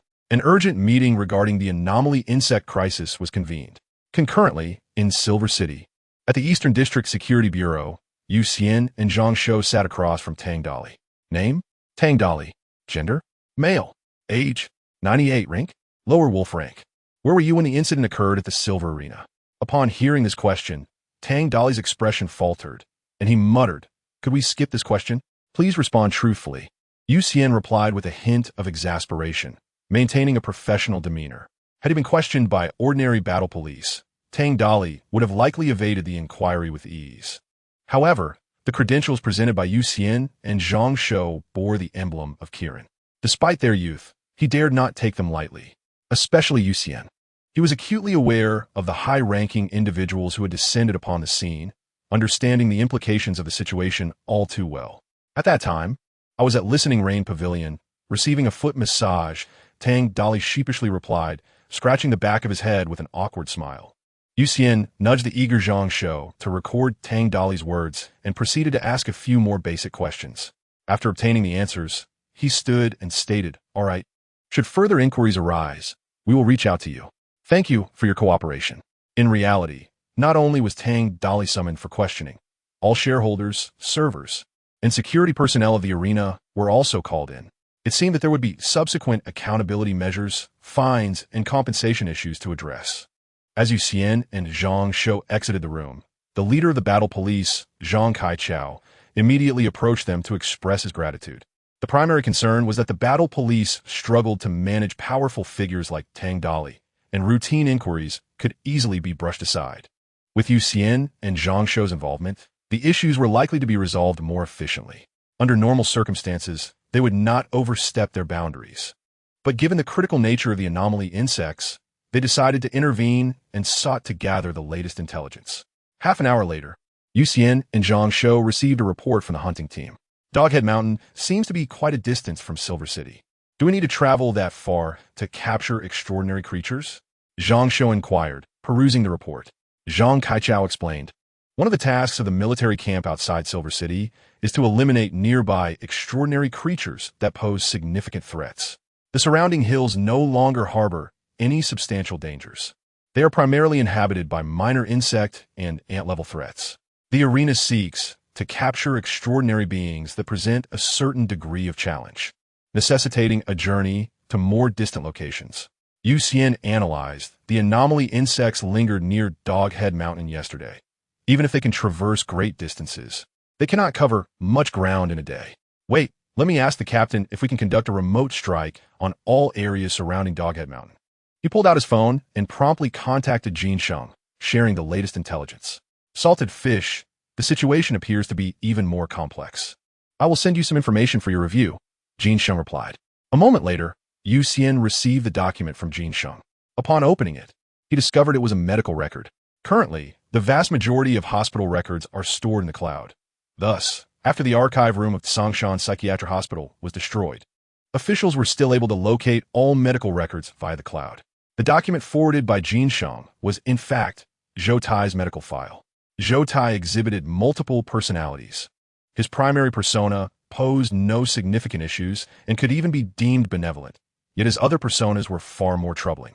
Based on Chun Qingsong's repeated diagnoses, it has been established that there are 8 distinct personalities, all of whom are aware of each other's existence and refer to one another by their order of emergence: Big Brother, Second Brother, Third Brother, and so forth. The Big Brother persona is the primary one. According to recordings left by Chun Song, this personality has been replaced by an anomaly insect, and the current situation remains unclear. The second brother has a penchant for collecting fingers and nearly bit off Chun Song's finger during his time in the hospital. He is taciturn, exuding an enigmatic aura, likely possessing an introverted disposition. The third brother is playful, with wildly fluctuating emotions, experiencing extreme joy one moment and profound sorrow the next. He is also the most talkative persona, providing Chun Song with much of the intelligence he possesses. The fourth brother is rather morose, referring to himself as a skin artist. He becomes entranced by beautiful appearances, sometimes appearing lecherous, other times exuding a rather repulsive vibe. The fifth brother is utterly deranged, embodying a murderous maniac. When Zhou Tai's body is under his control, his eyes are filled with a frenzied desire to kill, and he exhibits strong tendencies for self-harm. This personality is nearly impossible to communicate with, but seems to heed the commands of the other personas. The sixth, seventh, and eighth brothers emerged later, and thus Chun Song possesses limited information regarding their personalities and preferences. After reviewing the document, Xian furrowed his brow. One Zhou Tai was already so problematic. How could it be that 8 such personalities existed? Moreover, which persona had he encountered last night? Additionally, Zhou Tai's personalities can traverse and inhabit the bodies of anomaly insects, allowing him to switch his physical form at will. This implies that unless all anomaly insects are exterminated, it would be impossible to eliminate Zhou Tai. According to the data provided by Xian, Zhou Tai's danger level was initially assessed as serpent level, but due to the latest intelligence Xian provided last night, his danger level has now been escalated to dragon level, even surpassing the threat posed by the entire anomaly insect collective. Should Zhou Tai be able to unlock the potential of all extraordinary beings, humanity would soon be confronted with an army composed of various formidable monsters. Take a look at this, Xian said, extending his phone towards Zhang Shou.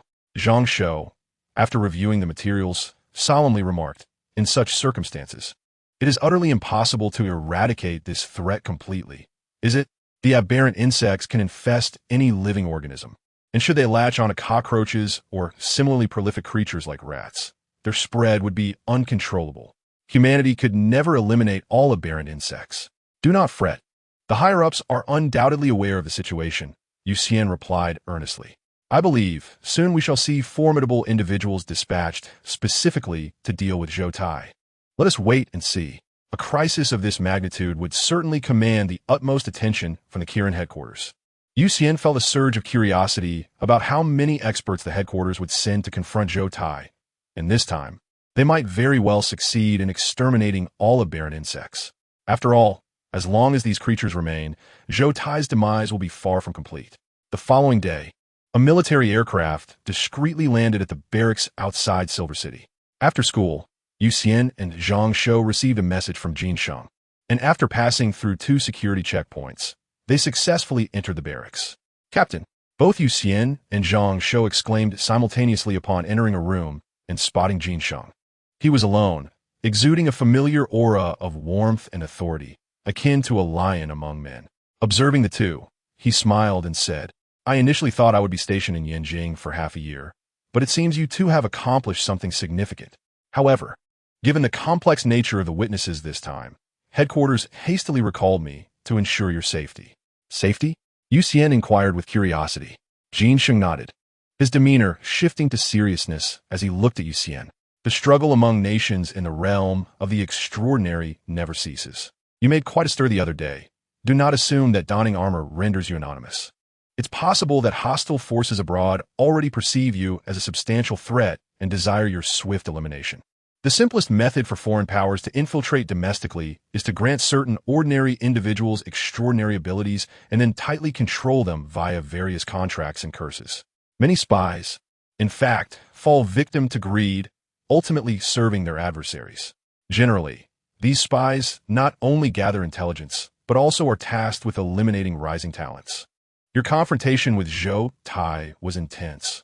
Although you were on the defensive, merely surviving is an impressive feat in itself. This has certainly drawn the attention of some foreign adversarial forces. Oh dear, isn't that rather perilous for that salted fish? Zhang Shou expressed his concern after hearing Xian's words. That's why I've returned ahead of schedule. Jin Sheng replied nonchalantly. Now, stand at attention for what you requested. The two quickly complied, standing tall before him. Jin Sheng's expression turned grave as he retrieved a box, extracting a medal from within. He looked earnestly at Xian and announced, following the assessment by the Xian headquarters, Comrade Xian played a pivotal role in the Silver City incident, successfully thwarting the aberrant insect infiltration plan and significantly contributing during the insect uprising. Therefore, on behalf of the Xian headquarters, I hereby award you the first-class merit medal in recognition of your outstanding contributions and exceptional achievements. At that moment, Xian felt a slight sting in his eyes. As Jin Sheng pinned the medal to his chest, he saluted deeply, and Jin Sheng immediately returned the gesture. Subsequently, Zhang Shou was awarded a second-class merit medal as well. After the distribution of medals, both received a storage ring, and Xian discovered that it contained 100 pounds of silver. Originally, the award ceremony was intended to be held when both of you arrived at headquarters, but as you are aware, the situation necessitates urgency. According to research from the scientific department, Zhou Tai has already mastered the ability to activate extraordinary biological bloodlines, and we cannot afford to give him any more time. Therefore, our schedule will be exceedingly tight, Jin Sheng informed them. Zhang Shou's eyes widened as he asked, Are you responsible for eliminating Zhou Tai? No. This operation will be commanded in person by General Zhao Yi from headquarters. All barracks in Silver City, Rome City, Xiang City, Jiang City, and Hua City will be sealed off, centered around the Dog Head Gold Mountain, spanning 13,800 miles. Subsequently, our Evil Extermination Team, Evil Slaying Team, Crime Eradication Team, and Demon Killing Team will assemble, entering the sealed area from various directions to exterminate all aberrant insects and any suspicious organisms, Jin Sheng explained. Xian and Zhang Shou exchanged glances, both slightly taken aback. This was undoubtedly a major operation. All right, Shou, you step out for a moment. I have some matters to discuss with you, Xian, Jin Sheng said, casting a glance at Zhang Shou. Zhang Shou paused in surprise, but nodded and exited. Captain, is there something that old Zhang cannot hear? Xian inquired curiously as Zhang Shou closed the door. Jin Sheng wore an envious expression and replied, I wonder if you have indeed struck gold. Headquarters has genuinely approved your request. He walked to the desk, picked up a metallic briefcase, input a series of passwords, and after verifying his identity, the case slowly opened, causing the temperature of the room to plummet. Xian peered into the briefcase, revealing a pen-style injector. This is the panga blood you requested. After thorough consideration, the Xian headquarters has decided to grant your application. You may inject it in my presence. This is a top-tier treasure that even the progenitor of the bloodline would covet, Jin Sheng elaborated. His envy was palpable. For a single drop of panga blood, he had exhausted his savings and incurred significant debt, while Xian was receiving it without any financial burden. Captain, can I just use my teeth to draw it out? Xian asked hesitantly. His curiosity about the taste of panga blood piqued, although he had no intention of actually injecting it. Jin Sheng, observing Xian's greedy demeanor, felt a headache coming on. He pinched the bridge of his nose and replied exasperatedly, Do you realize that injecting panga blood will likely enhance your bloodline abilities and even reduce your weaknesses? If you were to incorporate panga blood, there is a high probability you would transform from an ordinary vampire into a super vampire, gaining abilities that vampires typically lack. Moreover, your current aversion to garlic, crucifixes, and holy energy may diminish after the injection.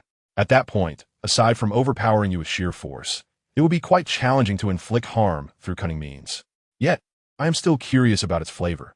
After all, I am a vampire, Xian replied, unwavering in his decision despite Jin Sheng's warning. His rapid awakening of talents meant he might develop peculiar abilities related to garlic or crucifixes at any moment, so he was indifferent to these minor weaknesses. He was acutely aware that this successful application would make future requests exceedingly difficult, as evidenced by Jin Sheng's current predicament. Obtaining approval through merit was a taxing endeavor. Thus, he resolved to seize this opportunity to discover what truly distinguishes panga blood from ordinary blood. Seeing Xian's steadfastness, Jin Sheng, feeling a surge of frustration, closed his eyes for a moment before exhaling deeply. Very well, since panga blood is a reward from headquarters, how you choose to utilize it is your prerogative, provided you do not leave this room. Thank you, Captain, Xian exclaimed, brimming with excitement. As Jin Sheng observed Xian grasp the injector, he hesitated briefly before saying, "Since you've made your decision, just be sure not to regret it." "Absolutely no regrets," Xian affirmed with a nod. He then pressed the injector against his fang, applying slight pressure as blood welled forth, instinctively drawing it in. Upon absorbing the pang of blood, he felt an intoxicating rush, while his previously dormant heart began to race violently. In that moment, Xian found himself enveloped in a chaotic realm.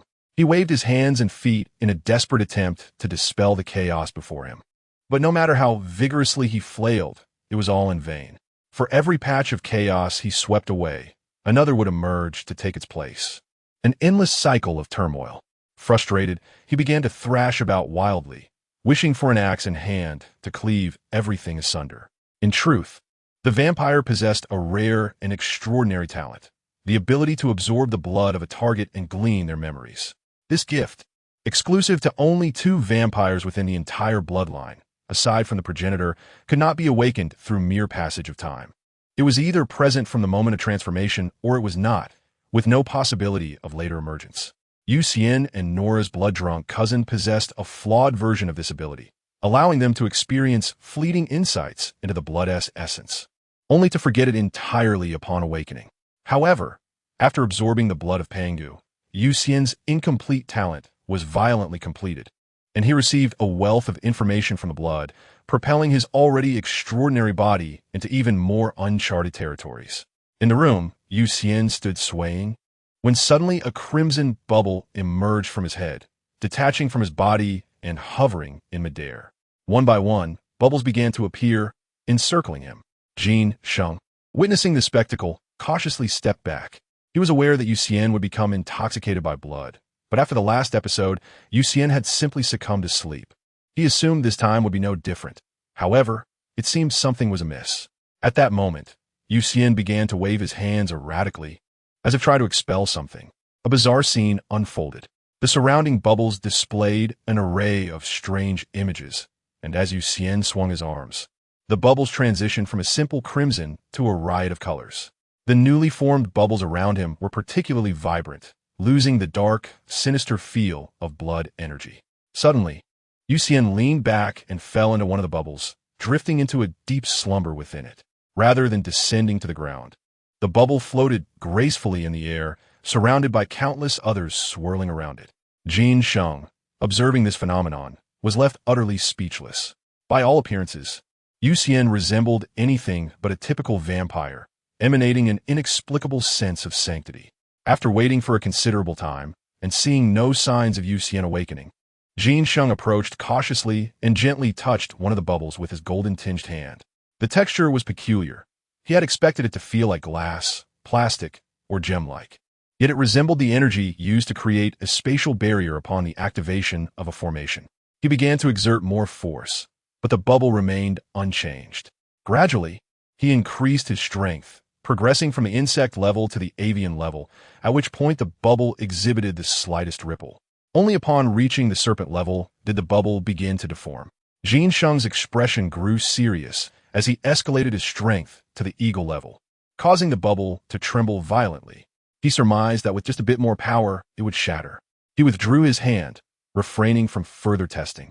The potential of this ability was immense. Should Xian continue to grow stronger, it might evolve into a formidable defensive capability for a group. Curiosity piqued. Jin Sheng pondered the nature of Xian's current state. If it resembled drunkenness, what visions might he have encountered in his stupor to yield such an extraordinary ability?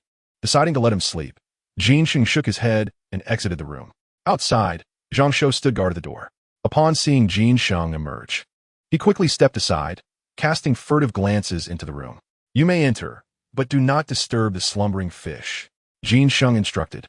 Zhang Shou nodded and stepped inside, only to find Xian enveloped in a kaleidoscope of bubbles, still asleep within one of them. A curious thought crossed his mind. Were these bubbles breathable? If not, would Xian suffocate? After a peaceful night's rest, Xian awoke feeling utterly refreshed, accompanied by an indescribable sensation. As he sat up, he belatedly realized he was within a colorful bubble, which felt strangely familiar, akin to the sensation he experienced while manipulating blood energy. Higher, he thought, and indeed the bubble began to ascend. He skillfully maneuvered the bubble, directing it up and down, eventually allowing it to float around the room. Once he had fully acquainted himself with the bubble, he directed it to the ground and stepped out. He commanded all the bubbles to retreat into his body and then raised his right hand, summoning a golden energy at the tip of his index finger. This energy obediently responded to his will, rapidly generating a multitude of tiny bubbles that swiftly dispersed and began to rotate in midair according to his desires. The blood energy had mutated, possessing an additional spatial attribute. Xian, now well-versed in the information contained within the Xian, was no longer a novice in the extraordinary realm. While Jin Sheng needed to touch the bubbles to ascertain their characteristics as their master, Xian could intuitively sense everything about them. These bubbles did not float due to buoyancy. Instead, they were anchored to spatial coordinates. In simple terms, they were fixed at a specific spatial point, and as long as Xian did not move them and no one exerted brute force to destroy them, they would remain anchored at that coordinate indefinitely. Reflecting on the dream from the previous night, Xian's expression turned peculiar. Could it be that in his dream of creation, he had attempted to manifest something grand, only to find himself lacking in power, resulting in an array of half-finished creations? Strictly speaking, these bubbles could indeed be considered independent spaces. Each bubble, rounded to the nearest hole, could be deemed a world. Further rounding suggested that, in a sense, Xian had indeed succeeded in his endeavor of creation. After contemplating the blood energy's mutation, Xian placed his right hand over his heart. It was indeed beating, albeit at a significantly slower rate than that of a normal person, approximately 30 beats per minute. Yet it was undeniably alive. The question arose, what of his innate abilities? He focused intently on the changes within his body and discovered, apart from an increase in strength, no new abilities manifested, until he sensed through the silver blood that another heart resided within his original one. I possess two hearts? Xian was taken aback upon realizing the existence of this second heart. As he examined it closely, a smile gradually spread across his face. This time, the consumption of Panga's blood had proven immensely profitable. These two hearts, one belonged to the vampire, while the other belonged to Pangu. Each possessed its own unique talent skill tree. When one heart ceased to beat, it indicated that the nutrients absorbed would be stored within the other. For instance, if Xian's vampire heart was currently beating while Panga's heart remained still, the energy he accumulated would be stored within Panga's heart. When sufficient energy was gathered, that heart would begin to pulse. However, unlike the vampire heart, which required 10 beats to awaken a talent, Panga's heart needed to beat 36 times to activate one of its abilities. Now, Xian had the freedom to choose which heart would beat and which would rest. Moreover, in the past, he could only determine when to awaken his talent through the rhythm of his heartbeat. Now, he can sense the energy stored within his heart to ascertain the moment for his talent's awakening. For instance, the heart of Pangu currently harbors energy equivalent to approximately 34 heartbeats. It is likely the remnant energy after he had transformed his body with the blood of Pangu. Thus, if the heart of Pangu beats twice more, he should be able to awaken a skill of Pangu. What abilities might Pangu possess? Sitting upon a bubble, Xian took out his phone, preparing to check if there were any records in the Xian database. The research on Pangu by Xian has spanned quite some time, and many of Pangu's abilities have already manifested in individuals who consumed the blood of Pangu. Thus, they have been documented. Initially, Xian's permissions were insufficient to access these records. However, his account now bore the insignia of a first-class merit, granting him access to a wealth of information. After submitting his request, he swiftly received the relevant data. Upon opening the documents, he read with great care. The abilities of Pangu are referred to as divine powers, as these capabilities are innate strengths for Pangu, requiring no additional conditions for their use. However, these abilities are overwhelmingly formidable for ordinary individuals. The majority of them entail significant consumption and must be wielded with caution. Below are the divine powers acquired by those who have consumed the blood of Pangu. Pangu's might. Those who possess this power can wield a strength of hundreds of tons, rendering their bodies indestructible, capable of overcoming 10 adversaries with sheer force. This is regarded as the foremost divine power among all of Pangu's abilities. Pangu's space-rending ability. Those who attain this power can tear through space to form spatial blades that strike their foes. However, this ability demands immense energy, categorizing it as a high-consumption, high-damage skill. Pangu's metamorphosis. This ability allows its wielder to transform different organisms into other forms, such as turning a human into a sheep or a dog into a person, and even converting animals into plants or fungi into animals. Most terrifyingly, the effects of this ability are permanent. Pangu's immortality. Those who gain this power possess a vitality that defies imagination. They can survive with only their head remaining, and even if half their brain is severed, they merely experience temporary amnesia. Ultimately, they become nearly impossible to eradicate, with blood regeneration and breath restoration as mere standard procedures. Pangu's solar eyes. Those who acquire this power can transform their gaze into solar rays, emitting light imbued with the essence of the sun. Pangu's spirit pearl. This ability enables its possessor to condense a spatially attributed spirit pearl within their dantian, with a capacity of 50,000 cubic meters. Pangu's abilities are manifold, seemingly encompassing all possibilities. Xian suddenly felt that the vampire's talents paled in comparison, primarily due to the extraordinary strength of Pangu's abilities, especially the immortality skill, which he longed for intensely. For someone as averse to death as he was, the immortality power represented the ultimate aspiration. Furthermore, as a vampire, he already possessed formidable self-healing capabilities. Combined with Pangu's immortality, it would provide him with a dual layer of protection. Should he acquire this ability, he would dare to venture into the most perilous places. In truth, a human's character is of little significance. Whether impulsive or cautious, what truly matters is ability, not disposition. It is ability that influences one's actions, not personality. For instance, a person with immense wealth, regardless of their caution, would not hesitate to dine at a high-end restaurant. Conversely, someone with only a few coins would not be reckless enough to seek out such luxurious establishments.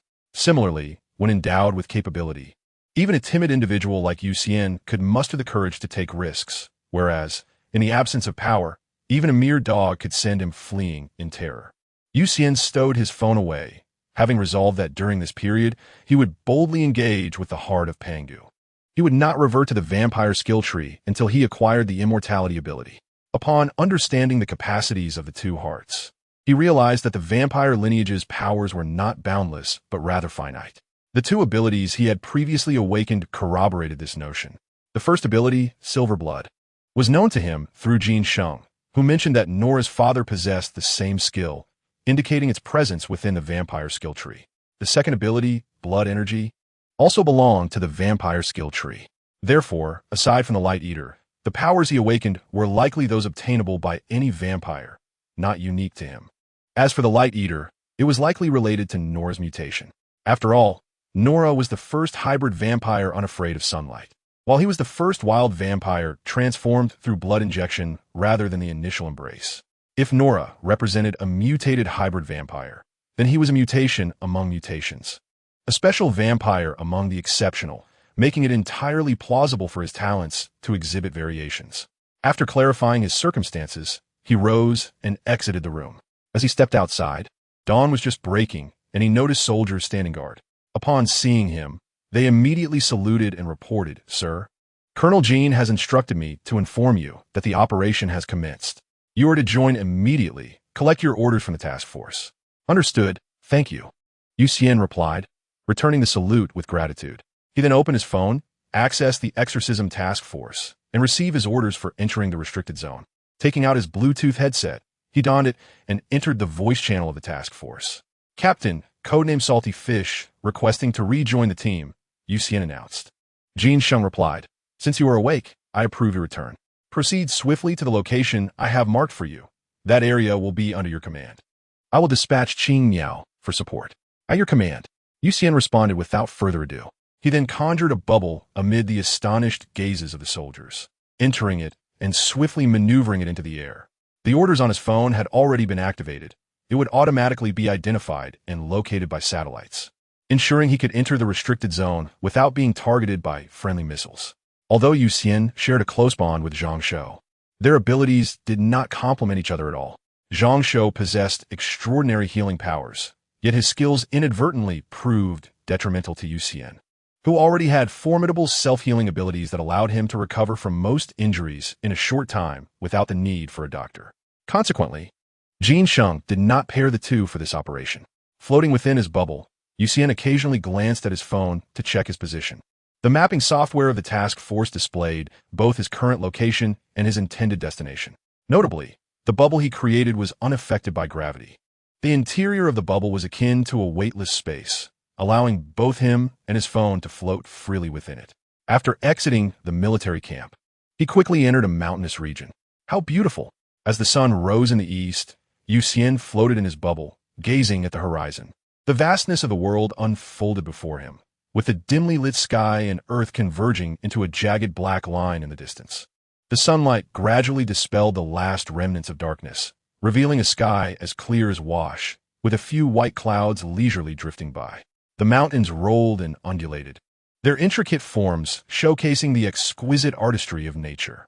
Xian closed his eyes and took a deep breath, as if the entire world had merged into the rhythm of his inhalation and exhalation.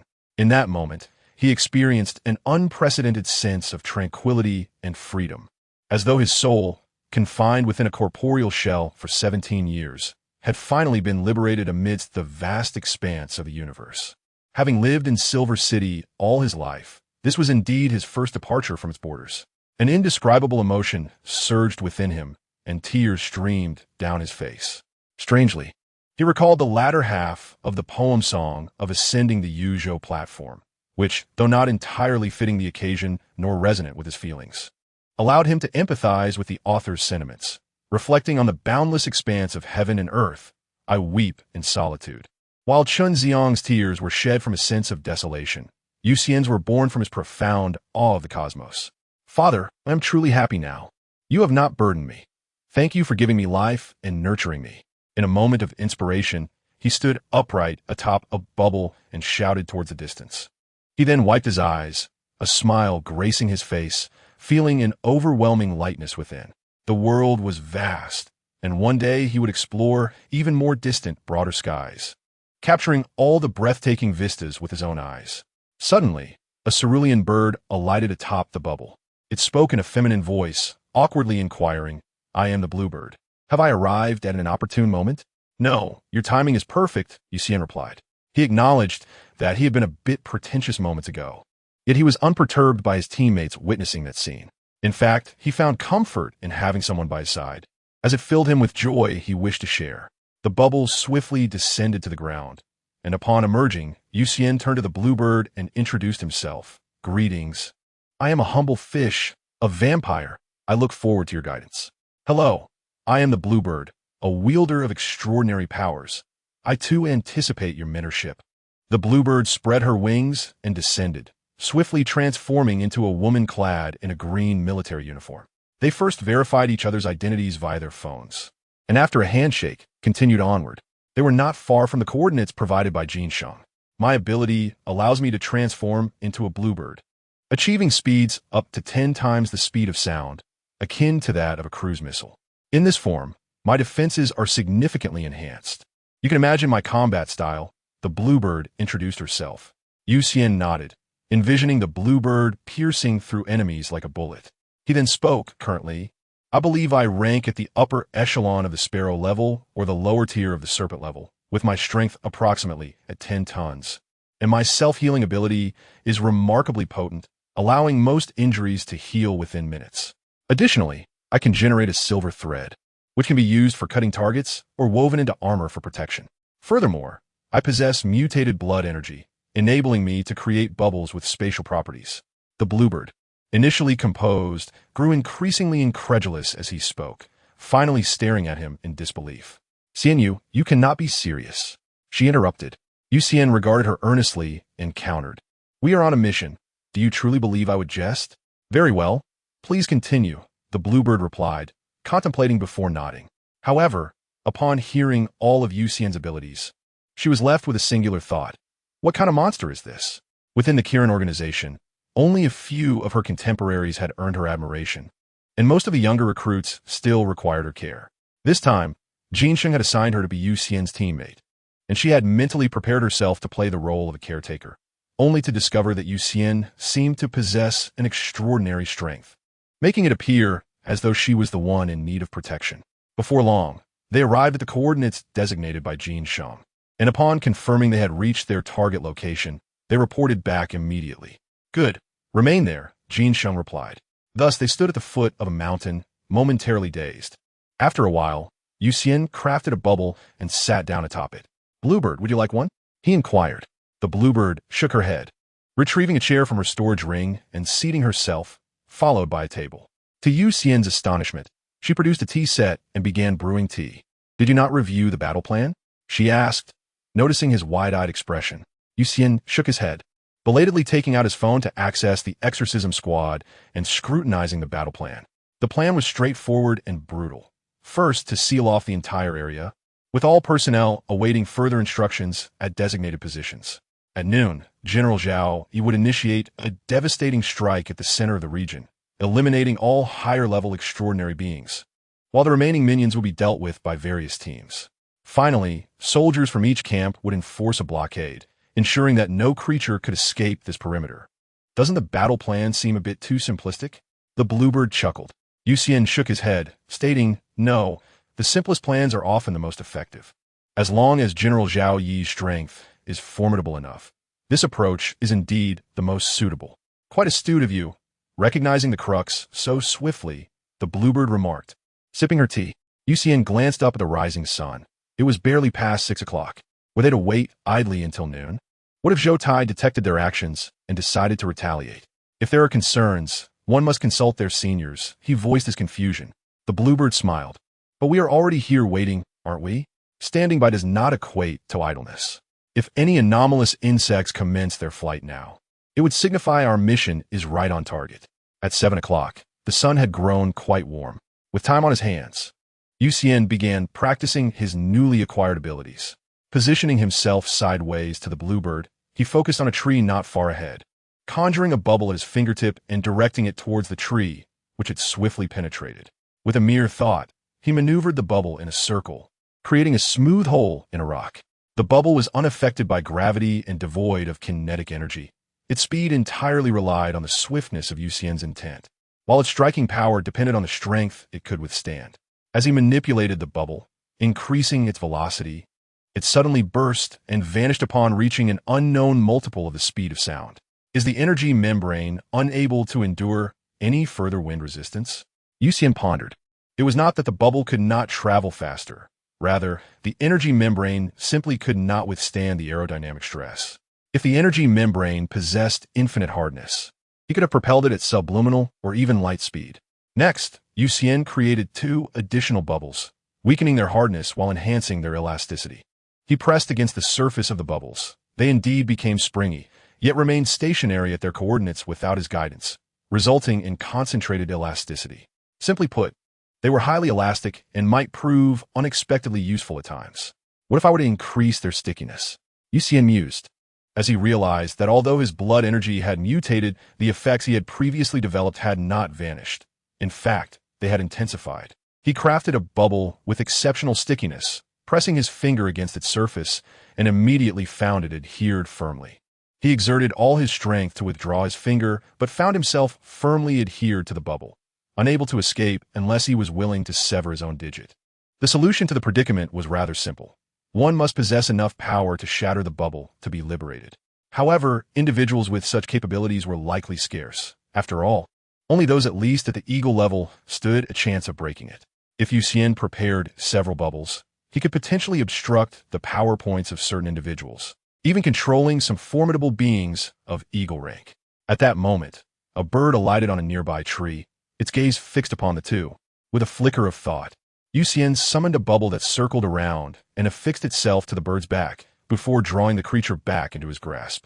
Observing the bird's futile struggles, he inquired, Bluebird, if the aberrant insect has already taken residence within the avian, is our action still meaningful? Trust the headquarters. The think tank has surely contemplated every conceivable scenario. The decision has been made for a reason, replied the bluebird with ease. Xian nodded, directing the bubble into the distance, confessing, I understand. Yet as this is my first participation in such a grand endeavor, I find myself rather anxious. He then continued to hone his abilities, rotating the bubble or attempting to alter its shape. The sun gradually ascended in the sky, its warmth intensifying. The bluebird, opting for comfort, unfurled a sunshade, and observed Xian as he trained beneath the sun. You a sloth, truly a vampire? The bluebird couldn't help but ask, gazing at Xian, who appeared vibrant under the sunlight. Xian nodded affirmatively. Indeed. Do you drink blood? The bluebird probed. Of course I do, Xian affirmed. Just yesterday I indulged.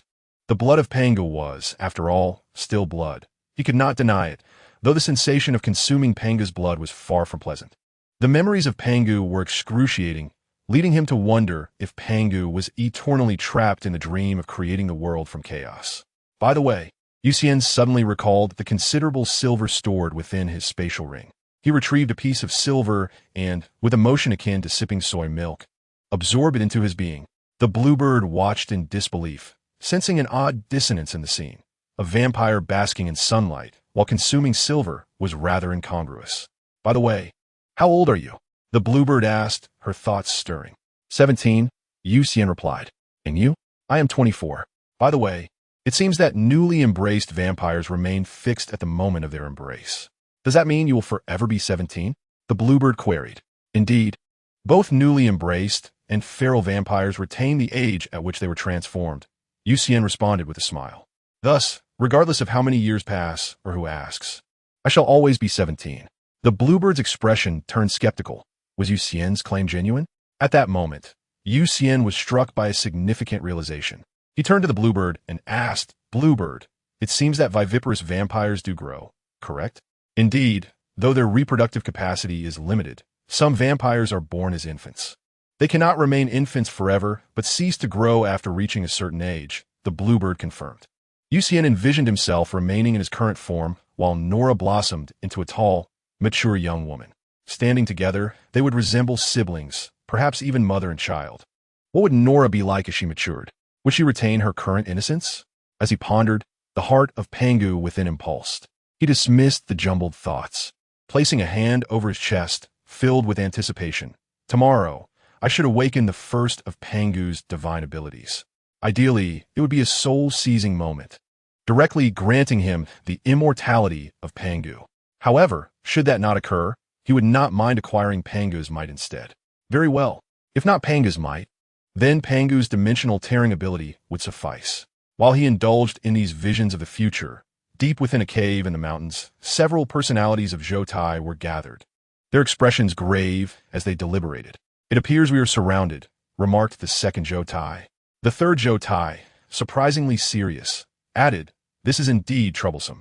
The enemy has likely deduced our weaknesses. Then let us eliminate them all. Wipe them out. The fifth Zhou-Tai exclaimed, rising with fervor. The second Zhou-Tai furrowed his brow, stating, Our immediate priority is to devise a means to ensure our main body escapes, as long as it survives. We shall not perish. Although their leader had been replaced by the aberrant insect, their existence stemmed from the leader's ailment. Thus, they shared a root, the aberrant version of their leader. If that insect were to be slain, they would all meet their end. Naturally, they would never disclose such a significant weakness to Chun Ching Song, nor had they ever uttered it aloud. Zhou-Tai and his companions could not fathom how humans had uncovered this secret. Suddenly, a golden metallic orb appeared out of thin air in the cave. The second Zhou-Tai instantly rose to a defensive stance, while the other Zhou-Tai positioned themselves in front of him, as he was currently using the main body. The metallic orb rolled across the ground, its surface suddenly adorned with numerous golden threads. Gradually, the orb unfolded layer by layer, transforming into a golden lotus. Countless golden threads spread from the lotus, segmenting the cave into countless small compartments. Good morning, everyone, a blonde foreign youth emerged behind the second Zhou-Tai, placing a hand on his shoulder. The second Zhou-Tai regained his composure and replied, You are not an official, are you? If you believe we are still of value, please be direct. We are willing to cooperate. I relish conversing with intelligent individuals. The golden lotus barrier of Abe Saimai can sustain itself for only 5 minutes. So I shall be brief. I am Plato, the 12th seat of the ancient sage society. Our goal is to become true deities, not mere pretenders. Are you all interested in joining us? The blond man inquired. The second Zhou-Tai smiled. We are certainly intrigued. The choice between life and death is not difficult. Excellent. Then come with me. Plato grinned. The third Zhou-Tai, witnessing the consensus reached, brightened and chimed in, Wait, the second can go with you. But the rest of us must remain. This game has yet to begin. Very well, I shall extend a small bit of assistance, Plato offered, since the Pangu of Huaxia, Inhua, and the diagrams of the He Tu and Luo Shu are all targets of our ancient sage society.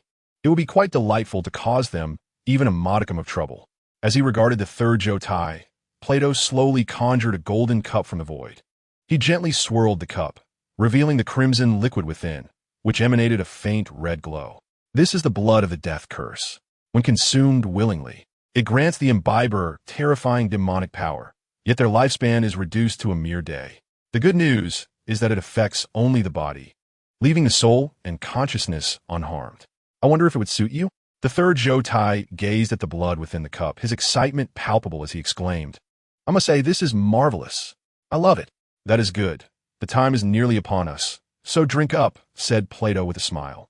Observing the remaining Zhou Tai, with so many willing test subjects ready to drink the blood of the death curse, he was curious about the surprises that lay ahead.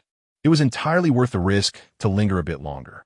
Zhou Tai number 3 took the cup, drank deeply, and then passed it to Zhou Tai number 4. In an instant, aside from Zhou Tai number 2, who was using his original form, the other Zhou Tai personalities drank the death curse blood. They trusted Plato, fully aware that he could easily find and eliminate them if he wished. Moreover, with Plato's intervention, their fates were already precarious without the need to complicate matters further. Crack! The body Zhou Tai number 3 was utilizing was a middle-aged driver parasitized by an aberrant worm. At that moment, the aberrant worm tore through the man's skin, its numerous tendrils intertwining to form a blurred humanoid shape.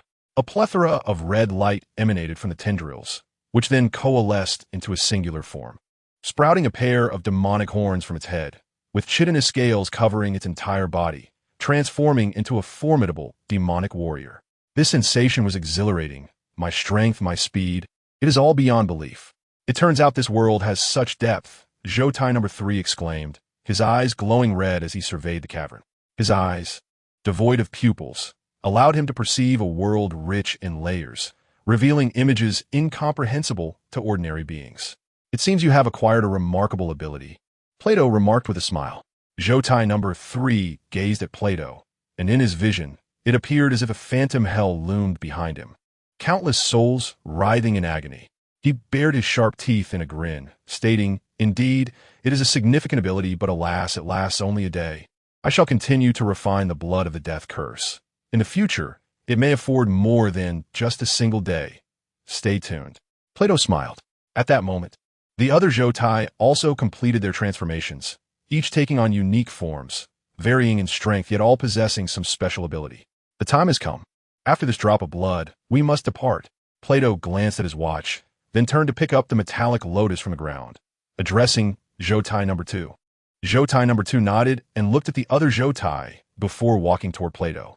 After the blood was dripped, Plato placed the lotus on the ground and said to the others, This lotus will replace him, as he has been targeted by the official forces of Huaxia. If you wish to avoid a swift demise, keep your distance. Then, Plato took Zhou Tai number 2 by the arm and led him into the void. From Zhou Tai number 2's perspective, it felt as though he passed through a thin membrane, arriving in a realm filled with the fragrance of blooming flowers and the sound of chirping birds. The sun shone brilliantly above, surrounded by a sea of beautiful blossoms and countless fairies dancing joyfully in the air. Mr. Plato, are all members of the ancient sages as powerful as you? Zhou Tai number 2 inquired. Plato smiled and replied, Naturally, there are varying degrees of strength. However, only 15 surpass me, while the rest may be comparable or lesser. What does the ancient sages see in us? Zhou Tai number 2 continued. Plato explained, You have already caught our eye since your first appearance, but at that time, you held no value worthy of an invitation. As an ancient saying from the eastern lands goes, fortune and misfortune are intertwined. The silver arena was indeed a remarkable spectacle, revealing your potential, which is why I came. I see. Zhou Tai number 2 understood. The ancient sages valued their ability to deeply activate the extraordinary bloodlines within otherworldly beings. This was indeed a formidable power. Once they activated the bloodlines within those extraordinary entities, they could harvest blood to mass-produce more creatures of equal caliber. However, Zhou Tai no 2 was not afraid of being exploited. What he truly feared was the prospect of their lack of utility, which would be the worst-case scenario. Having value meant being part of the family. Lacking value, they could very well become mere lab rats. Meanwhile, Zhou Tai No. 3 in the cavern watched as Plato and Zhou Tai number 2 gradually disappeared into the depths of hell, surrounded by mountains of blades and seas of fire, with grotesque and terrifying corpses crawling about. One woman even attempted to grasp Zhou Tai number 2's leg, only to have her arm severed by a blade, leaving her to writhe and scream. Is that your ideal realm, Plato? O inting, o delightful. Ah, estoy numero come tiakle hertili. Watching as Plato and Zhou Tai number 2 vanished from sight, silently contemplating. This world is truly a playground, and he had only just begun to indulge. A shooting star. At 11:50, Xian and Qing Miao sat together in a bubble, gazing at the verdant mountains ahead, with 10 minutes remaining until the operation commenced. Both were prepared for battle, now awaiting General Zhao Yi's opening move. Qing Miao, what is General Zhao's ability? Xian inquired curiously. Qing Miao shook her head, stating, I cannot say. Abilities of those above dragon level are classified information, and even if known, cannot be disclosed. She then recalled something amusing and couldn't help but laugh.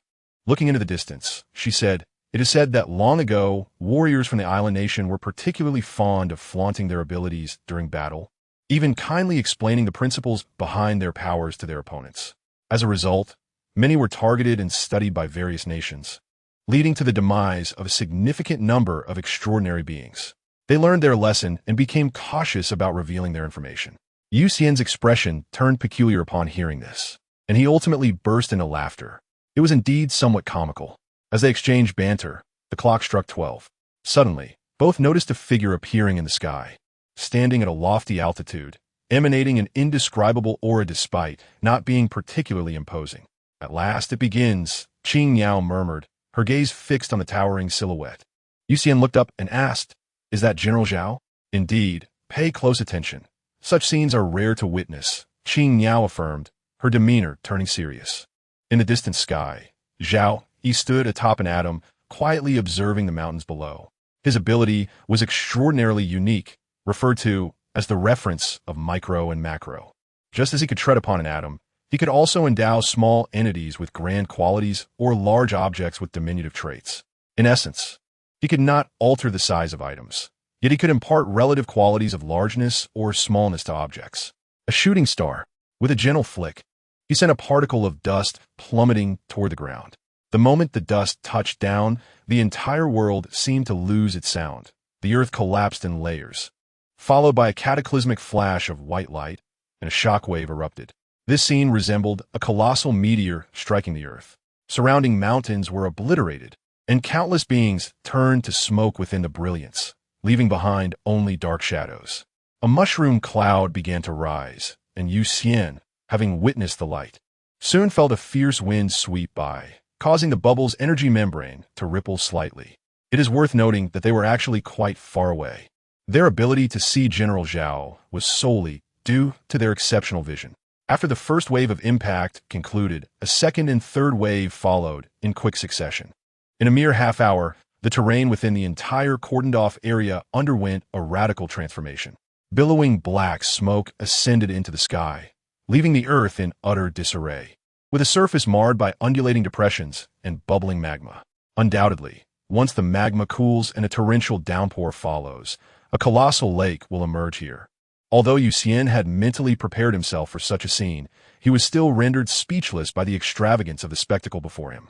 He could hardly discern how General Zhao Yi had launched his attack, utterly bewildered by the general's capabilities.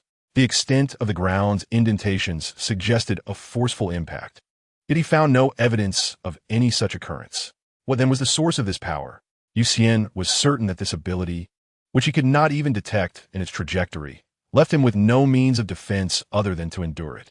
In other words, against a formidable opponent like Zhao Yi, he stood no chance whatsoever. Is this what it means to be a dragon level? Xian murmured to himself as he gazed at the unfolding chaos. Beside him, Qing Yao regained her composure and remarked, no, General Zhao Yi did not unleash his full strength. After all, this is our homeland, and he is reluctant to cause excessive destruction. How do you know? Xian inquired. His curiosity piqued. Qing Yao smiled and replied, that's a secret. Now we ought to get to work. Below, numerous wild animals were frantically fleeing. Their location was beyond Zhao Yi's strike zone, allowing them to escape, yet their instincts drove them to run in terror. Unfortunately, this operation could leave no survivors, sealing their fate. "Allow me," Xian said, observing the animals racing toward them over the hill.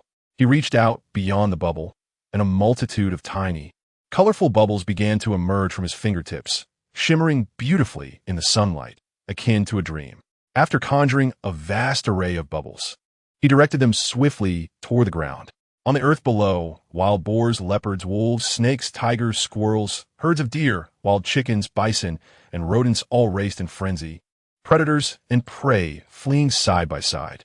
Suddenly, a deluge of bubbles descended, halting before the animals. Many creatures, oblivious to the unfolding events, tumbled to the ground, trampled to death by their panicked companions. Xian had strategically positioned the majority of the bubbles along the animals' escape route, akin to a motorcycle rider speeding into a taut wire that would decapitate them. The fallen animals had essentially collided with the bubbles themselves. Since the bubbles were anchored in that spatial coordinate, any collision with them would be fatal, as the energy membrane of the bubbles was impenetrable. Yet, there remained some smaller animals that did not collide with the bubbles. Xian maneuvered one bubble to dart among them, causing mice, snakes, and squirrels to collapse, each suffering a small wound as if struck by a bullet. "Xianyu, your ability is truly terrifying," Qing Yao remarked, watching as hundreds of beasts perished in mere seconds. She envisioned herself battling Xian and despaired, realizing that even employing all her abilities, she would likely be no match for him. These spatial bubbles alone rendered Xian virtually invincible in their encounters. Of course, this was primarily due to her abilities not yet reaching the eagle level. Should she attain that level, she might stand a chance against him. Below the eagle level, unless one possessed top-tier abilities like those of the Panga Titan, engaging Xian would be tantamount to courting death. Hearing Qing Yao's words, Xian gazed at the immense pit in the distance and humbly remarked, "It's nothing compared to General Zhao Yi's power. My abilities are hardly noteworthy." Qing Yao rolled her eyes at him, not believing his humility, but rather perceiving it as an attempt at modesty. At that moment, a sudden explosion reverberated nearby, and both turned their attention toward the source of the sound. A teammate was in combat. Qing Yao, possessing sharper eyesight than Xian, immediately spotted a towering, menacing creature with red skin pursuing two team members. However, those members were not from the exorcism squad, but rather from another group. Before the two could decide whether to assist, one of the young men had his arms severed by the monster's razor-sharp claws. "This is bad. You stay here. I will go to their aid." Qing Yao's expression shifted slightly upon witnessing this, and she promptly instructed Xian.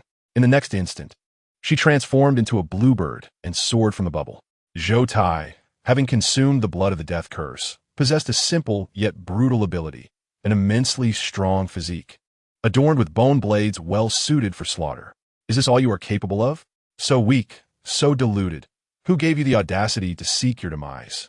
Zhou Tai roared as he chased down a dodging youth, preparing to crush the man's skull with his massive jaws. But just as he opened his mouth to bite down, Qing Yao swooped in swiftly. She struck Zhou Tai's cheek with her beak, producing a terrifying sonic boom.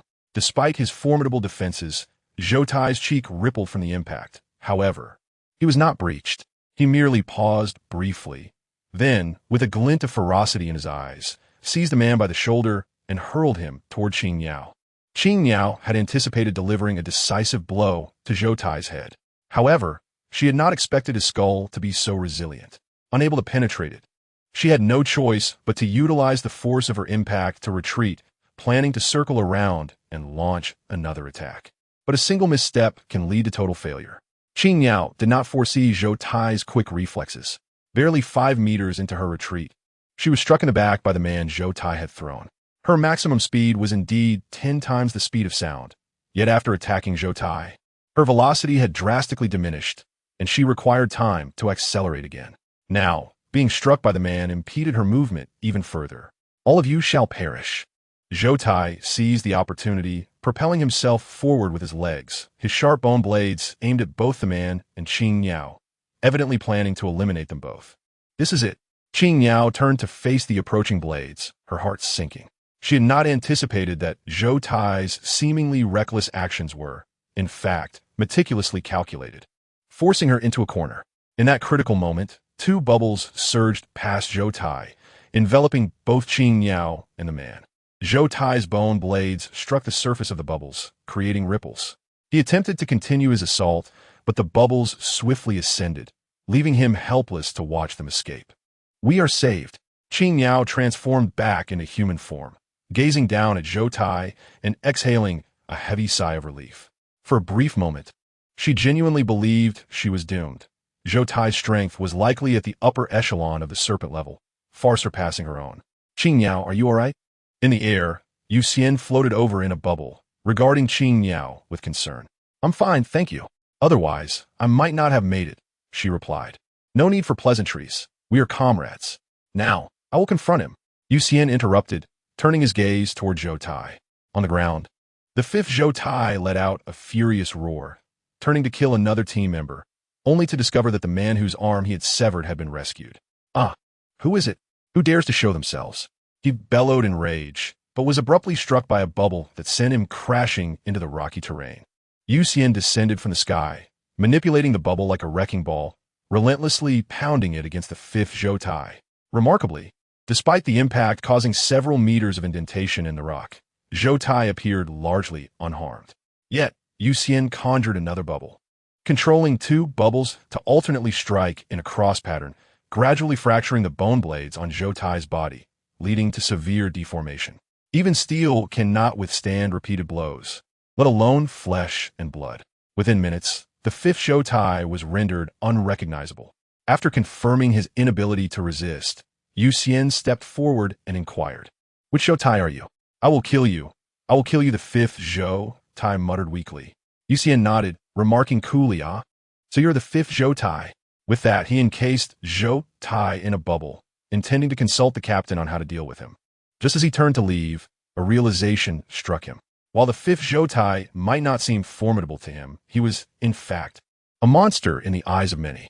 In truth, his combat prowess surpassed even that of the previous giant ape, and if other Zhou Tai were still alive, they could potentially break through.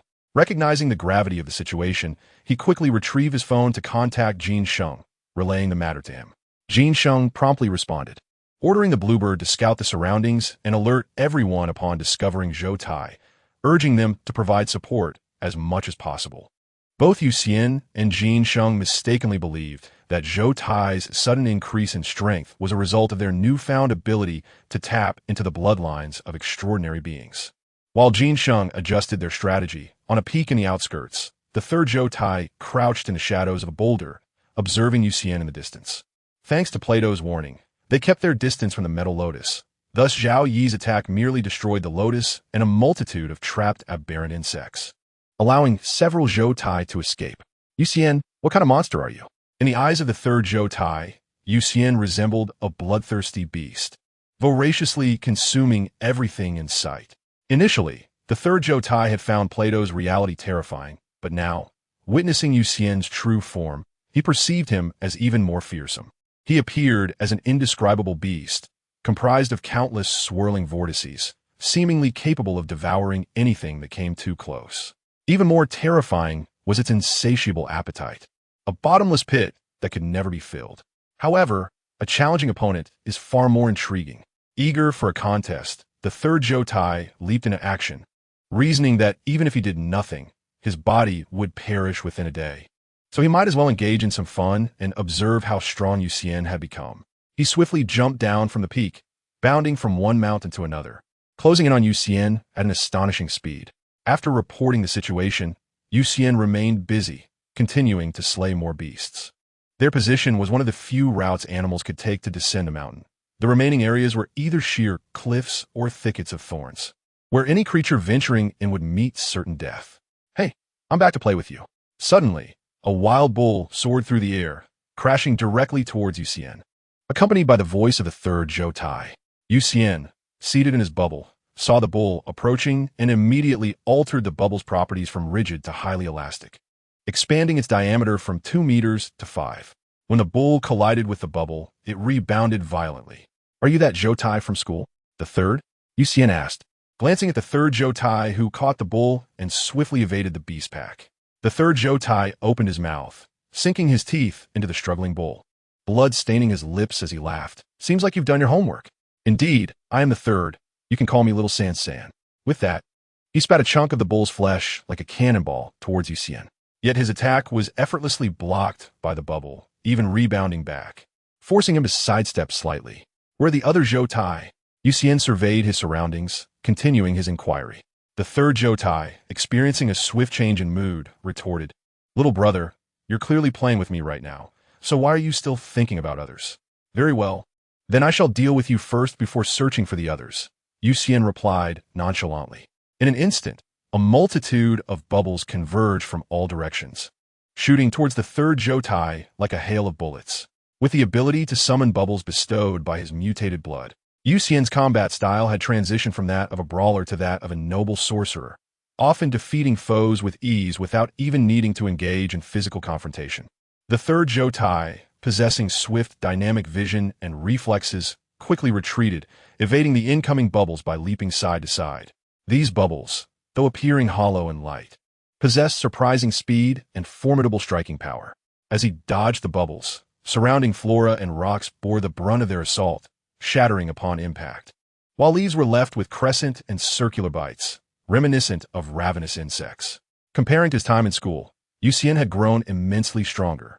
The speed of his enhancement was astonishing. How powerful! While the third Zhou Tai was astonished by Xian's rapid growth, Xian was equally taken aback by the third Zhou Tai's development.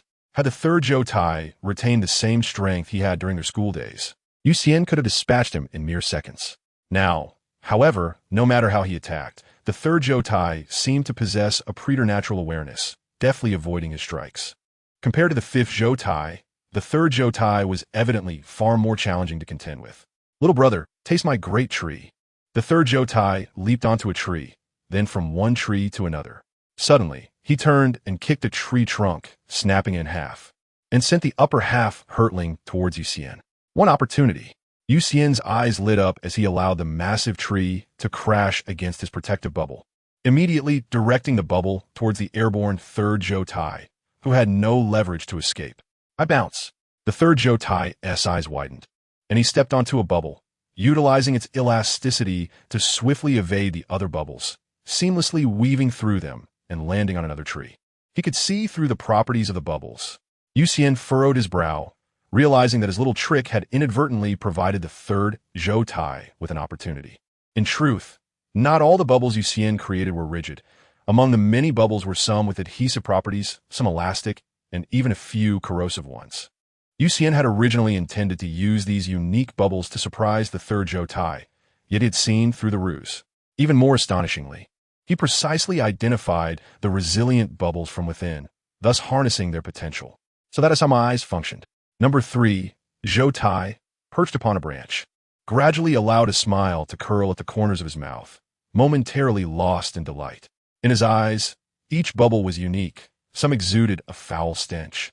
Others vibrated incessantly, while some were sticky and viscous. His earlier act of severing the great tree was not an assault on Xian, but rather a silent endeavor to utilize the leaves and wood shavings for experimentation, discerning the effects of the various bubbles. The foul-smelling bubbles possessed corrosive properties. The sticky ones exhibited remarkable adhesion, and once ensnared, one would be doomed, while the vibrating bubbles demonstrated elasticity. Clarity emerged. The demon eye. This was the infernal ability he had acquired. It was a power imbued with intense malevolence, distorting the world seen by the user into an absurd visage. Yet, amid this distortion, the demon eye unveiled truths that were ordinarily invisible. This was the essence of the so-called false truth. For instance, the monster Zhou Tai perceived on Xian was illusory, yet Xian's constant consumption was indeed real. Plato's ideal state appeared as a hellish illusion. But the ideal state's genesis from a mountain of corpses and a sea of blood was veritable. Distinguishing between truth and falsehood relied solely on the wisdom of the demon eye's wielder. Clearly, Zhou Tai was beginning to acclimate to the demon eye, extracting genuine and useful information from a myriad of unreal images. "I see it all." Zhou Tai twisted his waist to evade the onslaught of bubbles, his lips parting in a grin that revealed a mouthful of sharp teeth. Suddenly, he spun around, delivering a powerful punch to one of the bubbles. then lifted his leg to dodge numerous bubble assaults, while simultaneously kicking the very bubble he had just struck. Spin, attack, evade, and then spin again, attacking once more. These slight movements effectively avoided Xian's strikes, and amidst a flurry of counterattacks, Zhou Tai shattered one of Xian's bubbles with a single punch. The entire sequence transpired swiftly in scarcely a couple of seconds. To Xian, Zhou Tai merely appeared to be a blur of rapid motion, inexplicably dodging his blows and executing a series of counterattacks, resulting in a bubble being obliterated. Young man, the roles of offense and defense are about to shift. Suddenly, Zhou Tai darted through the bubbles, the scales upon his body emitting a peculiar sound. Boom! Before Xian could comprehend the situation, Zhou Tai lunged forward, delivering a punch to the protective bubble, causing it to ripple violently. Realization dawned late, and Xian's pupils constricted sharply. The sensation of being hunted by Zhou Tai in school resurfacing. His mind raced, focusing intently on one particularly sticky bubble adorned with a scale. He instantly grasped how Zhou Tai had accelerated to his position. Zhou Tai had initially utilized the elastic bubble to gain speed, sacrificing one of his scales to adjust the attack angle with the sticky bubble. The combination allowed Zhou Tai to charge from an unexpected angle, too swift for Xian to react.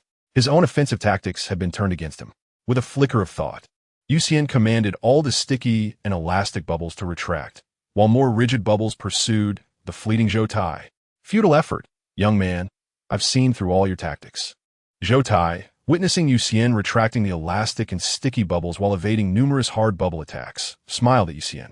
Indeed, as he asserted, Xian's attacks posed no threat. The hard bubbles were potent in offense, yet Zhou Tai could predict their trajectories, even stepping upon one to allow it to carry him forward. Nevertheless, Xian remained unfazed, continuing to manipulate a multitude of hard bubbles to attack from various angles, though he appeared to be running out of options. Boom! To validate his statement, Zhou Tai began a flurry of counterattacks while evading, landing punch after punch against Xian's protective bubble. Regrettably, the frequency of his strikes was insufficient to breach the bubble-less defenses. Furthermore, Xian was evidently unwilling to afford him that opportunity. Should Zhou Tai attack the nearby bubbles, they would immediately converge upon him, leaving him with no escape but death. While fleeing would mean a squandered effort, the two were at an impasse, seemingly unable to overcome one another. Zhou Tai had adapted to the rhythm of being bombarded by numerous hard bubbles, deftly evading dozens of bubbles shot from various angles.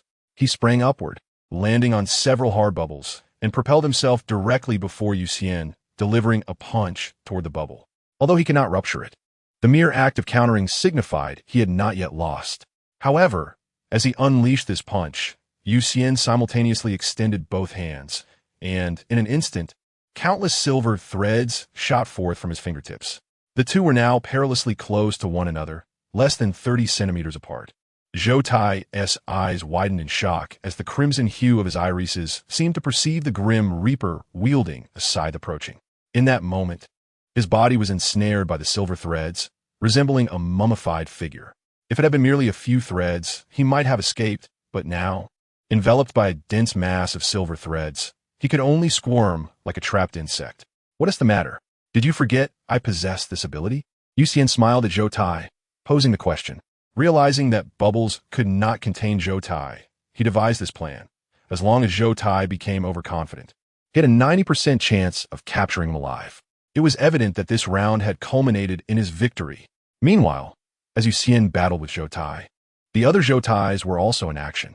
Number 4 Zhou Tai, after consuming the blood of the death curse, transformed into a half-human, half-spider form, his hands morphing into razor-sharp pincers, and 6 legs granting him formidable agility. In a forest, weaving webs, he awaited prey. However, upon seeing a lovely girl with bright eyes and white teeth squatting by a stream below, roasting chicken wings, he resolved to take the initiative. Departing from his web, he traversed a grove, suddenly spotting the girl, whose beauty captivated him. What a stunning visage. Number 4 Zhou Tai gazed at the girl, his own face contorted, 6 eyes betraying his obsession. Visions of dancing with her skin in a duet flooded his mind, even imagining himself admiring his reflection in a mirror while adorned in her skin. Beside the stream, Gong Qian swallowed hard, gently turning the branch. as the golden oil on the chicken wings released an alluring aroma. Just a little longer, and they would be ready to eat. Gong Qian closed her eyes, fervently murmuring her gratitude. I wish to thank Brother Chicken for his selfless offering, to express my gratitude for nature's bounty, and to acknowledge my own dedication to honing my grilling skills. Now I shall feast. She opened her mouth wide, but before she could place the roasted chicken wing inside, an unexpected strike landed on the back of her head. The air fell eerily silent. Number 4 Zhou Tai's eyes widened in disbelief as he stared at his hands. Although they had transformed into exceptionally sharp, hard pincers, they failed to even sever a single hair on the girl's head. How is this possible? Number 4 Zhou Tai's face contorted in shock. He exerted all his strength, attempting to crush Gong Qian's head, only to discover that such a feat was utterly beyond his capabilities. Her skull was terrifyingly hard, akin to that of a diamond. No, even harder, resembling a super alloy. Damn it, don't disturb me while I'm enjoying my roasted chicken wings. Gong Qian bared her teeth, veins bulging on her forehead, and in a swift turn, she unleashed a punch. Boom! Zhou Tai, number 4, hadn't even registered what was happening before Gong Qian's fist obliterated him, sending a torrent of viscous liquid and debris flying, littering the ground. Damn it! Gong Qian cursed, squatting down to refocus her gaze on the roasted chicken wings. Prepare to savor her culinary masterpiece. Just as she opened her mouth to take a bite, she heard the sound of footsteps approaching from a distance, and with a sigh, she slowly rose to her feet. Captain, help! A brown-haired girl, tears streaming down her face, emerged in a panic from the thicket, rushing toward Gong Qian. Following her was a black tiger, nearly the size of an elephant, that had fled from the woods. This black tiger was not affiliated with Zhou Tai and his companions. It had merely been caught in the chaos and had panicked upon encountering the brown-haired girl, launching an attack on her. At this moment, the black tiger was just a few hundred meters away from the girl, and given its speed, it could close the distance in mere strides. The girl looked at Gong Qian, as if fearing an imminent separation. You're asking for death. Gong Qian suddenly appeared before the black tiger, delivering a single devastating slap that shattered most of its face, resulting in a grotesque display of blood and flesh. Boom! The black tiger, now missing a significant portion of its head, collapsed, and Gong Qian turned to find herself embraced by the brown-haired girl. The girl sobbed, Captain, I thought I would never see you again. You scared me to death. Standing at 1.7 meters tall, she enveloped Gong Qian, who was only 1.46 meters tall, in a motherly embrace. Though she had been terrified just moments before, her heart now danced with joy, as if a little spirit were celebrating, proclaiming, Hooray! I've hugged the captain. Gong Qian, feeling somewhat helpless, wished to wriggle free but feared causing harm to the girl. With a sigh, she remarked, It seems there are quite a few extraordinary beings around. Let us go stretch our limbs. At your command, Captain. The brown-haired girl adeptly released her hold, responding with a beaming smile. Although Gong Qian was merely at the eagle level, she possessed a model-like presence that instilled immense confidence in those around her. Among all the young talents at the Xian headquarters, Gong Qian ranked first, codenamed number 1. Anyone aware of her existence recognized her as a true monster, for she was the only one who had, after consuming the blood of Pangu, gained the strength of a demigod. At the sparrow level, her strength was in the hundreds of tons. At the serpent level, it reached the thousands, and now at the eagle level, she wielded a colossal force of 10,000 tons. The vast majority of carbon-based life forms in this world could not withstand her full-powered punch, and most attacks could not leave a mark on her delicate skin. Meanwhile, Zhou Tai, number 6, was observing a man and a woman at the foot of the mountain. After consuming the blood of the death curse, Zhou Tai had grown thinner and developed a tail capable of extending and retracting at will, gaining the power of invisibility.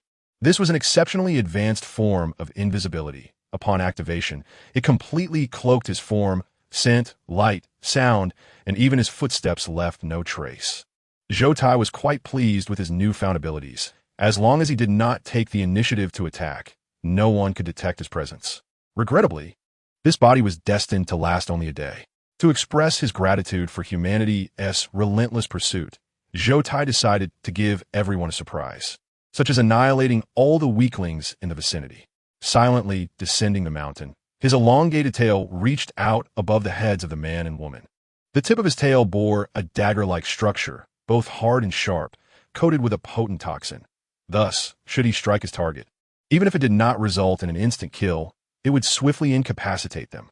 At that moment, he directed his tail to stab at the girl's crown. Ding! The girl was struck by the tail, producing a clear, metallic sound.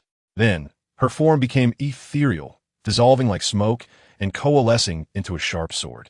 Long sword Mo-Xia. The man then grasped the sword, drawing it, striking, and sheathing it. Zhou Tai was suddenly covered in numerous tiny lacerations and stared in disbelief at the man, perplexed as to how someone who seemed so weak could suddenly become so formidable.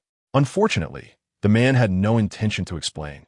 He simply fell, consumed by confusion. Just then, the long sword reverted back to the girl, and the pair approached Zhou Tai's lifeless body, taking photographs before uploading them. Codename Ganjiang, Codename Montaxi. Eliminated a target suspected to be Zhou Tai. Codename number 1. Eliminated a target suspected to be Zhou Tai. Eliminated a suspected serpent-level extraordinary being. Codename Salted Fish. Captured Zhou Tai number 3 alive. Captured Zhou Tai number 5 alive. Codename Lion Light. Eliminated Zhou Tai number 7. Eliminated numerous extraordinary beasts. Xian returned to his original position, smartphone in hand, watching the incessantly refreshing notifications, feeling that something was amiss. He clicked on each notification, opened the photos one by one, then frowned slightly. His instincts were exceptionally sharp. The Zhou Tai in these photos felt nothing like the one he had encountered in the arena. Which Zhou Tai was that? Could it be that another personality had yet to be discovered? In the depths of a certain mountain cave, Zhou Tai number 9 was inscribing a formation. His demonic power allowed him to summon demons. Although he was not particularly satisfied with his abilities, he ultimately regarded it as a one-time power. Once today passed, it would vanish, so he was not overly concerned. Let me go, number 3. I never agreed to cooperate with you. If you dare use me as a sacrifice, the others will not spare you. Zhou Tai number 8 was pinned beneath a massive rock by number 9, who was coercing him with threats and promises. Perhaps due to the nature of his personality shaping his mutation, Zhou Tai number 8, who had a penchant for deceit, found that instead of growing stronger, he had become frail, his only demonic power being an exaggerated mouth. His mouth had morphed into a trumpet-like shape, capable of producing thunderous sounds. Shut up. If you don't want to become a sacrifice, change bodies. I'm taking this one. Zhou Tai number 9 stated dominantly. He had been born with a particularly domineering nature, with the first leader unassailable and the second merely a decorative figure. He was determined to seize the position of number 3. Fortunately, number 3 was wise enough to relinquish his position, or there would have been a fierce struggle. After completing the summoning formation, he slashed open his wrist, allowing his blood to drip onto the formation, which gradually filled with blood, emanating a crimson glow. Number 9. Remember this. Soon, I will have you begging on your knees. Zhou Tai number 8, seeing that the formation was activated, shouted in humiliation and rage. He hastily withdrew his consciousness, relinquishing his body back to its original anomalous form. Zhou Tai number 9 sneered, dismissing number 8's threat entirely, especially since he was actually Zhou Tai number 3. The name was even wrong. Who was he threatening? At that moment, the formation engulfed the cave in red light, and Zhou Tai number 8's body rapidly shriveled. A massive arm emerged from the formation, effortlessly swatting away the rock that had pinned number 8, gradually widening the fissures of the formation to allow his head to emerge. Speak your wish, insect. It gazed at number 9 Zhou Tai and articulated a language unfamiliar yet comprehensible to him. Number 9 Zhou Tai chuckled. My desire is quite simple, to slay everyone present. Anyone you encounter may be killed. A reasonable request. I grant it. Call upon my name. I'm Demos. The demon revealed a grin filled with sharp teeth as he addressed number 9 Zhou Tai. Should the request have been unreasonable, or if Demos had shown disinterest, he would have withheld his name, signifying that the summoning would have yielded nothing but the loss of a sacrifice. Now, by revealing his name, Demos affirmed that the pact was sealed. Come fort, Demos. Number 9 Zhou Tai exclaimed with a smile, raising his voice. The rift in the formation widened, and Demos's terrifying form emerged, shattering the cave's ceiling as his head collided with it, causing the entire mountain to be swiftly obliterated by his bulk. Demos's head resembled a grotesque amalgamation of baboon and crocodile, his body akin to that of a gorilla, adorned with bat-like wings and a tail resembling a cobra. His colossal stature was unmistakable, Upon his emergence, he let out a resounding howl and grasped number 9 Zhou Tai in one hand. You, and I shall be the last to perish, Demos remarked with a smile directed at number 9 Zhou Tai. Unfazed, number 9 Zhou Tai replied with equal mirth. It matters not, but I wish to witness rivers of blood. I hope you unleash a massacre. As Demos emerged from the formation, various teams activated their alert systems. For Demos's size was so immense that he dwarfed the mountains, easily visible from afar. Xian, situated not far from Demos, merely 3 mountains away, observed the demon through his phone, his expression grave. Tiger level? Dragon level? Evacuate. A significant change in the situation has occurred. All members below serpent level retreat immediately. The bluebird zipped through the mountains, encountering various team members, urgently warning them. Many began to gather their belongings and exit the secured zone. Xian sat atop a bubble, gazing at the menacing presence of Demos in the distance, astonished. Which number Zhou Tai is he? He is the true number 3 Zhou Tai. I am, in fact, number 9 Zhou Tai. Surprised? Number 3 Zhou Tai erupted into a fit of laughter. The reason Xian allowed him to speak was that he realized number 3 Zhou Tai was a blabbermouth, unable to keep secrets. Number 3 Zhou Tai? Number 9 Zhou Tai? He suddenly recalled the colossal gorilla he had faced earlier. Could be that Zhou Tai? How outrageous! Initially, Xian thought his rapid growth and strength was remarkable, but now he felt he could still improve a little more. It was decided he would soar into the sky to bask in the sun. At that moment, Demos's legs suddenly tensed, propelling his massive frame into the air. He opened his mouth, and a red energy orb rapidly coalesced in his maw, radiating light more brilliant than the sun. This is bad. Xian realized the impending danger and hastily maneuvered his bubble backward, extending his hands to release a multitude of smaller bubbles. His bubbles could withstand speeds up to 5 times the speed of sound, and he maximized their speed, enveloping many team members who had not yet retreated and whisking them away. Initially, some were disoriented, mistaking the bubbles for an attack. But once they realized they were moving away from the epicenter, they understood it was friendly. Boom! The red energy orb gathered with astonishing speed, descending at an equally rapid pace. In an instant, a red beam shot skyward from the ground, followed by an increasing number of beams erupting, resembling nothing Xian had envisioned for an explosion, yet their power was equally terrifying. With each beam's emergence, the surrounding area was devastated by immense heat and shock waves, obliterating those Xian had failed to protect, leaving them in ashes. Damn it, perish! At that moment, a petite figure soared from a mountain towards Demos, delivering a powerful punch to his cheek. Boom! Demos's flesh quivered violently, his eyes rolling back. Yet the next instant, gritting his teeth, he summoned his strength and withstood the girl's assault, retaliating with his tail that sent her hurtling backward, crashing through 3 mountains before coming to a halt.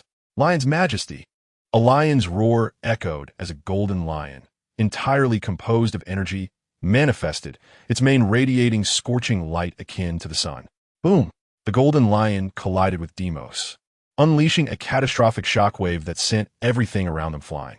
In the next moment, Demos let out a low growl, lifting the golden lion and hurling it away, where it crashed to the ground, bursting into golden light to reveal Xian's figure. Xian coughed blood, his eyes dimming. Save him! Insect, I will crush you! Demos pursued relentlessly, his immense body leaping towards Xian, his right fist poised to strike. In the blink of an eye, a flash of sword light skimmed the ground, and Demos's punch met only air, creating a massive crater where he struck. Demos turned his gaze to the left, where Ganjiang wielded Xia with one hand while supporting Xian with the other, swiftly retreating. Little insect, seeking death. Demos's right hand dug into the ground, transforming a vast amount of soil into solid rock, which he then hurled towards the direction of the fleeing trio. In the next moment, Ganjiang found himself enveloped in a massive shadow and looked up to see the rock plummeting down. Montaxi. He had no time to spare. He released Xian and was propelled upwards by the sword, striking the rock. So hard. This was no ordinary rock, but one imbued with some form of magic. As Ganjiang sliced through, his body spun, and as he descended, Xia transformed from a sword back into a person. Wielding the broad sword, Ganjiang had become to strike at the rock.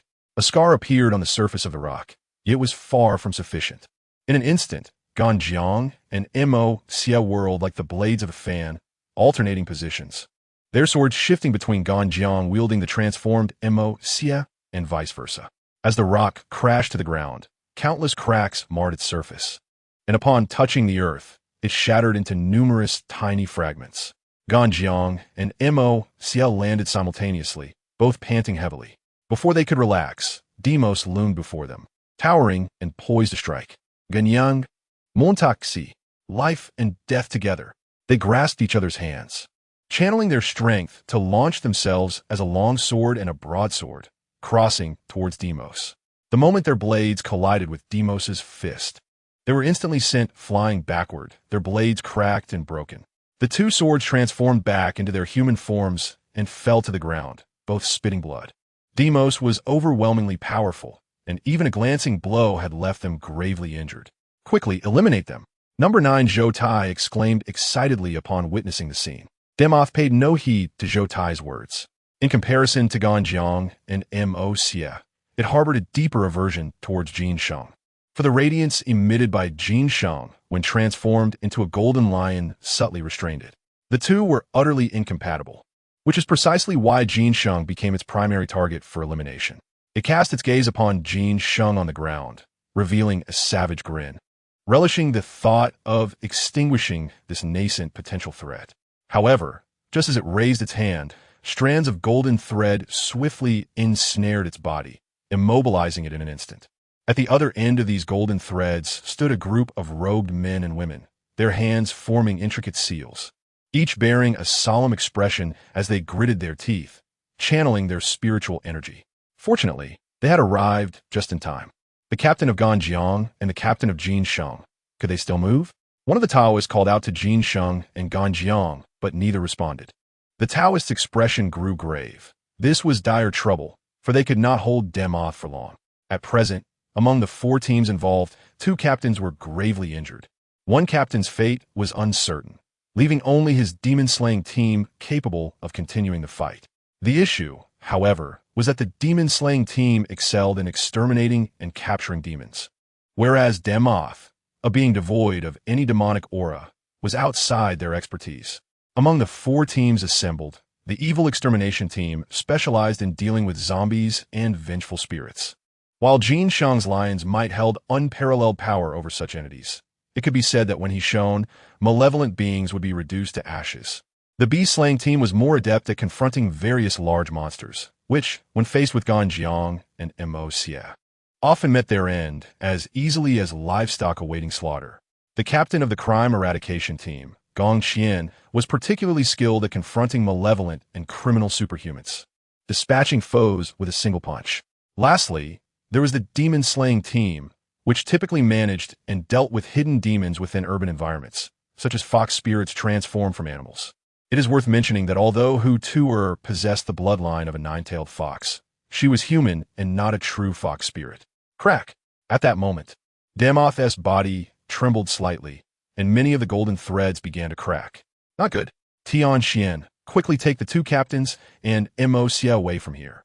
We may not hold out much longer, the leading Taoist urged. The demon-slaying team consisted of 7 members, aptly named the Big Dipper. The captain, Tian Shu, and the remaining members were Tian Xian, Tian Ji, Tian Quan, Yu Heng, Kai Yang, and Yao Guan.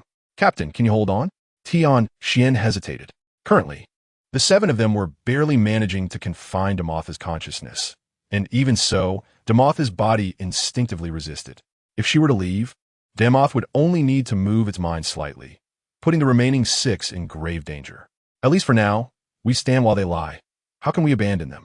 Go now, Tian Shu declared resolutely. He had mentally prepared himself.